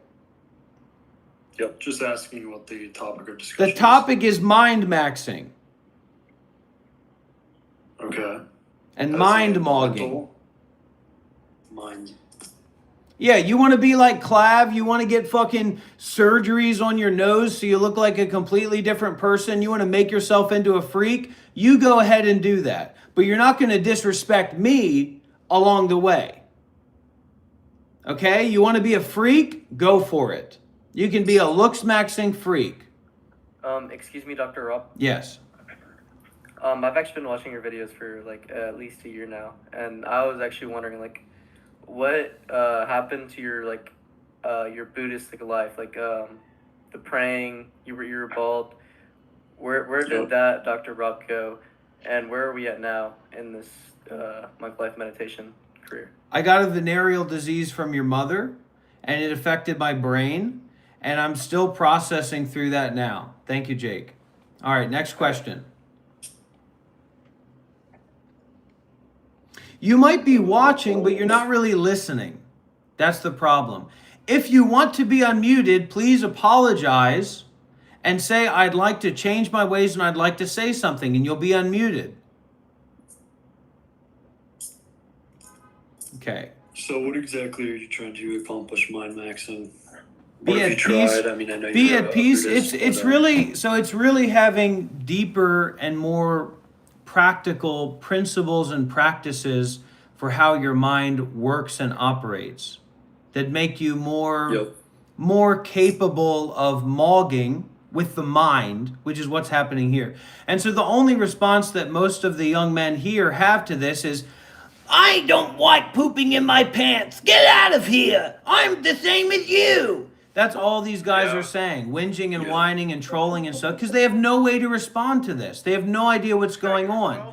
So all they can do is, I pooped in my pants and I'm going to throw it at you. But that doesn't have anything to do with what's going on here. So this is a way for you guys to get more educated, to become more empowered, and to raise up your mental level, right? You guys are all sub fives mentally. No offense to anybody here. Excuse me, Dr. Rupp. No, you're already excused. You're already excused, Jake, and I'm not interested in your mother's venereal diseases, so please keep quiet. We have other people here who want to speak. It's not about you and your little Justin Bieber haircut trying to do something. That looks ridiculous. Your profile picture looks absolutely ridiculous. All right, this person wants to, whoever it is, it's an emanation of you and it's a representation of you and it's ridiculous. All right, so let's go ahead and unmute this person. They said they want to change their ways and they want to say something. Let's hear it.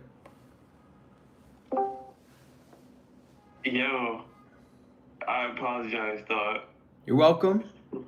What can I do for you? What's your question? Bro, my question is like, why you gotta like do us like this, bro?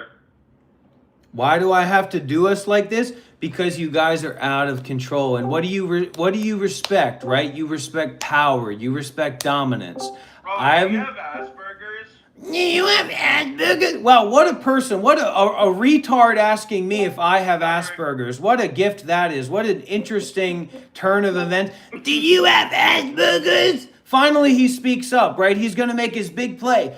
Do you have Asperger's? Why don't you learn how to fucking talk like a man, and then you can ask me if I have Asperger's, you little twat punk bitch. All right, who's next? Who has a question? You can just ignore him.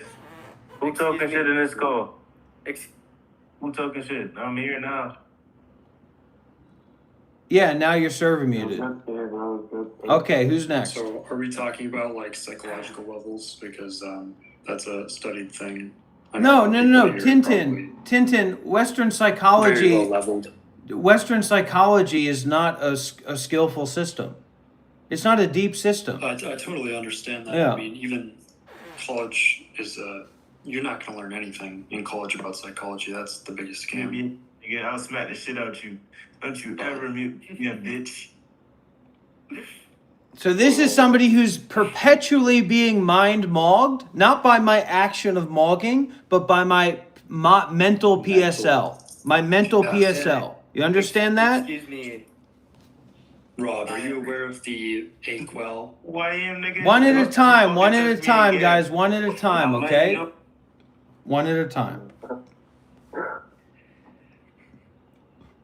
Rob, are you aware of home math? Go ahead. Familiar with the name? Go ahead with your question.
You're living off food stamps and Section 8? Well, there's you know, sometimes there's good reasons for that. But not here.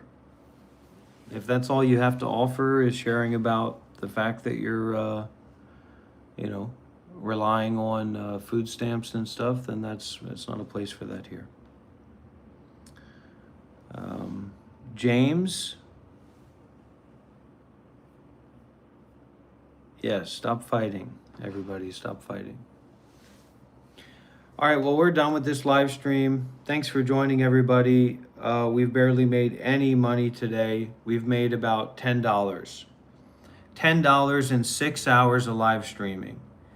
And that's not the way that I do things, and that's not value for my time. So we're turning off the live stream. We haven't met our goal. We haven't reached our goal. And we're done.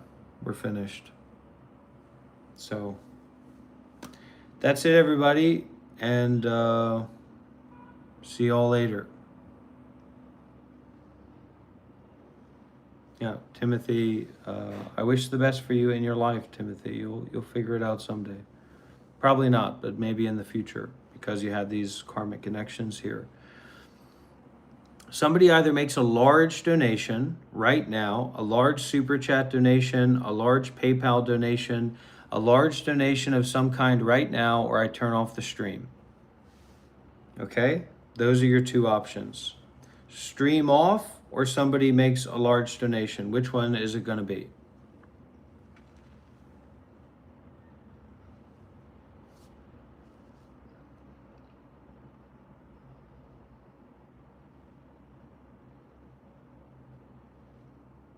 Which one is it going to be? People are making all these comments, all these random comments. We're not doing any of that. We want a large donation on PayPal right now. A major donation. Nearly $1,000, a few $100 at least. That's a minimum. That's my minimum fee, is like $300. That's my minimum fee for my time. We try to reach that every day in our live streams and in our works. So $300 donation on PayPal.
Come on, everybody.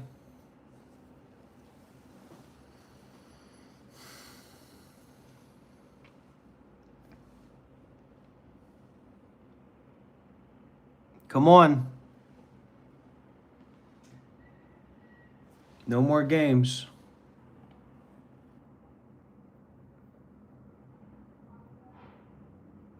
Big donation, big money. Can we get a 4-figure donation?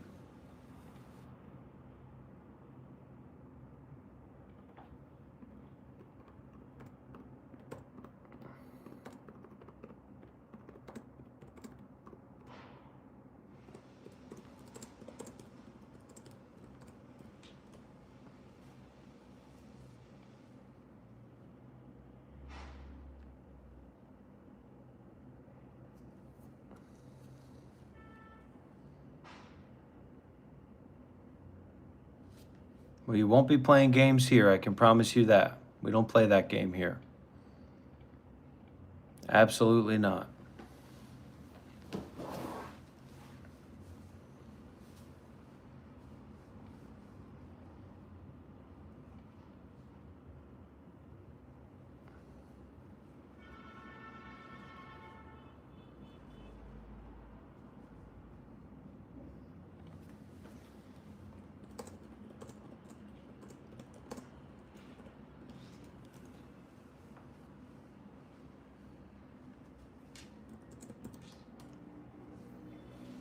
Absolutely not.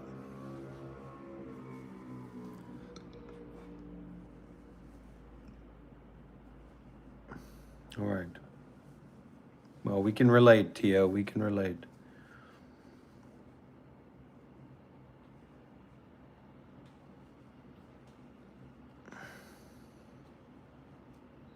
You don't have to justify yourself. Don't worry about justifying yourself or defending yourself or anything like that. It's not important.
Ten, 9, 8, 7, 6, 5, 4, 3, 2, 1.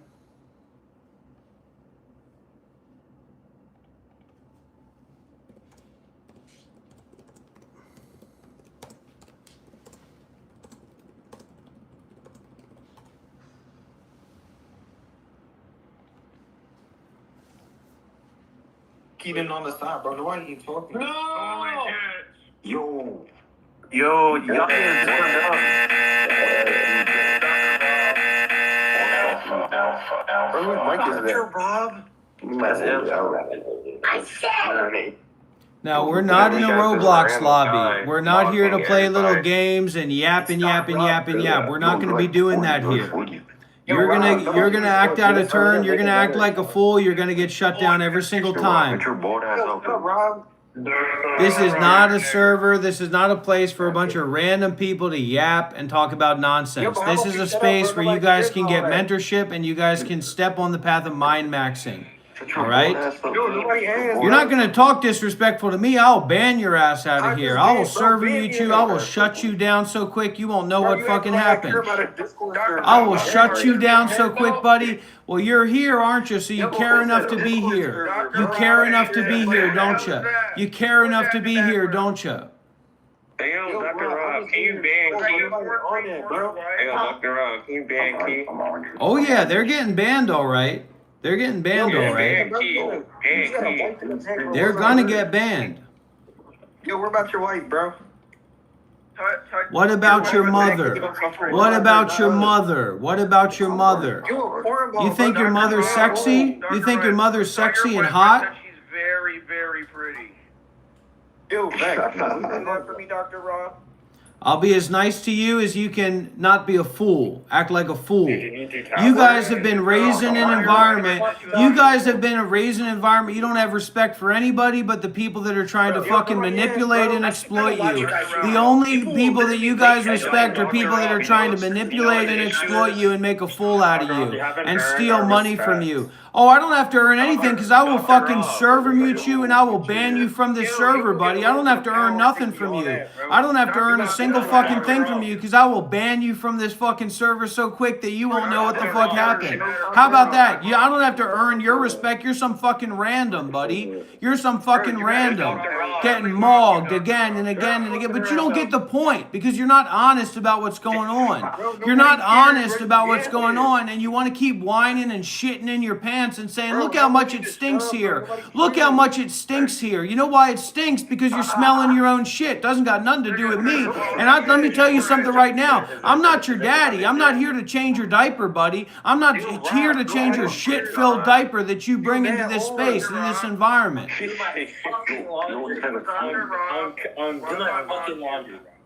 Dr. Rob, are they shipping out? Bro, we're about to family. Dr. Rob. Dr. Rob, are they shipping out? Yo, you need to worry about. You need to worry about shutting your fucking mouth so that you can open your fucking mind. I'm here to open your fucking mind and help you guys out, and you guys treat me like I'm some fucking parasite, like I want something from you, buddy. I was a Buddhist monk for 8 years. I'm here to put you guys on. I'm here to empower you guys. I'm here to share something with you guys, and the only thing that you can do is keep shitting in your pants and whining that you're a fucking random, whining that you're not important, whining that you're not a special guy, that you don't have roles. Oh, give me roles, give me roles. Somebody respect me, somebody listen to my bullshit. Why don't you shut the fuck up and listen to your own bullshit? The reason you keep yapping and whining is because you're trying to not listen to your own bullshit. Shut your mouth. You're not in charge here. You're not the boss here. You're not a big bad guy here. You're not a nobody here. I'm a nobody here, word. Shut your mouth. You're looking good, Frank. Hey, you're looking good, Frank. Martin, bro. All right, Dr. Rob, I need you to shut your bitch ass up before I break your little sister and put shock into her head, nigga. Oh my god, bro. Bro, come on, dog. Why, bro? Ban is a ban. You still talking about it? I know He doesn't have a little sister. He's like 40. He doesn't have a little sister, bro. That's actually just weird, though. So anyways, this guy is a random. This guy is a random, and he's not important, and you just need to ignore it. You just need to ignore it. Quiet down. Quiet down. Quiet down. We're not playing this spam game here. We're not playing this spam game here. You need to quiet down. You need to quiet your mouth down. It's like being a zookeeper. Yeah, it's like being a fucking zookeeper. You're damn right. It's about having a bunch of fucking monkeys running around hooting and hollering, acting, throwing their shit at each other, and thinking that they're doing something. Shut your fucking mouth. Keep your fucking mouth shut. Keep your fucking mouth shut. Keep your fucking mouth shut. You pansy. You mad because you got Discord perms. Bro, everybody turn the camera on. Hey, Dr. Rob, I'm about to go outside, right? And I'm about to go outside of my car, something you don't got, broke ass little nigga. And I'm gonna He's in the house. He's in the house. Niggas in the red. Point ass wife. It don't matter. Shut your mouth. Nobody gonna shut up, bro. You're gonna shut your mouth. This isn't your little street club. You get that, buddy? This ain't your little street club to bring new gang members in, buddy. Oh, you guys want to be the cool guys in the gang like me and wear a special hat, right? We're not fucking doing that here. Oh, I didn't have a mommy and daddy until I had to join a gang. Shut your fucking mouth. He's not like that, Rob. Oh my God. No, you not like that, buddy. That's why you keep yapping. That's why you keep shitting in your little pants. Cause you ain't like that, buddy. You don't got it like that, buddy. You don't got it like I got it, buddy. You don't got it like I got it, and all you want to do is fucking whine and complain and whinge and try to get attention from other random people. Shut your mouth. He's in Vietnam. He's in Vietnam. Shut your mouth. Because I will run up on you, and let me tell you what, this Glock keeps kicking, if you know what I mean.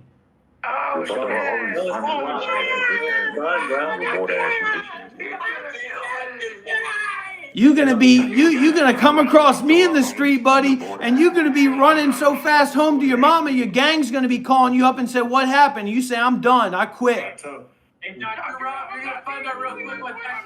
No, you're gonna find out real quick. You're gonna find out real quick. Cause it's on site, buddy. Cause I can hear it with my eyes, buddy. I can see it with my ears, buddy. It's on site every single time, you little pansy. This ain't a place for young bucks to bark, bark, bark, bark. You wanna front, you wanna bluff, you do that somewhere else. You ain't gonna front and bluff when I'm here. And that's on Buddha. You ain't gonna be fronting and bluffing around here. That's on Buddha. Maybe it was Buddha? Didn't you have like your own religion? What happened to that? Don't you have your own religion? What happened to that? Why don't you go back to the swamp, you fucking hick motherfucker? Go back to the fucking swamp and try to crash some crawdads, buddy. You shut that fucking mouth up. I'm like Conor McGregor, buddy. I'm like Conor McGregor the way I move. Hey, guess what, Key Boy? Ain't nobody listening, ain't nobody care. Ain't nobody want to hear that mixtape, little buddy. You ain't pack god, you a pack bitch. And that's what I'm fucking trying to teach you, is to teach you that you're bitch made, buddy, and it's all a front and it's all a bluff, it's all a little game that you're trying to play, buddy. You can't pack me, buddy, because I've already shipped you off, motherfucker. You've already been shipped off. You ain't packing me, little buddy.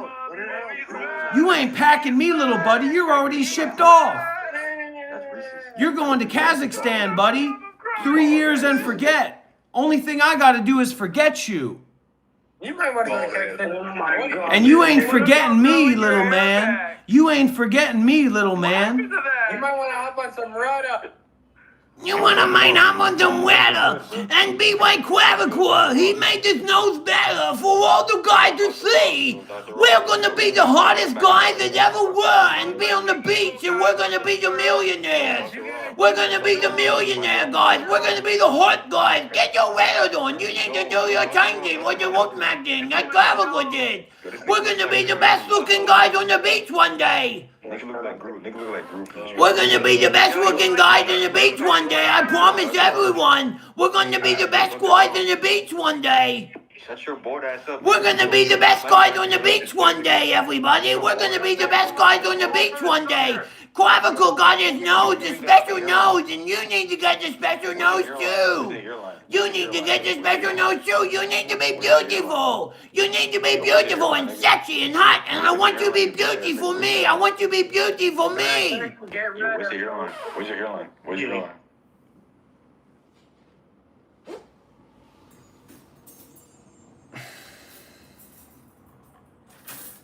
These guys need a lot of tough love. They need a lot of deep treatment.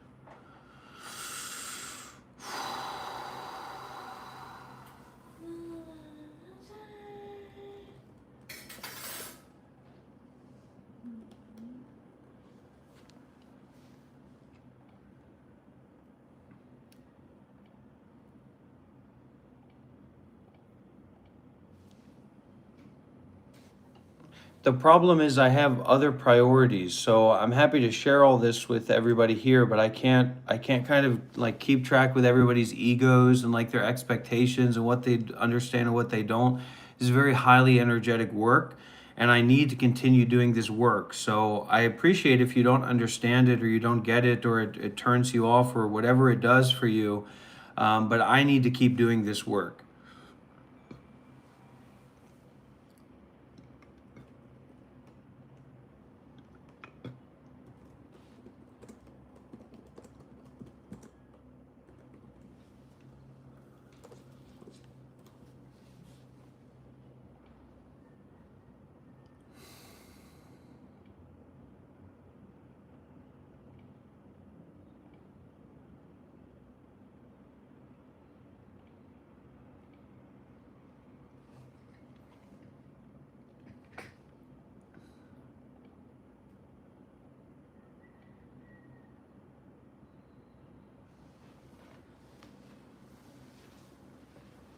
Yeah, good point.